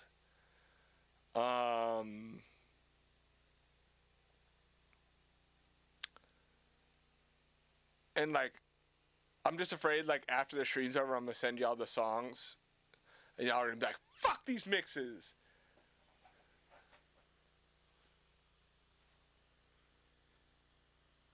Well, thank God DVR's not in here. I'm sick of him.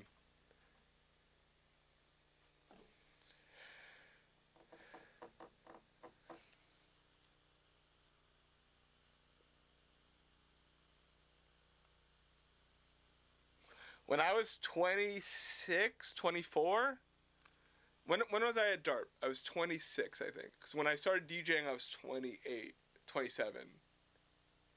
Right? 2015. DJing. It was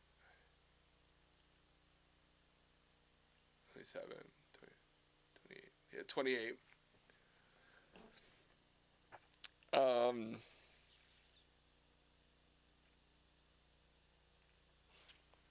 When I was 25, I had an assistant or an intern at the studio who's 55.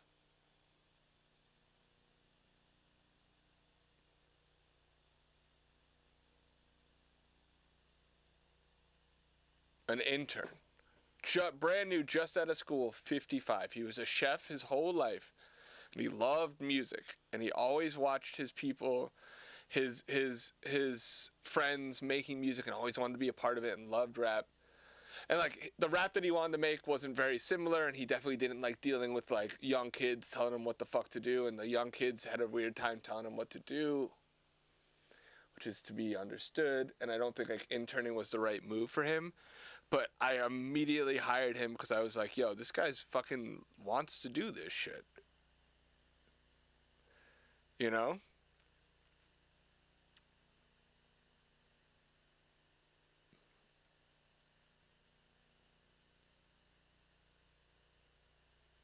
Do I do paid mixes? I mean, yeah, exclusively.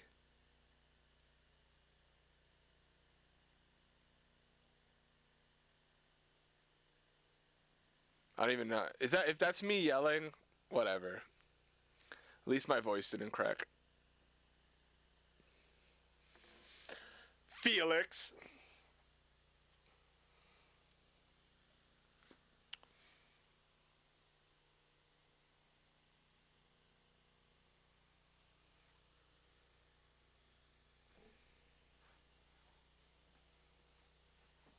Oh, wait.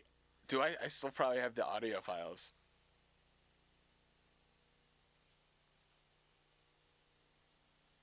Bro, Ouya, I will delete your fucking vocals, bro. I'll replace all your vocals with Felix's voice cracks. Keep trying me about some DAW shit. This is Pro Tools. I'm just gonna send them the mixes and it's just gonna be like, I'm just gonna manipulate Felix's voice cracks into the same melodies and cadences as Ouya's vocals. I'll do that shit. I'll spend all fucking month on that shit.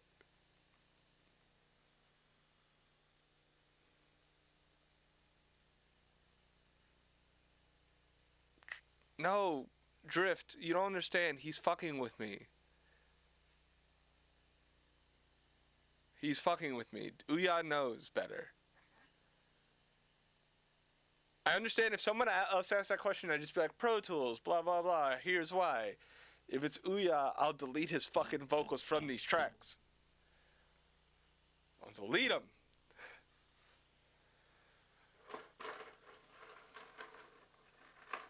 On site!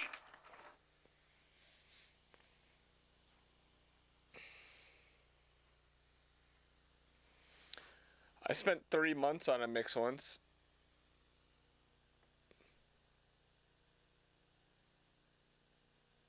I hate that my desk has like all the important shit on it. I need like a second desk to flip.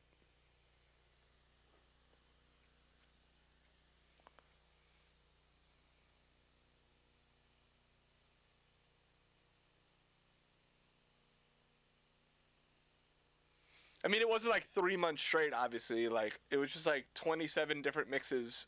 Like, so every day I'd send back a new mix. I've talked about it on the stream. The song. Yeah, sure, come get it. You gotta pry it out of my hands, my cold, dead hands. VIP at bars, whipping foreign cars, buying up cigars, smoking with the stars, flashing lights, flashing lights. I'm talking house up in the hills, bank account. Okay.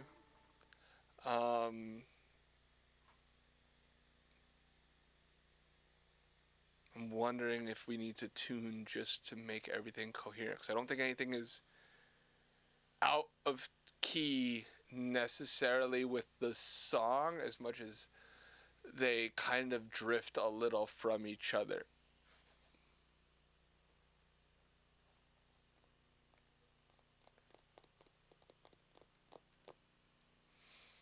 I mean, isn't Masterdesk part of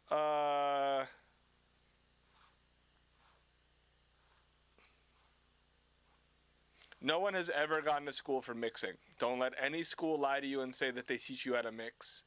There is no school for mixing. There's a school for learning the basics of engineering and fundamentals and application of fundamentals. No one can teach you taste. That is something you learn over time. No one can teach you personal opinion. No one can teach you your sound. No one can teach you how to make a song sound good. Not even me. But definitely no school.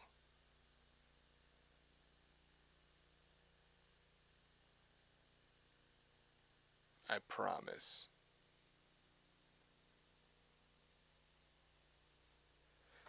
Because all of it is your personal influence. All of it is like, all of my mixes are accumulation of like the last 34 years of my life. Right?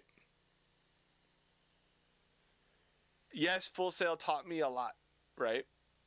But did it teach me how to mix? Absolutely not. Did it teach me how to implement any recording skills? No, because everything they taught me was old as fuck. I could teach you, I could show you how I mix and you could apply that to your own process. I could help you learn the basics, but all of that has to come from you.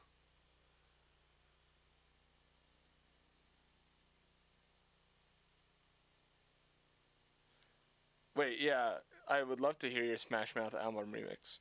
Yeah, the best way to learn how to, no, sorry. The best way to learn how to mix is not mixing. The best way to learn how to mix is recording. And making the rough mix sound as good as you can every time. That's the best way to learn how to mix.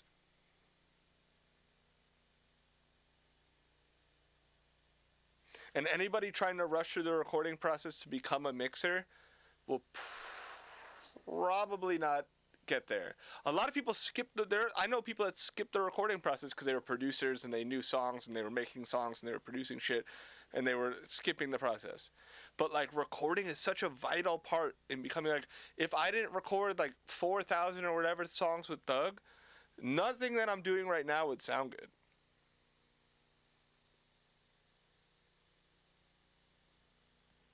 At all. He was very demanding. He wanted shit done right away. He wanted to sound the way he wanted to sound. Same thing with Travis. Like Travis is like, do this right now. I need this right here. Let's get this. You know? And I'm like, fuck, I'm recording at the same time and he wants it to sound like this. Fuck, how do I do it faster? How do I get more efficient? And then like I started to like get my routing right and like import shit and like get everything right and like know exactly what he wanted and like get it to the right where he needed it to be and like also get the vocal recording quality right and also get the vocal production right and also get in there and do everything right, and it's like all immediate.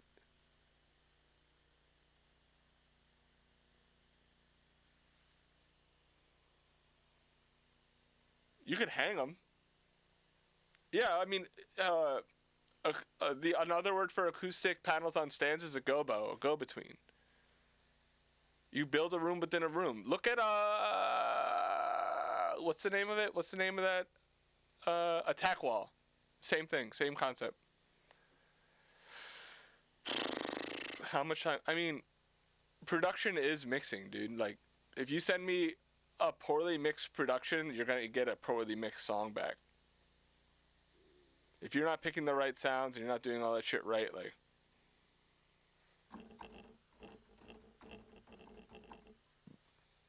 you're fucked. Sound selection is everything. Mixing is everything when you're producing.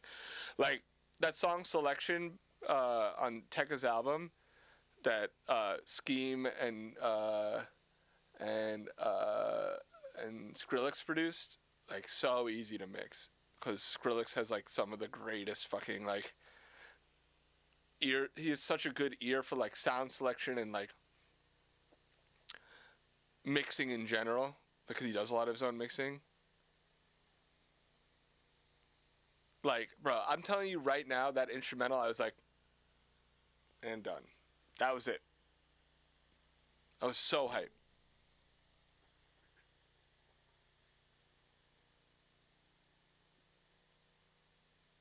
I did the least. I was like, boop, boop, beep, boop, boop. Done. Beep, boop, beep, boop. Finished.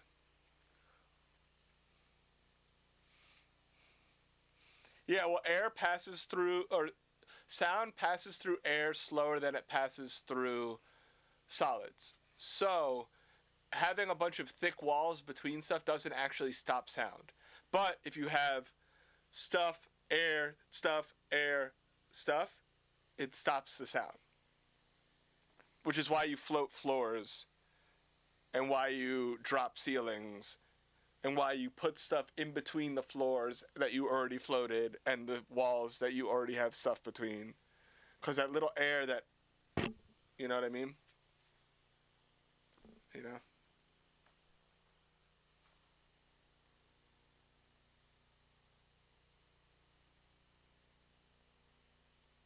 Just don't be a pussy, dude. Just fucking EQ it. You just said my vocal EQ is not bright enough because I'm a pussy. That's all you just said. Just fucking do it, man. Your answer is in the question. I believe in you. I just think you need to believe in yourself.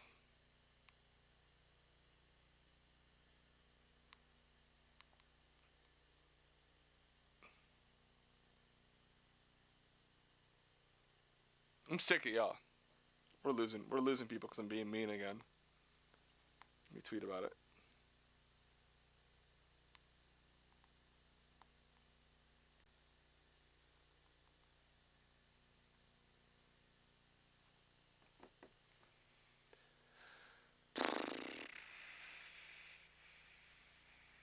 You gotta put D-Lisp. It's a secret plugin.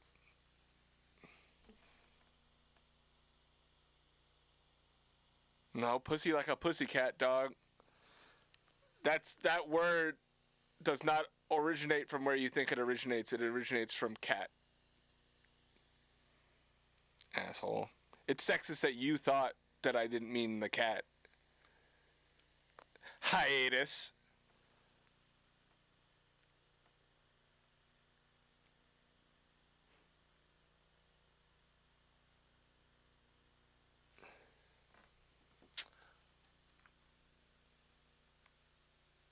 Learn your word origins, dick.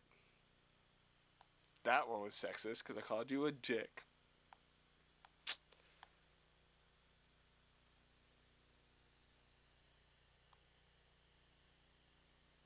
Yeah, I've melodined voice cracks. I've melodined voice cracks and like other shit. It really gets there.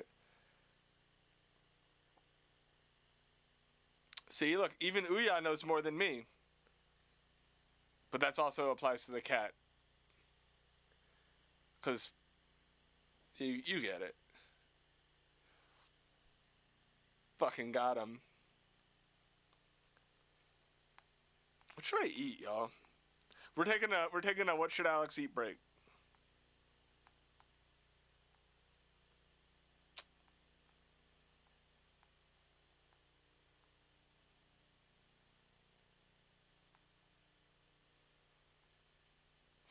It's going to my house and not here? Son of a bitch, I almost sent my girlfriend fucking food. Bro, I can't eat gluten or dairy, and someone recommended fettuccine alfredo. It's literally just a combination of two. Like, when I was a kid, I would eat fettuccine alfredo, and then I would just be like laying on the floor in the bathroom, just writhing in pain. I'm like, I love fettuccine alfredo.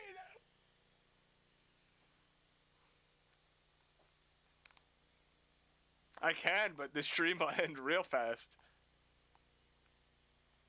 You'll just get one of these, and then you'll hear like footsteps of me fucking running out of the room. I'm not gonna eat on stream. I'm not gonna do that shit. That shit makes me super uncomfortable, and I'll be afraid I'll have food in my mouth the whole time. Damn, Halal Guys is really trying to get me to order it right now.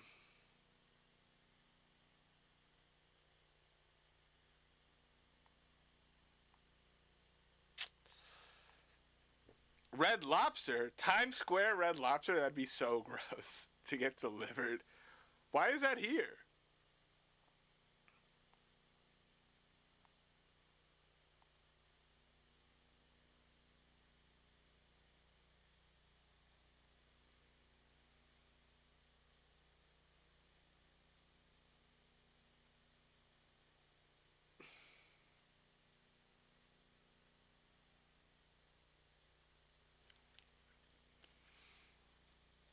I'm not drinking any more eggs. I don't do that regularly. I did that to prove to Kenny I would do it. You can't dare me to do something. Like, I'm just not gonna do it. If I say I'm gonna do something, I'm just gonna do it, man. I don't eat eggs. Raw eggs. Just in my free time.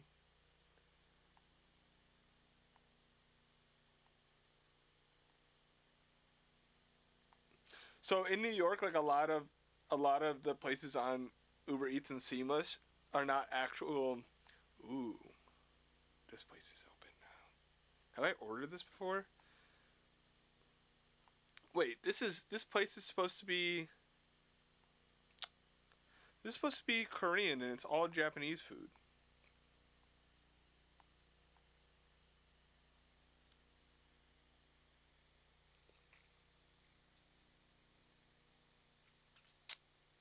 Someone said, I dare you to send $100 to my Cash App.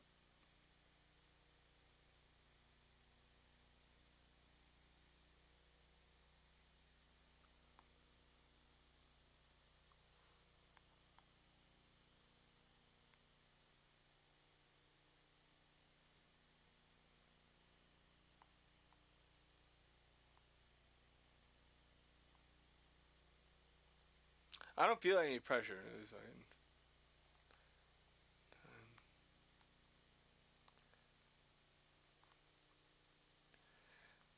I would send someone $100 in here just cause, but I just don't know that you're not an asshole. Like, you know, I don't want to give dickheads money. Like, I don't know. Like, I gave Felix. I bought Felix Soothe.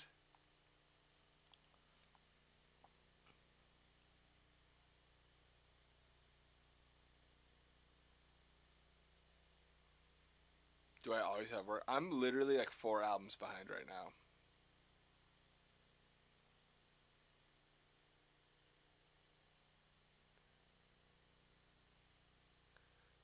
No. Scarlett. What's Scarlett's Cash App? Because Scarlett's been out here doing. Oh wait, Scarlett, you're supposed to fucking be making my website for money.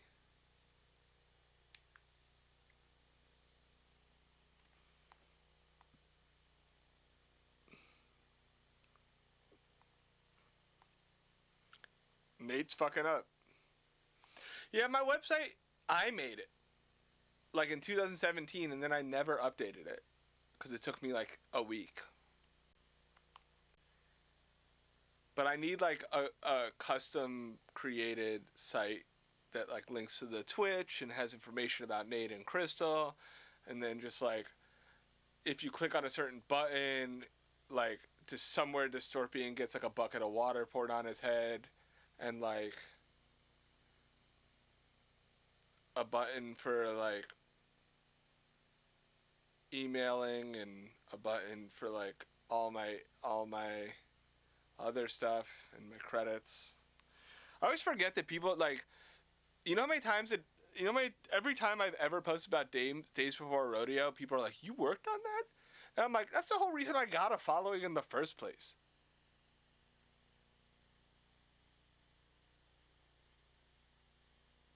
Like, and it's so confusing because, like, even, like, all the thug work, like, Travis Scott's fans back in the day were, like, way more ravenous than anyone else's. There still are, but they were crazy. Like, when he had, like, just a niche following, like, Days Before was, like, he posted me on his on his Instagram once when we finished Days Before, like, thanks, Alex, whatever.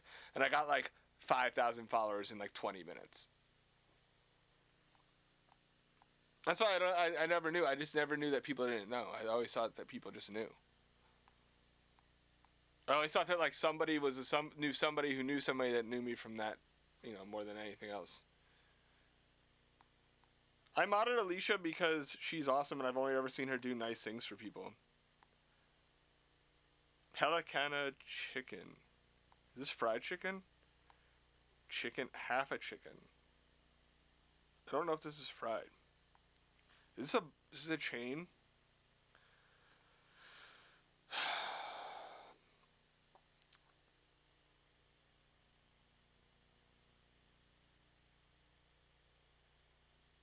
Bro, I can't order food. There's too many options. I said food ordering break. Dick. I need a second. There's a lot of pressure on this meal because it's going to be the only food I eat today.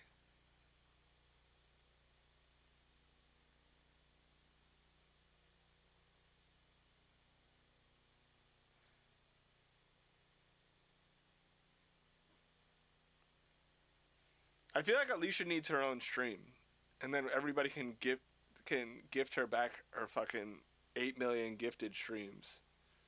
It'd just be her just saying thank you for fucking 8 hours a day.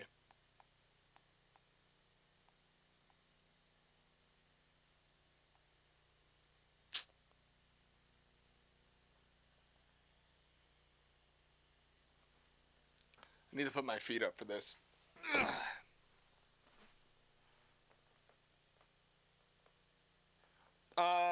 Alicia, I would subscribe to you knitting.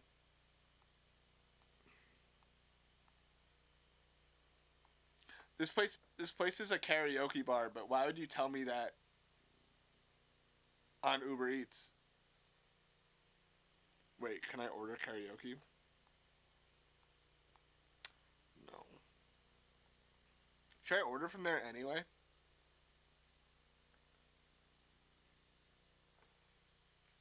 Oh, sorry. I didn't know y'all couldn't see. Nate's not here. This place looks good. Seafood pancake. Tofu fried kimchi.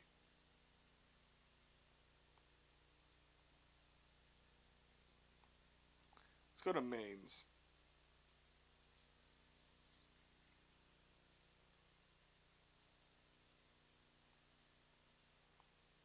They only have vegetarian bibimbap?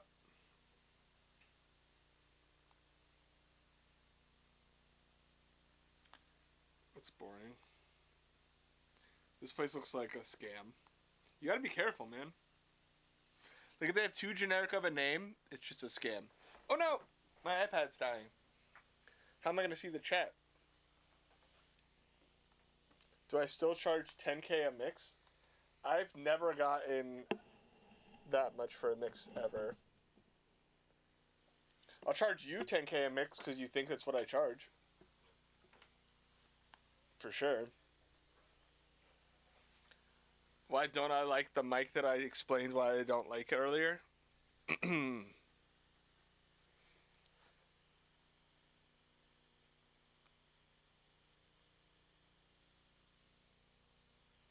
it fucking sucks, man. That mic sucks butt. That's why.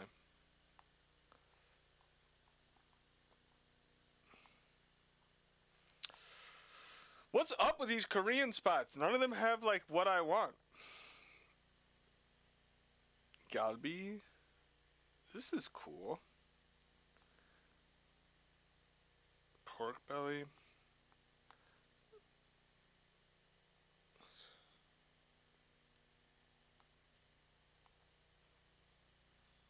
It says gulp, gulp, gulp.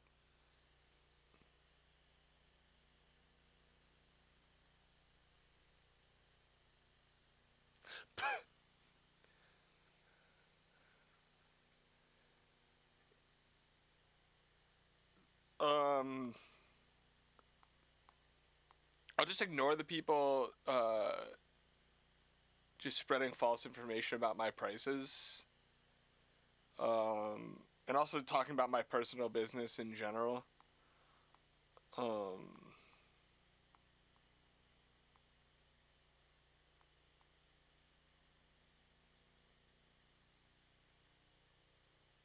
can't eat bread or cheese, so I can't eat at McDonald's. I'm gonna ignore them in the way that, like, I'm clearly not ignoring them, but I'm also just gonna be like, you suck, and then I'm just gonna keep it moving. I'm really want this bibimbap really fucking bad. Nuggets versus Celtics would be like the least watched NBA finals ever. And then on the other end, like Lakers Celtics or Lakers Heat would be like crazy ratings.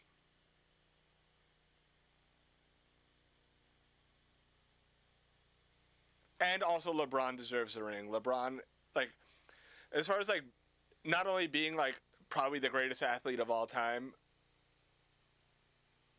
or one of three, oh, this place is good. Nice. Oh, but I don't have a fucking bowl.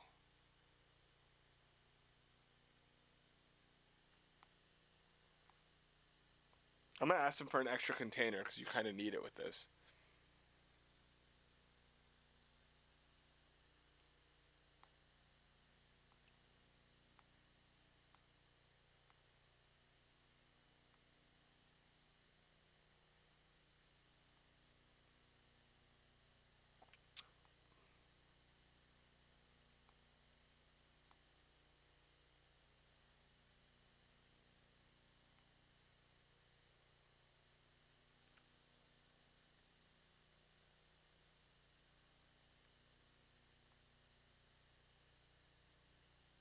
This is getting expensive.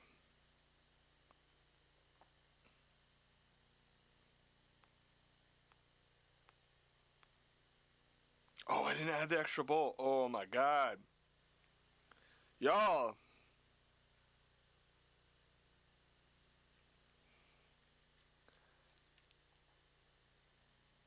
But, oh, sorry. LeBron standing up for human rights, being a cool dude, being an awesome dude, speaking out for players,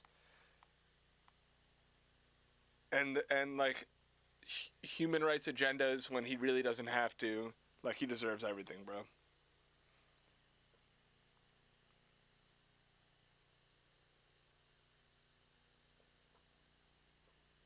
You were in lab? What lab?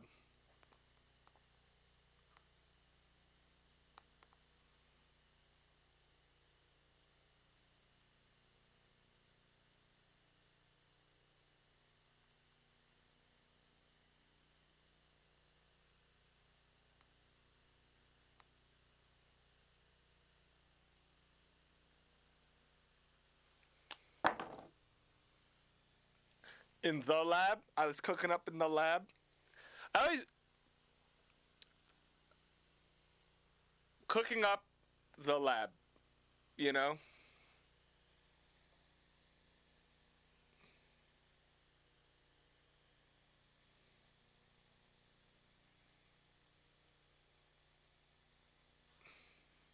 Don't wanna be materialistic, cause this lifestyle's so imperialistic. And every day I'm looking at my statistics, going ballistic, and the Lord's my witness. And I ain't even talking. Flashing lights. I'm talking house up in the hills. Bank account of bills. Hundreds spoke their wheels. My fantasies are real. Flashing lights. Flashing lights.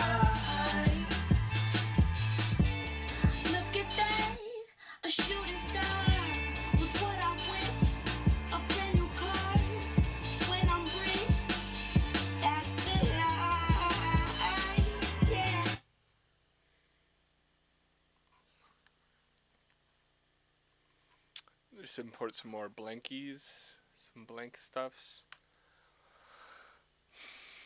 Blank plugins, blank plugins.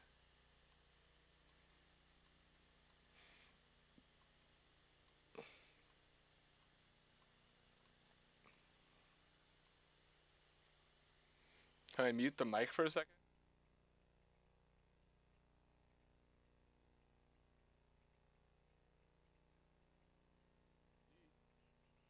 Are you hearing it bleed? That's my worry. I usually turn it off, but I'm like kind of in the zone right now.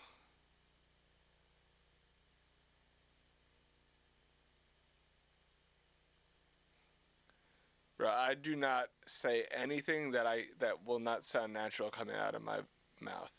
Promise you. I saw someone say that's a cap the other day.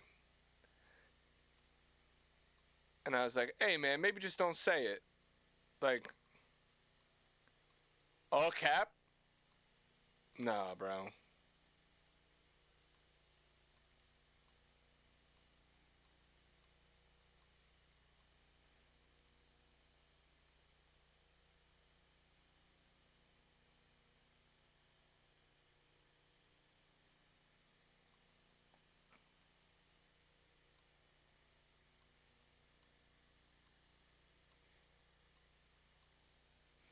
What do you get from the key EQ? What do you look for? I look for it to sound good, and I get excited when it sounds good. I'm just like, hey, this should sound good to me, and then it sounds good to me, and I'm like, yeah!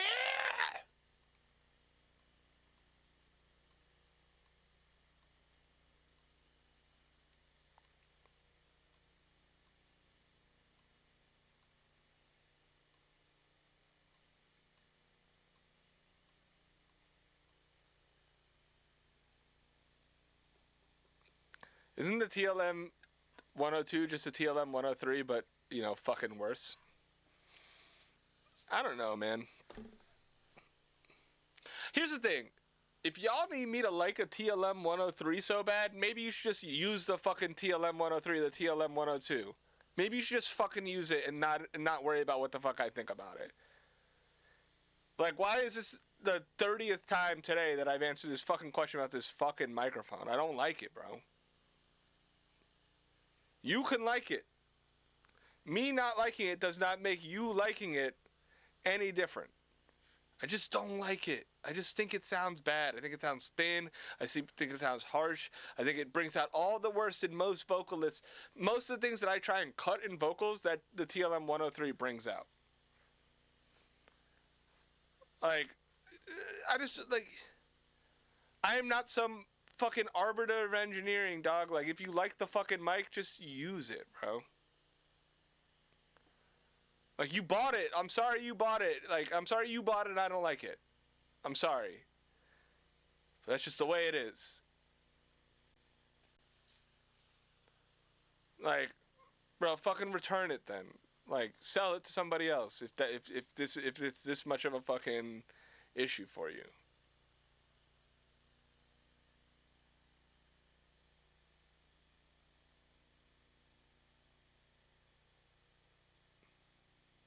Oh, cool. I don't fucking care, bro. I don't care what monitors you use. I don't care what monitors I use. I don't care what mics. I just like what I like. I never am, like, going around being like, oh, this guy uses something different than me. Who fucking cares, bro? It's just gear. Ah, the gear. The fucking gear. Oh, microphones.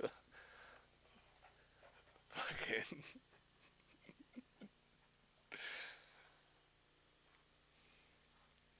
Bro, y'all should just take that fucking gear talk to gear sluts with all the other people that just buy gear and hoard it while not making any music.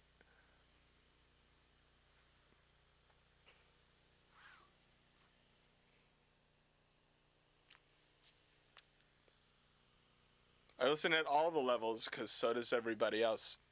Rushing up, VIP bars, whipping foreign cars, buying up cigars. Smoking with the stars, flashing lights. Flashing lights. I'm talking house up in the hills. Epic Campbell Mills. Hundreds for the wheels. My fantasies are real. Flashing lights. Flashing lights. Look at that, a shooting star. Look what I win, a brand new car. When I'm rich. Look at that, a shooting star. Look what.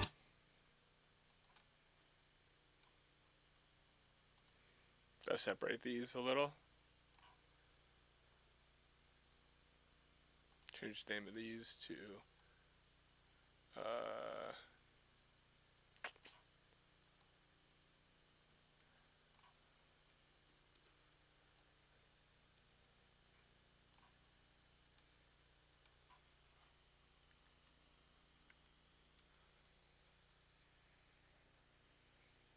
yeah, just fucking use whatever you want, man. I don't need to like your fucking microphone.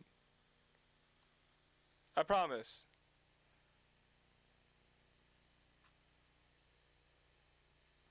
I promise I don't need to like your fucking microphone. For you to like it. I don't fucking care about your goddamn microphone. VIP bars, living foreign cars, buying up cigars, smoking with the stars, flashing lights, flashing lights. I'm talking house up in the hills, Epic Campbell Mills, hundreds for the wheels. My fantasies are real, flashing lights, flashing lights. VIP bars. Living foreign cars, buying up cigars, smoking with the stars, flashing lights, flashing lights. I'm talking house up in the hills, Epic Campbell Mills, hundreds for the wheels. My fantasies are. Microphones suck, bro. Every microphone is bad. How about that? Look at that, a shooting star. Look what I win, a brand new car. When I'm rich, that's the life, yeah. Glitz and glam, I'll feed the fam. You on my team, no thank you, ma'am. Don't want no scam, that's right, yeah. I'ma be up there on that TV screen. Show them suckers what I mean. Memories, flashing lights, yeah. VIP bars, whipping foreign cars, buying up cigars, smoking with the stars, flashing lights, flashing lights. I'm talking house up in the hills, bank account got mills, hundreds broken wheels. Our fantasies are real, flashing lights, flashing lights.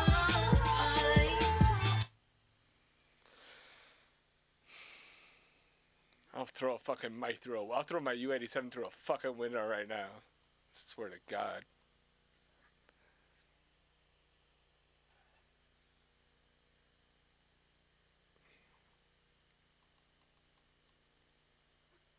Fucking 45-year-old Mike will break that shit over my knee. Look up, send it to Gear Sluts.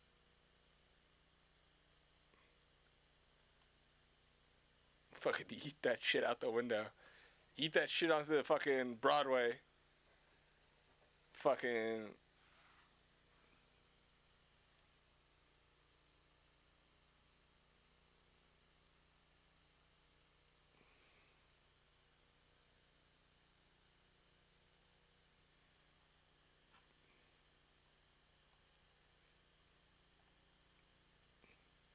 Piss off all of Germany at the same time. Don't wanna be materialistic, cause this lifestyle so imperialistic. And every day I'm looking at my statistics, going ballistic and I lose my witness. And I ain't even talk about evangelistic, but jealousy of others can be so addictive. The sky's the limit, but it's unrealistic. My dreams right now so idealistic. Man, could you even blame me? Ever since I could remember, it was cool to act fugazi. Niggas run around in Versace robes, when a Versace sheets, all blacked out whips and they bang the streets. No PhD, but they go UHD, and when they smart for the cameras, that's 24K. T. But maybe I'm just illusion. I just want a plain Jane round my neck a Cuban. And maybe I'm hypnotized, but I just wanna be in front of the flashing lights. I'm talking VIP at bars, whipping foreign cars, buying up cigars, smoking with the stars. Flashing lights, flashing lights. I'm talking house up in the hills, renting Campbell Mills, 100 spoken wheels. My fantasies are real. Flashing lights, flashing lights. Look at that, a shooting star. Look what I whip, a brand new car. When I'm rich, that's the life. Yeah. Glitz and glam, I'll beat the veil. You on my team. No. I'm talking VIP at bars, whipping foreign cars, buying up cigars, smoking with the stars. Flashing lights, flashing lights. I'm talking house up in the hills, banking Campbell Mills, 100 spoken wheels. My fantasies are real. Flashing lights. Sometimes I wish my parents never moved me out of New York, so I could have kept all my Puerto Rican heritage so people wouldn't mistake me as white all the time. But, like, if you're perceptively white like I am, like, I don't know that I could really argue with it. VIP at bars, whipping foreign cars. Why not put auto-tune on the bus? Because why would I pitch correct this, and this all together when they are all different? My last name's not my real last name, y'all. So there's this thing called the Armenian Genocide, and my family changed their last name to avoid being fucking genocided. My dad's Armenian, and my dad was born in Istanbul, but he's Armenian, and my mom is Puerto Rican, and my grandpa and my grandma from my mom's side are from Puerto Rico. VIP at bars, whipping foreign cars, buying up cigars, smoking with the stars. Flashing lights, flashing lights. Yeah, Turkey's great. It's a shame they fucking tried to genocide an entire group of people not too long ago. VIP at bars, And now they deny it. But yeah, Turkey's great. VIP at bars, whipping foreign cars, buying up cigars, smoking with the stars. I don't look anything like any of the above. I think I do, because I am. So telling me I don't look like that is kind of crazy.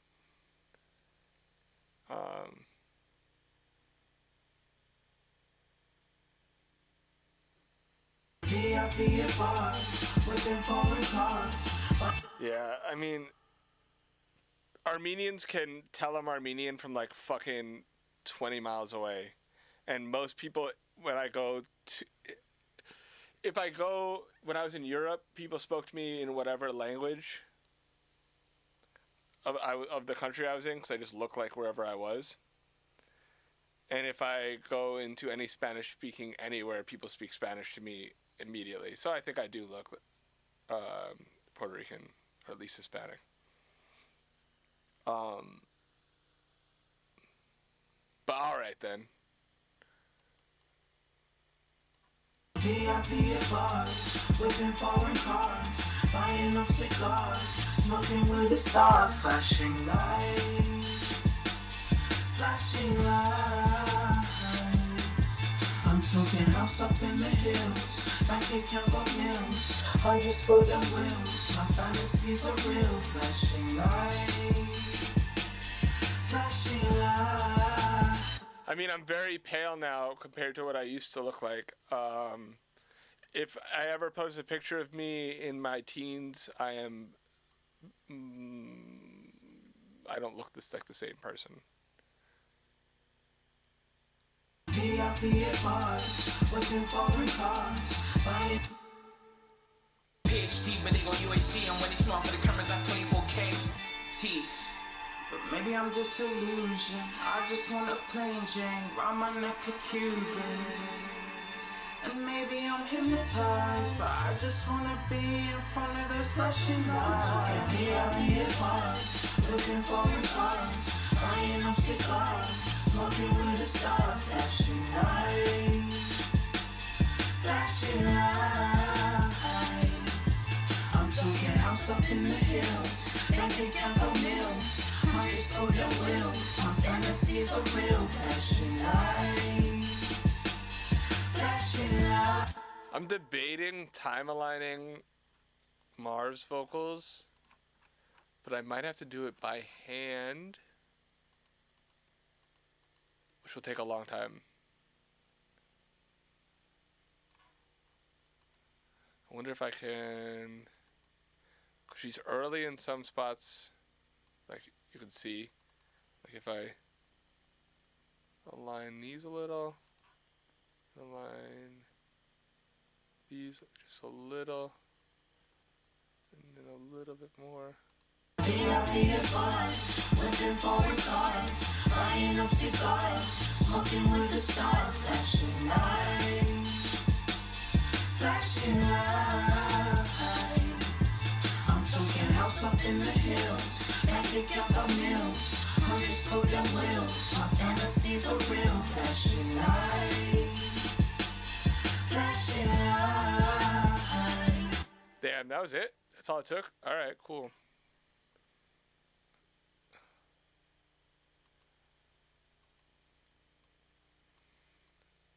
Is it the CLA thing on my Wikipedia page? Because 800 people have tagged me in it. I don't really care about my Wikipedia page, dude. I've never touched it myself. But yeah, I've nudged the vocals 1 millisecond at a time. You change the nudge value and you select something, you go plus minus and it moves around. Yeah, I'm not too worried about the fucking my Wikipedia page. I'm sure somebody, I'll hire somebody to fix it at some point in my life. So, I mean, before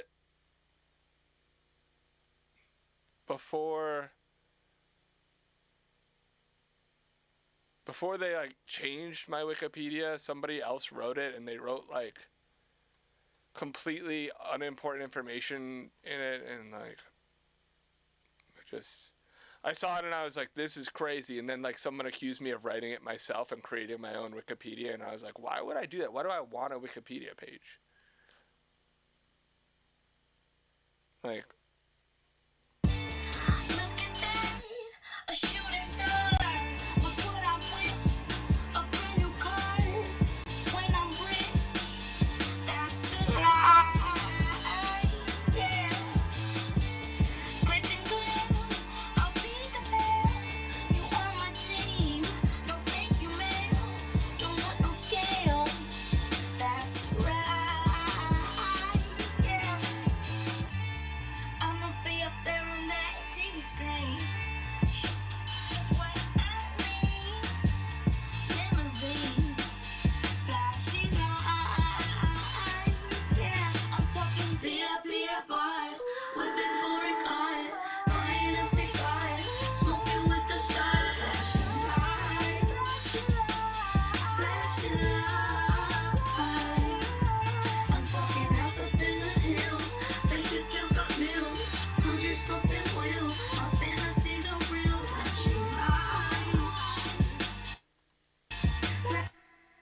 Smoking, whipping foreign cars, buying up cigars, smoking with the stars, flashing lights, flashing lights. I'm talking house up in the hills, bank account got mills. yeah, it like says I like wore FUBU clothing. And it's like, yeah, that's true. I don't know what that has to do with anything. VIP at bars, whipping foreign cars, buying up cigars, smoking with the stars, flashing lights, flashing lights. I'm talking house up in the hills, bank account got mills, hundreds broken wheels. My fantasies are real, flashing lights, flashing lights. VIP at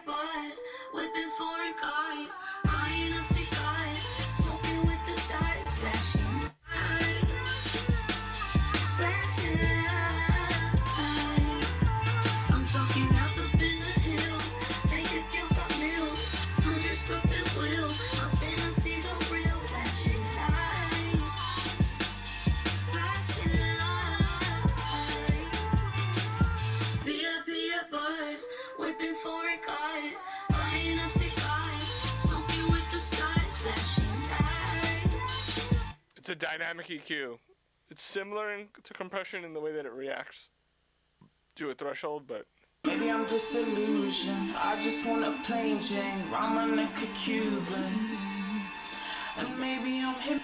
I already high pass the vocal. So the shelf is because I already high pass the vocal. House up in the hills, bank account got mills. 100 spoiled on wheels. My fantasies are real. Flashing lights. Flashing lights. Don't wanna be materialistic, cause this lifestyle's so imperialistic. And every day I'm looking at my statistics, going ballistic and the law's my witness. And I ain't even talk about evangelistic, but jealousy of others can be so addictive. The sky's the limit, but is it unrealistic? My dreams right now so idealistic. Man, could you even blame me? Ever since I could remember, it was cool to act fugazi. Niggas run up. No, all the vocals are not pan to center.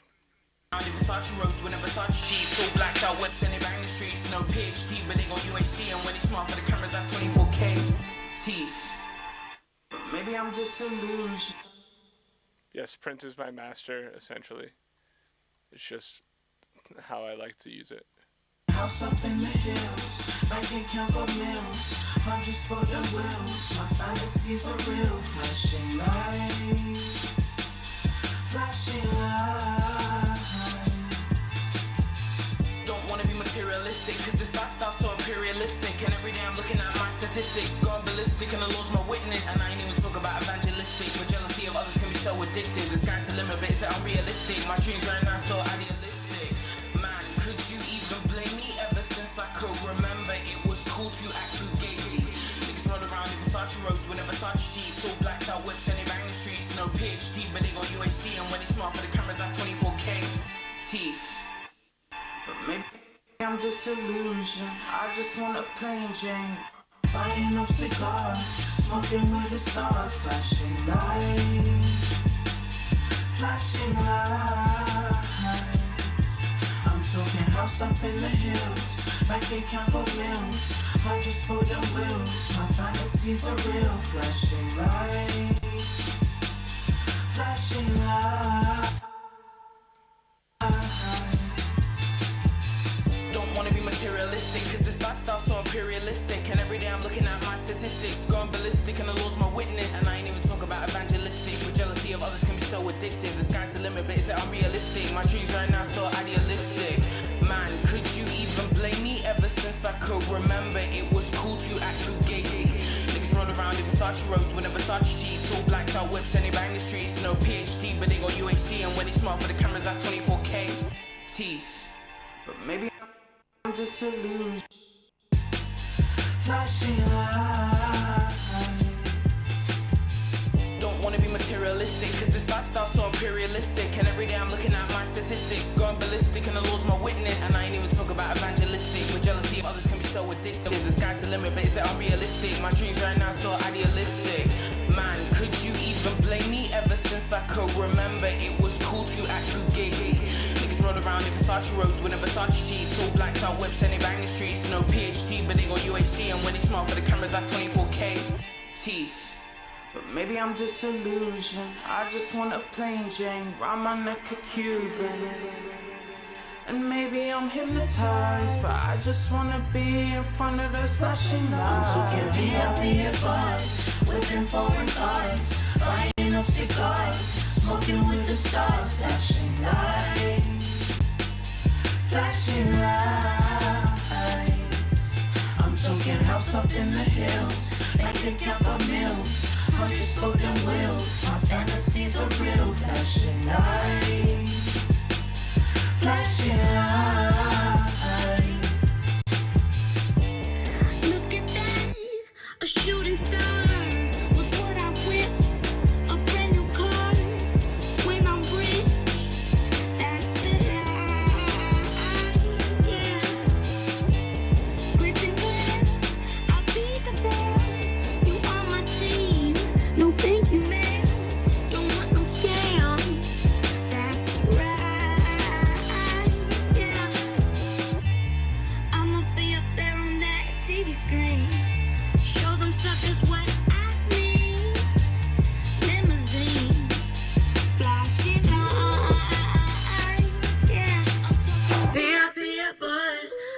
foreign cars, buying up cigars, smoking with the stars, flashing lights, flashing lights. I'm talking house up in the hills, bank account got mills, 100 spoken wheels, my fantasies are real, flashing lights, flashing lights. But maybe I'm disillusioned. I just want a plain Jane, round my neck a Cuban.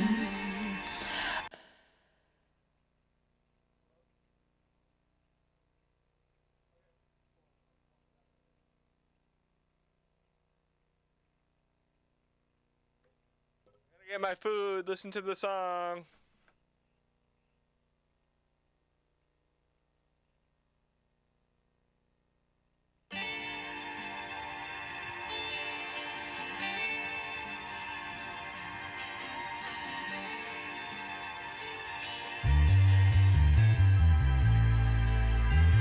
I'm talking VIP at bars, whipping foreign cars, buying up cigars, smoking with the stars, flashing lights, flashing lights.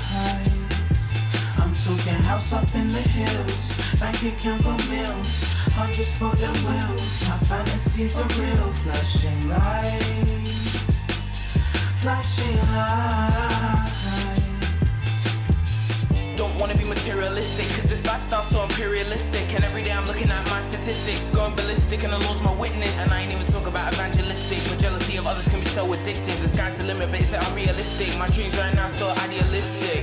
Man, could you even blame me? Ever since I could remember, it was cool to act fugazi. Niggas roll around in Versace robes with a Versace sheets, all blacked out whips, and they bang the streets. No PhD, but they got UHD, and when they smile for the cameras, that's 24K. Teeth.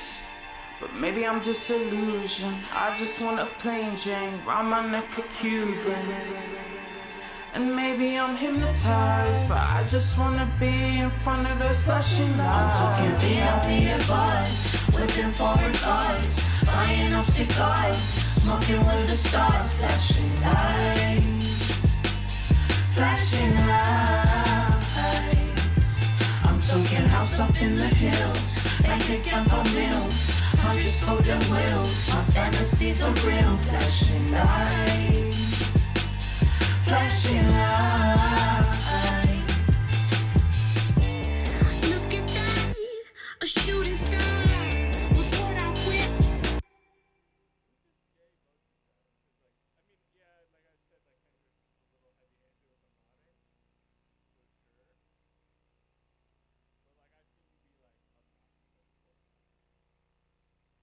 Damn it! Damn it!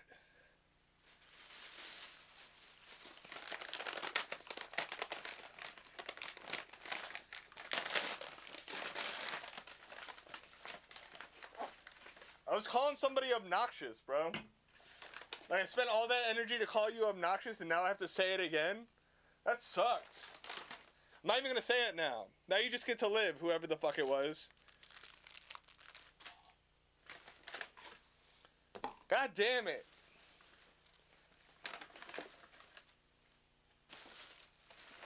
You just get to live your fucking life.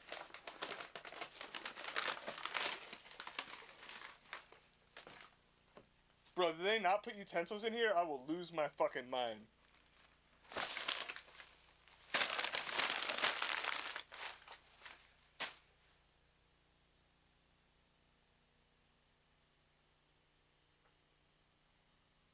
Yeah, I got the extra bowl. I got nothing to eat it with.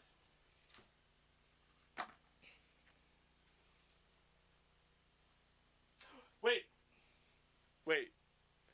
Somewhere in the studio is a fork and a knife from the other day.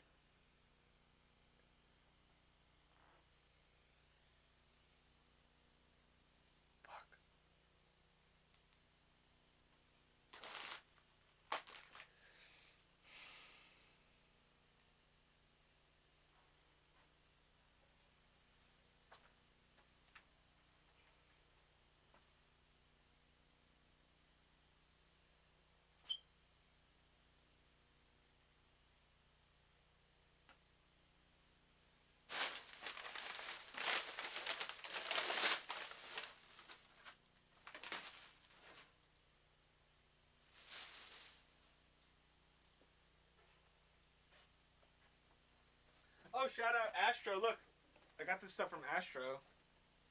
I could hear everything now.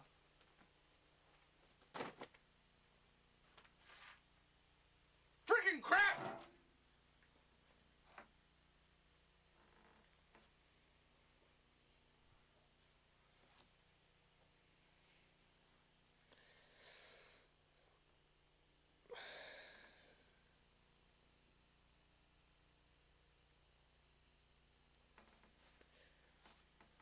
Yeah, I have a freaking kitchen with forks and knives and stuff. I don't want to eat off other people's forks and knives, man. Frick!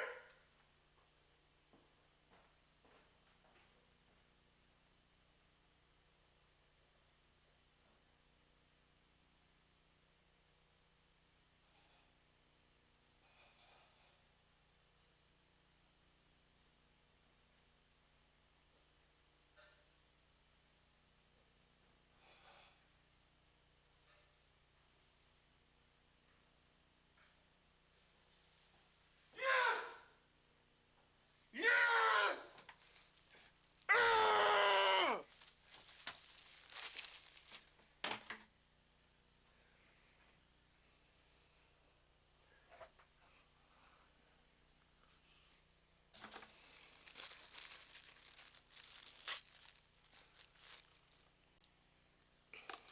They replaced all the forks and the...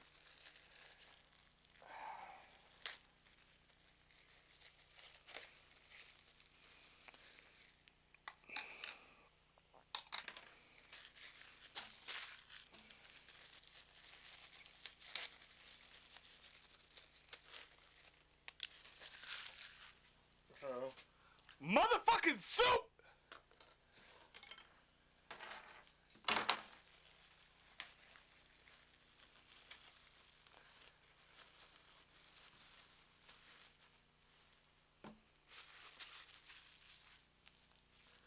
Fucking soup!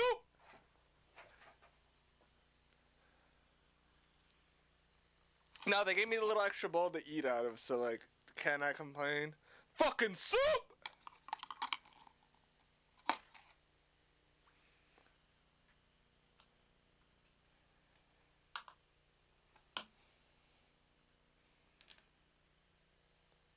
That's motherfucking bars!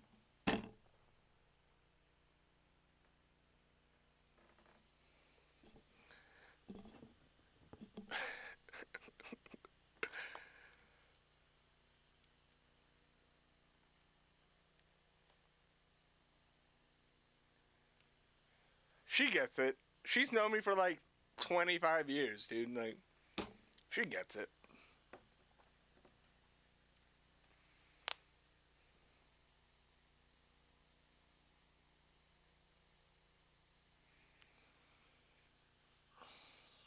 Oh no, Joshua Rooks, with the worst joke of the year.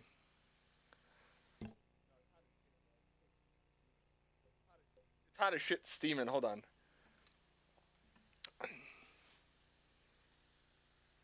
Trevor, don't you have like fucking games to lose? No, you guys can't. Oh, Trevor got modded. They modded you, Trevor. You got modded. Yo, look how good this looks. Wait, can you see? Look at that. Is it blurry? Focus, Mike. Focus.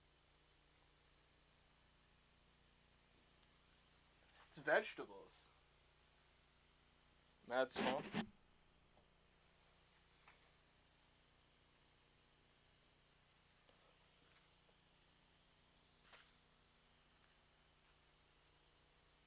Let's fucking go! Yo, I have no idea. Can somebody tell me what vegetables or what they pickled here? Every time I get it from this place, I eat it and it's so good. What are these?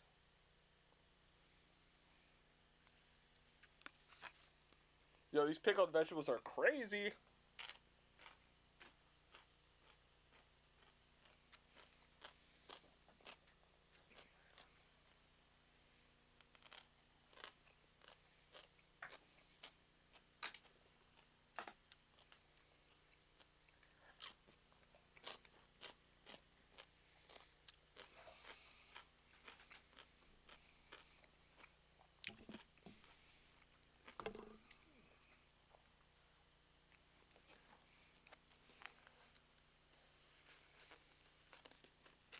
I be loving food, bro.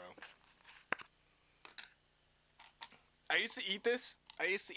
So there's a place called Hand Cooked Taqueria in Atlanta. It's one of Alton Brown's favorite places to eat on the planet. And Anthony Bourdain also ate there and fucking loves it, right?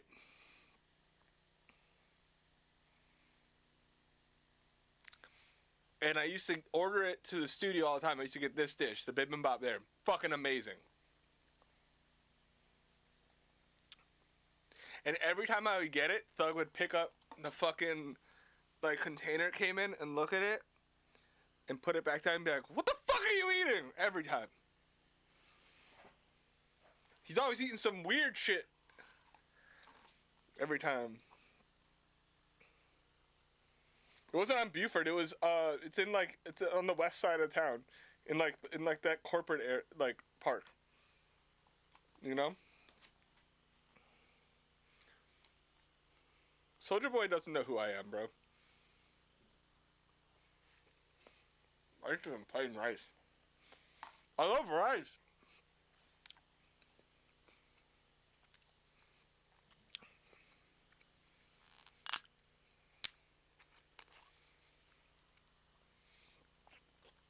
Yeah, Hand Cooked Taqueria. HANKOOK Taqueria.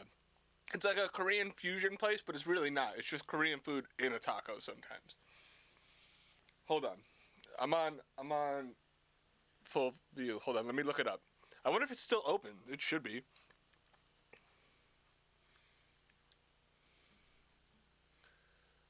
Wait, what happened? Hand Cooked? No. No, Hand Cooked Taqueria website. Boom. What the fuck? Wait, what happened? No. Okay, they just got bought out by another place? This isn't the same food! No! Why is it two? It's not the same! It's on a different... It's the same on Google, but the website is the Taqueria place, which is like not nearly as cool. So like, this is the place. Hold on. No! Where's the fucking button?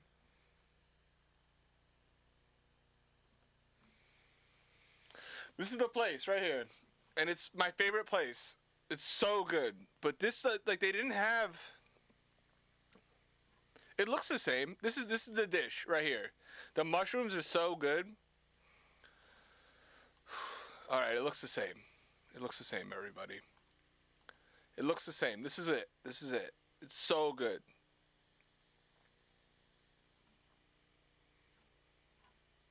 It's still there. It's still there. They might have got bought out because this doesn't look the same. These tacos, crazy. The fries, crazy. The burritos, crazy. Look at this. This is what I got every time I went there.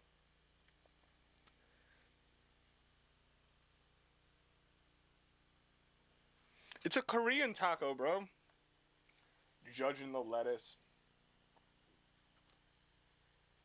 This what I'm eating here is pretty good too. It's not as good.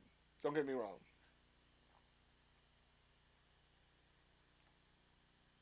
I wonder if I could be on reality TV. I've been on stream for a really long time. I feel like if I just took y'all home with me, like nothing would change. You know? Some of that in there.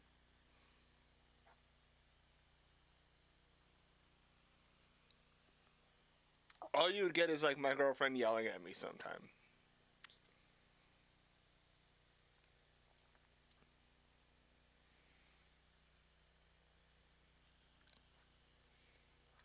No, I'm turning the mic off when I eat. For sure. We're not doing that here. You gotta pay for that. That's like feet pics. You know, I'm not seeing my feet for free. It's like tier 4 subscription, you know?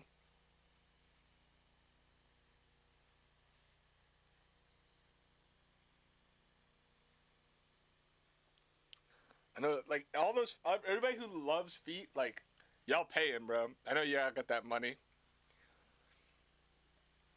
I'm not gonna accidentally show my feet on stream. See? I told you, somebody's gonna fucking do it. Alright, I'm gonna play this song for a second, then I'm gonna mute my mic while I eat.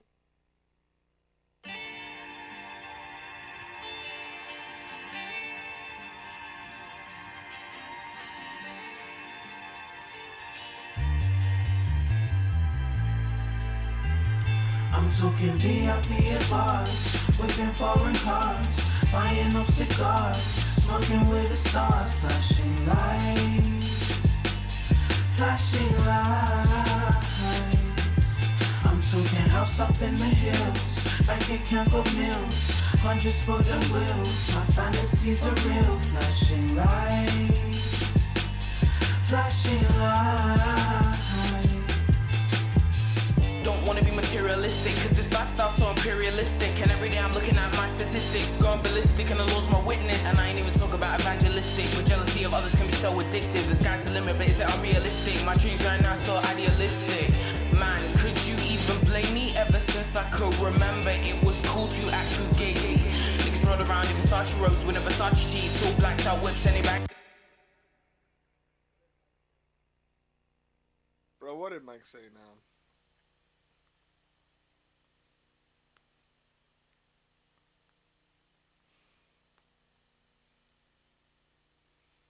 Bro, he's gotta do it on purpose, bro.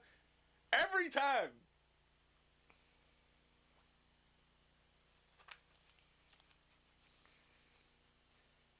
Yo, I live for Mike Dean trolling me, bro. I really do.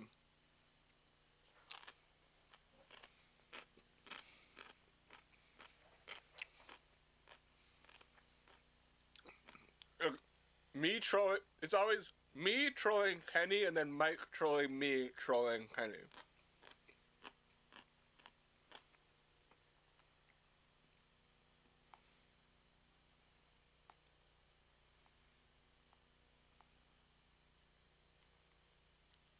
Bro. Wait.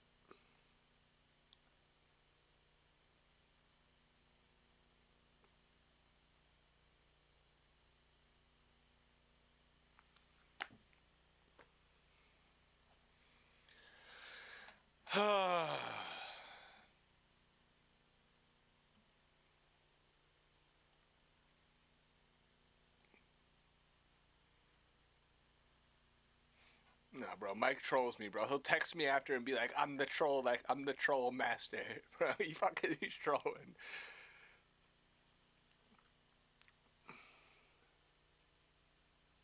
Streets, no PhD, but they go UHD, and when they smart for the cameras, that's 24K. Teeth. I think it's a little dark now, but that's just the speakers. In my headphones, it's not so dark. VIP at bars, whipping foreign cars, buying up cigars, smoking with the stars, flashing lights, flashing lights. I'm talking house up in the hills, bank account got mills, 100 spotted wheels, my fantasies are real, flashing lights, flashing lights. Don't wanna be materialistic, cause this lifestyle's so imperialistic. And every day I'm looking at my statistics, going ballistic, and the law's my witness. And I ain't even talk about evangelistic, but jealousy of others can be so addictive. The sky's the limit, but is it unrealistic? My dreams right now so idealistic. Man, could you even blame me? Ever since I could remember, it was cool to act fugazi. Niggas run around in Versace robes with a Versace sheets, all blacked out whips, and they bang the streets. No PhD, but they go UHD, and when they smart for the cameras, that's 24K. Teeth. But maybe I'm disillusioned. I just want a plain Jane, round my neck a Cuban. And maybe I'm hypnotized, but I just wanna be in front of the flashing lights. I'm talking VIP at bars, whipping foreign cars, buying up cigars, smoking with the stars, flashing lights, flashing lights. I'm talking house up in the hills, bank account got mills, 100 spoken wheels. Get out of here, Felix. Fantasy's a real flashing light. Flashing lights. Look at that, a shooting star. Look what I whip, a brand new car. When I'm rich, that's the life. Yeah. Glitz and glam, I'll be the fan. You on my team, no thank you, ma'am. Don't want no scam. That's right. Yeah. I'ma be up there on that TV screen. Show them suckers what I mean. Limousines, flashy lights. Yeah, I'm talking VIP bars, whipping foreign cars, buying up cigars, smoking with the stars, flashing lights, flashing lights. I'm talking house up in the hills, bank account got mills, 100 spoken wheels. My fantasies are real, flashing lights, flashing lights. But maybe I'm disillusioned. I was saying it was okay. It was pretty good. That was okay. The soup was whatever. It's too hot. It's too hot. There's radish, bro. I will pickle radishes tonight.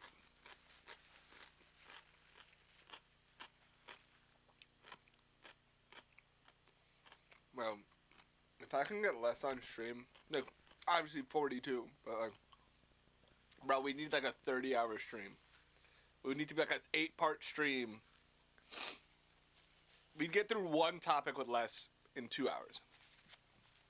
There's so many anecdotes. Like, you know how I went off on like for 3 hours for my entire life story? Just like if you just ask less about like one knob on one thing, he has 3 hours of stories. It's great, but you just gotta like, you know, get a comfortable chair.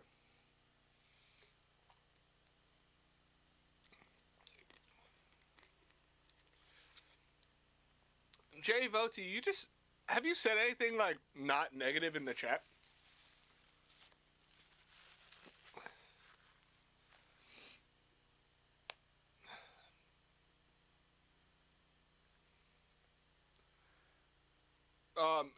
Less is the reason that knobs go to 11.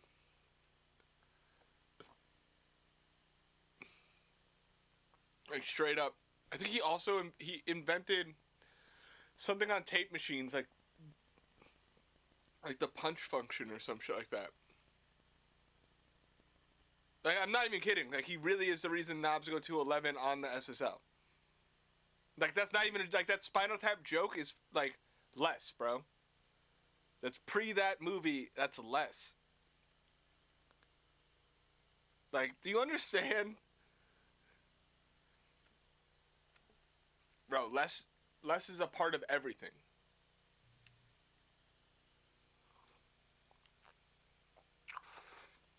I recorded his vocals. I recorded it at Kanye's house in 2015.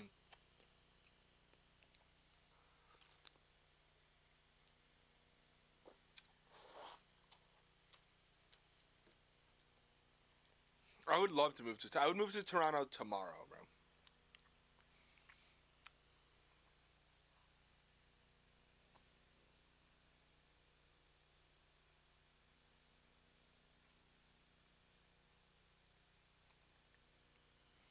Is it Voti or Vati? J Vati. Voti. You're just a negative Nancy. Just like a big old dickhead.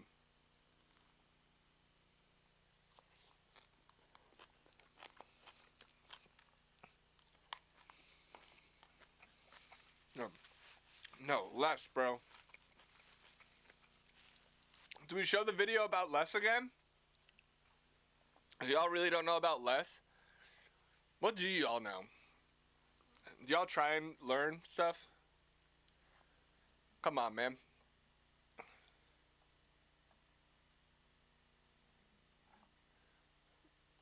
Is in videos.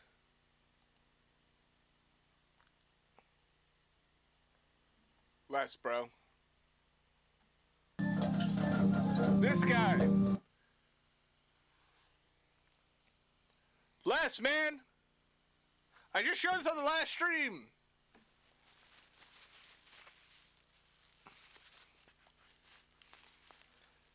Go look at this video. I'm not going to show it again.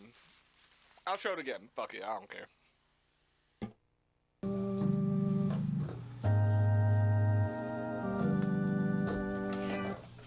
When I was a kid, my dad had a couple jewelry stores, and I knew how to fix watches and clocks and stuff, so it's sort of like the mechanical, taking things apart was sort of embedded in me from the time I was very small, so. The things that he designs and he does are pretty like unprecedented, man. It's like nobody else has that shit. I started out as an artist and putting out records, and I hated the recordings. Even when I played in the band, I built all the equipment. These are custom-made isolation transformers. This is the amplifier room. Did you guys see that the monitor bridge goes up and down too in there?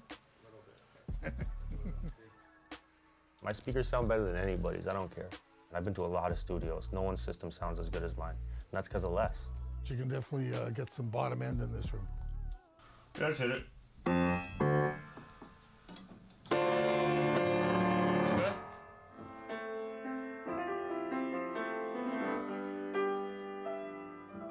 Well, I guess I'm at 40 at 2 o'clock in the morning. I happened to be over at Gadge's condo one night. And Gadge got a phone call, and it was from Noah from 40 about if he knew where I was. And he was looking for me, and he go, he's here. Right here. Yeah, yeah. That was fate. And like, yeah, Les is a sweetheart. I love the guy to death. He's like my father, you know? But like, yo, I don't hang out with Les because we're friends and I love the guy and he's nice. I hang out with Les because I think he's the best at what he does. I hang out with Les because I don't think there is anybody else on the planet that's as smart as that man. And I think Drake was waiting to finish a vocal at 40's place, and I went over there, and everybody's like just freaking. I remember sitting down and I said, okay, everybody just take a big deep breath. I need a coffee and an internet connection. I managed to Save the album. when we saved the albums. Our relationship's sort of like, it's almost like he's not my son, like my brother, like my younger brother type of things. We both love equipment. We call them toys. When we first started this thing, one of the first things I said to him was, do you want me to start to put together some tools? And he went, oh yeah, man, go nuts. Fucking be careful, man. This thing's on, you know. Where's the screwdriver? He quit smoking cigarettes because I yelled at him a bunch. Well, I'm sure he quit smoking cigarettes for a lot of reasons, but when we were working together, I was like, hey, man, maybe stop smoking cigarettes. A lot. Zap somebody in here. Then 40 one day asked me if I would consider building a studio with him. I said, consider it? Done. Let's stop talking. Where do we start? With Gadge in the studio? I think so. Perfect. I don't think there's a better mixer than Gadget on the planet. Yeah, so I was born in Jamaica. I came here in '67. So I come from the bottom end, and I'm sitting with Rasta man them, you know. I'm 11 years old, born in Chalice. You understand? Listening to music, King Tubby select all the Monday, you know. So anyway, that's where I come from. That's what people don't understand that. It's like, you know, this is your background in music and where you come from musically is bottom end, it's bass, right? You know how to kick the shit out of stuff, exactly. The fact that we're friends and we're family and we're all from Toronto was great. I mean, that's funny, I'm sure it makes a great story, but like, nah, he's the best. A lot of people don't know this. I don't touch nothing unless it goes through 40. Like 90% of the work that comes to me, I don't take. I realized at some point, when we got our deal at first and we did Thank Me Later, I tried to go get mixes from other mixers. I tried to mix her with this one, I tried to mix with this guy, I tried to mix with that, all the biggest names in America. And then I came back and realized like, no, Gadget's the best. And like, that was it, and we never looked back. No one's ever touched Drake's records ever since that day. Well, I feel like I brought light to how brilliant they both are, you know? Where they were underappreciated in my eyes and they didn't get the respect or the credit that they deserve from the rest of the world. And I've tried to shine a little light and get them what they deserve, you know?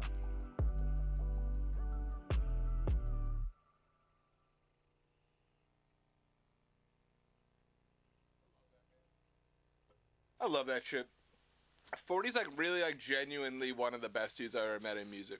Like, genuinely, like, not just saying that because, like, he hired me to mix the Party album, or just because, like, I work with him, or because he's, like, one of the best, like, in the business, and, like, I should also kiss up to him. But, like, because I wouldn't talk about it if he wasn't. Like,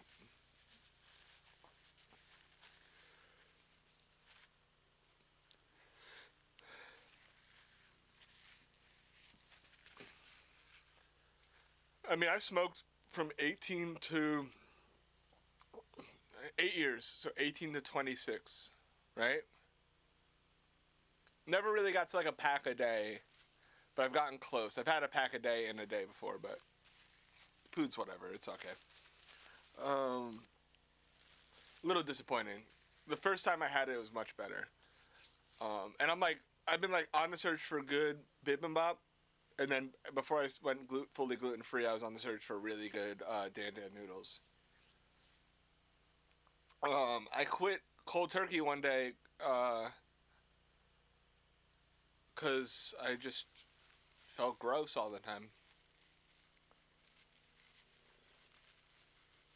And I just never went back. I never really...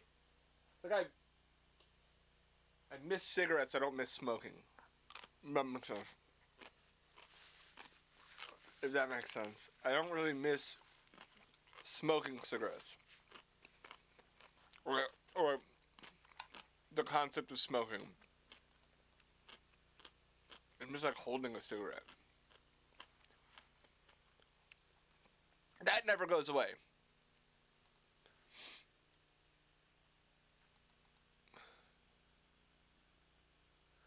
No, I mean, I think vaping is just a pathway to smoking cigarettes again, which is why they don't.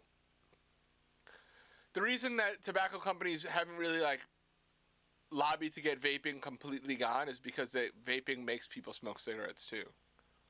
I don't think vaping's a good pathway to quit. VIP at bars, whipping foreign cars, buying up cigars, smoking with the stars, flashing lights. Flashing lights. I'm talking house up in the hills, like a camp of mills, hundreds for the wheels. My fantasies are real. Flashing lights, flashing lights.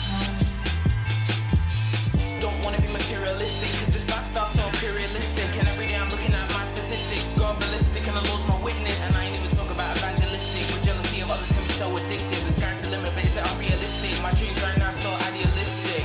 Man, could you even blame me? Ever since I could remember, it was cool to act too gazy. Niggas run around in Versace robes with a Versace. I just think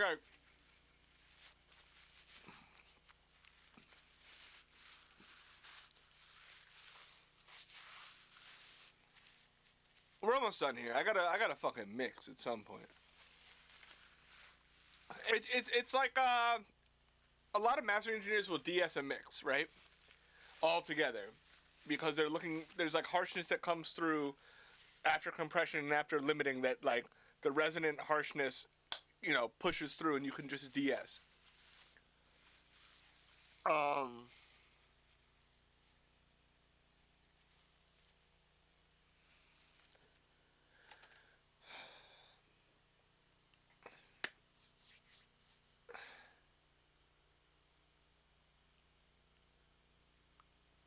I don't revisit mixes unless somebody wants me to, because I'll just start over. I don't think I was angry. I think y'all got less annoying. I think we're deep enough in the stream that there's like 200 people that are gone. There's just like a couple of fucking dicks left. I always get happier towards the end of the stream because yeah, the number drop. That's all. There's like one. Yeah, there's 200 people. The people that stick around are the people here to learn, and the people that leave are the people here to be annoying. So, like, you know.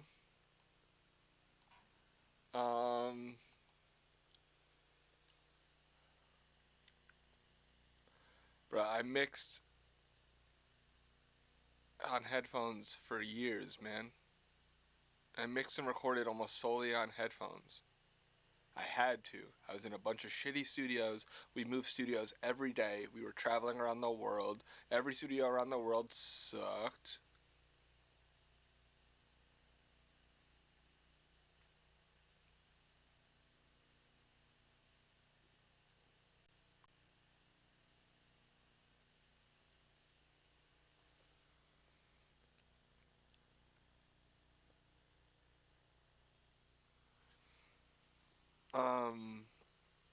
And so, like, what was I going to do? Mix in a studio I hated, it sounded bad, or was I going to use my headphones?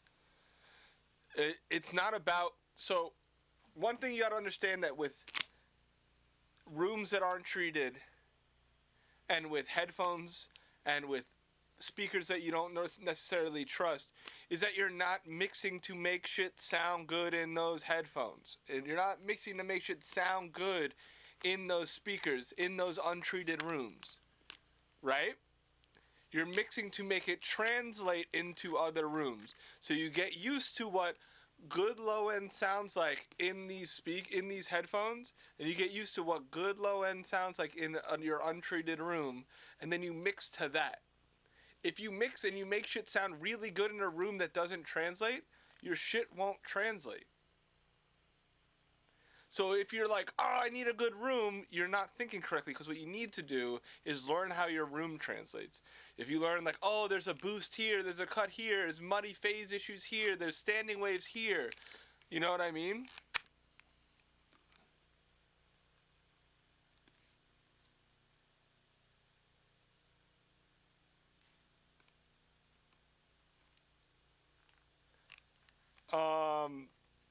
What percent do you turn on your headphones? I don't know, man. I've turned them all the way up. They're all the way up right now. Straight up.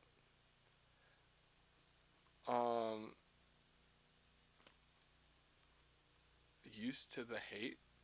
You ever think maybe you should just be a nicer person? It's not really hate if it's accurate. If you're just being a dick.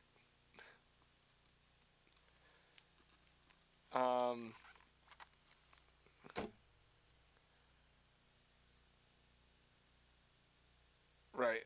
I do need a bag. I check, you know what my favorite places to check mixes are? Apple earbuds, not the AirPods, the earbuds. AirPods cover up too much.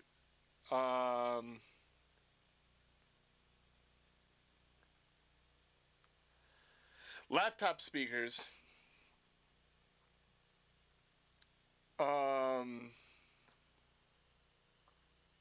This is the longest stream ever, bro. I'm tired. Laptop speakers.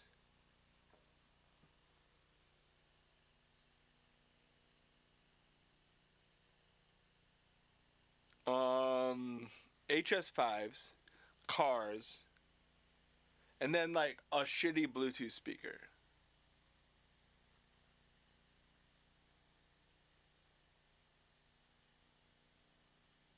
That's it.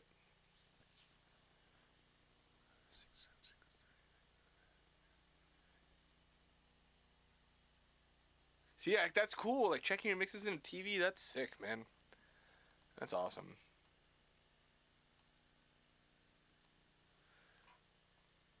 I'm hungry, man. What am I supposed to do? Stop the fucking stream? We gotta get there. We gotta get to the end of this. I got people waiting on fucking mixes.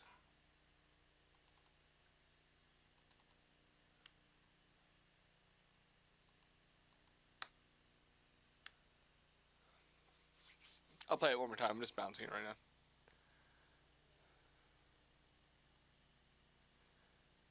Because the HS5s translate better, in my opinion. I think the bigger ones don't translate as well. To my knowledge of them, like I'm so used to the HS5s. Like, I know what the breakup sounds like in HS5s.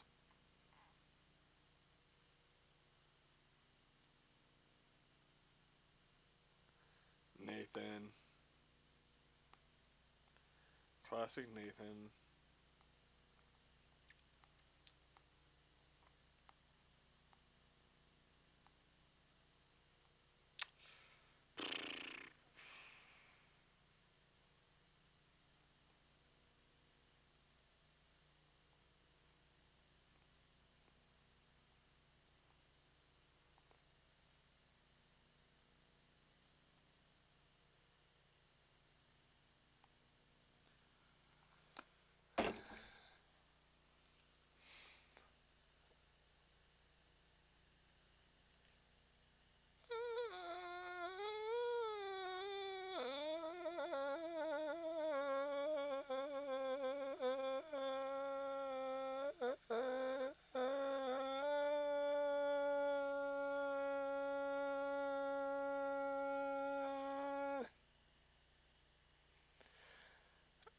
I was reading and also thinking of an answer to something, and I just shut down for a second.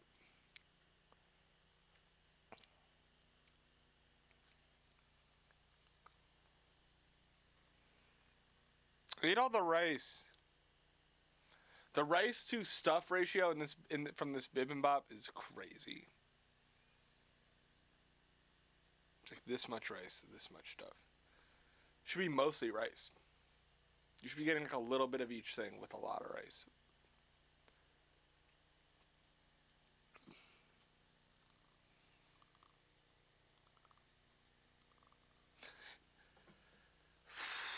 Bibimbap is fucking great though. If anybody has a bibimbap plug in the city, in Koreatown, let me know, because I'm right by Koreatown. Yeah, I've had arepas. I used to live in South Florida, man.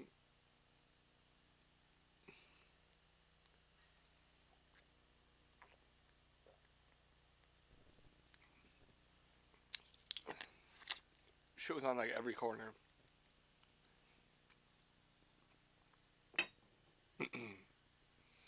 Deerfield Beach High School.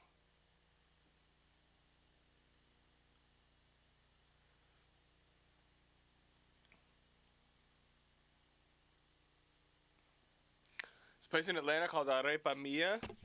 Fucking amazing.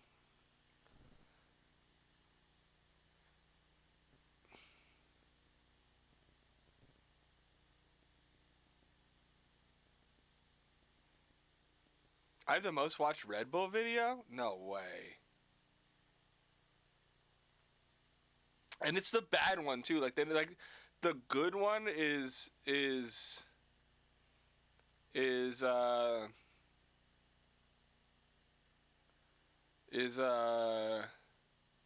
longer one where I talk about the stories. The one where I'm breaking down mixes, like it was so awkward and the room was so dry and no one seemed interested and I just got so fucking nervous and I was saying like every 2 fucking seconds.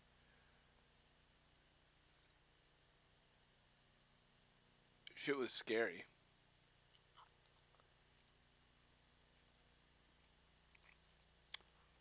The interview was great. I enjoyed the interview a lot. I thought the interview was is my favorite interview I've done. Like Cadence is fucking sick. That dude's awesome, and he showed me like such a good time in the town.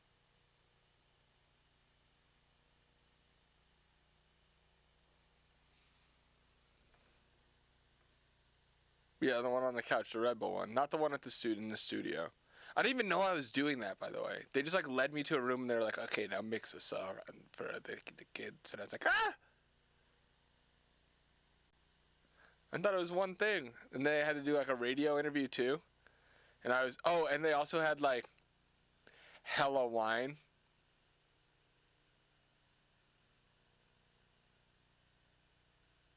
Just like wine just for free. And I was fucking shit. Like, so the first interview I did that day was the long interview, the 2-hour one. Then they led me to a different room. They led me to like a room to eat. I went and ate. And it's like, the place is sick. And I ate a bunch of food, but they also had like free wine, and I was sitting with like a whole bunch of strangers, so I was obviously drinking a bunch of wine to be normal. And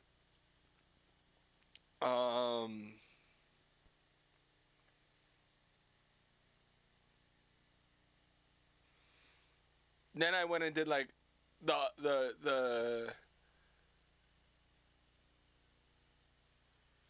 T-Pain has no idea who I am, bro. There's no way T-Pain would collab with me on stream, bro. T-Pain don't give a fuck about me.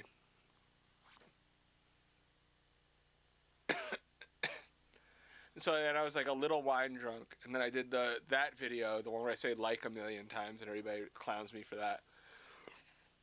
And then I went and did like a radio thing, where they asked me about why I like certain songs, and they brought me like 5 glasses of wine. And you could hear in like the Red Bull radio thing, not the one I did with Zach Fox, a different one. They like asked me about why like my 6 favorite mixed songs, and you could just hear me slowly blacking out. It's like an hour long, and I'm slowly blacking out.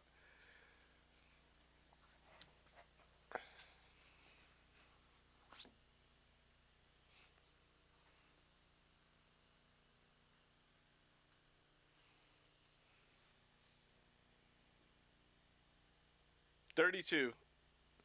T-Pain doesn't know who the fuck I am, bro. I'm not watching it. I know what it is. I don't need to watch it. I was there. I did it. I made the stupid noise.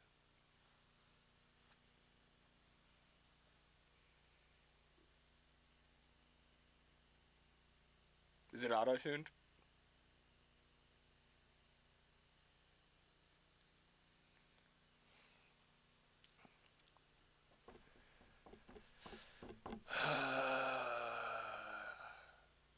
I don't really worry about the stuff I've done that's like on the internet that's like embarrassing or whatever. I feel like it humanizes me, like being an embarrassment, you know?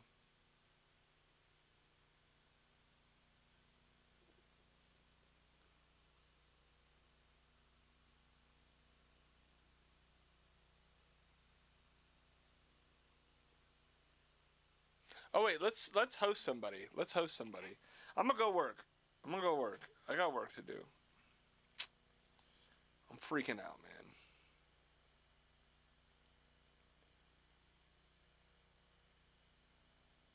I just, like, I know I'm not, like we talk about this a lot. Like, I'm an educator and a niche creative, right? Like, I create a very niche thing that not a lot of people think about.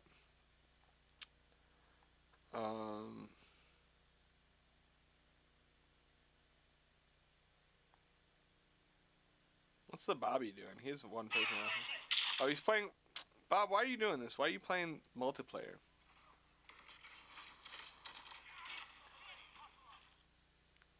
Look at Bobby. Bobby will freak out. You guys want to see Bobby freak out? Bobby's the guy who I play Warzone with the most. Y'all want to see Bobby freak out? Alright, I'm gonna host Bobby. Thank you all for coming. I think we'll probably do another one of these. What's tomorrow? Tuesday? We'll probably do another one Wednesday and Friday. We're gonna do the last 3 songs this week.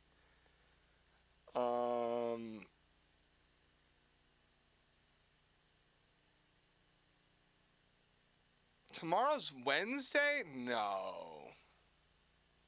Today's Monday. Today's Tuesday? Fuck. Alright, fine. We're gonna do one Friday and we'll do one Sunday.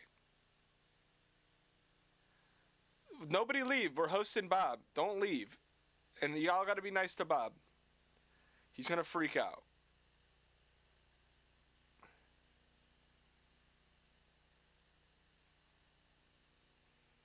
Days be crazy. Alright. Love you. Bye.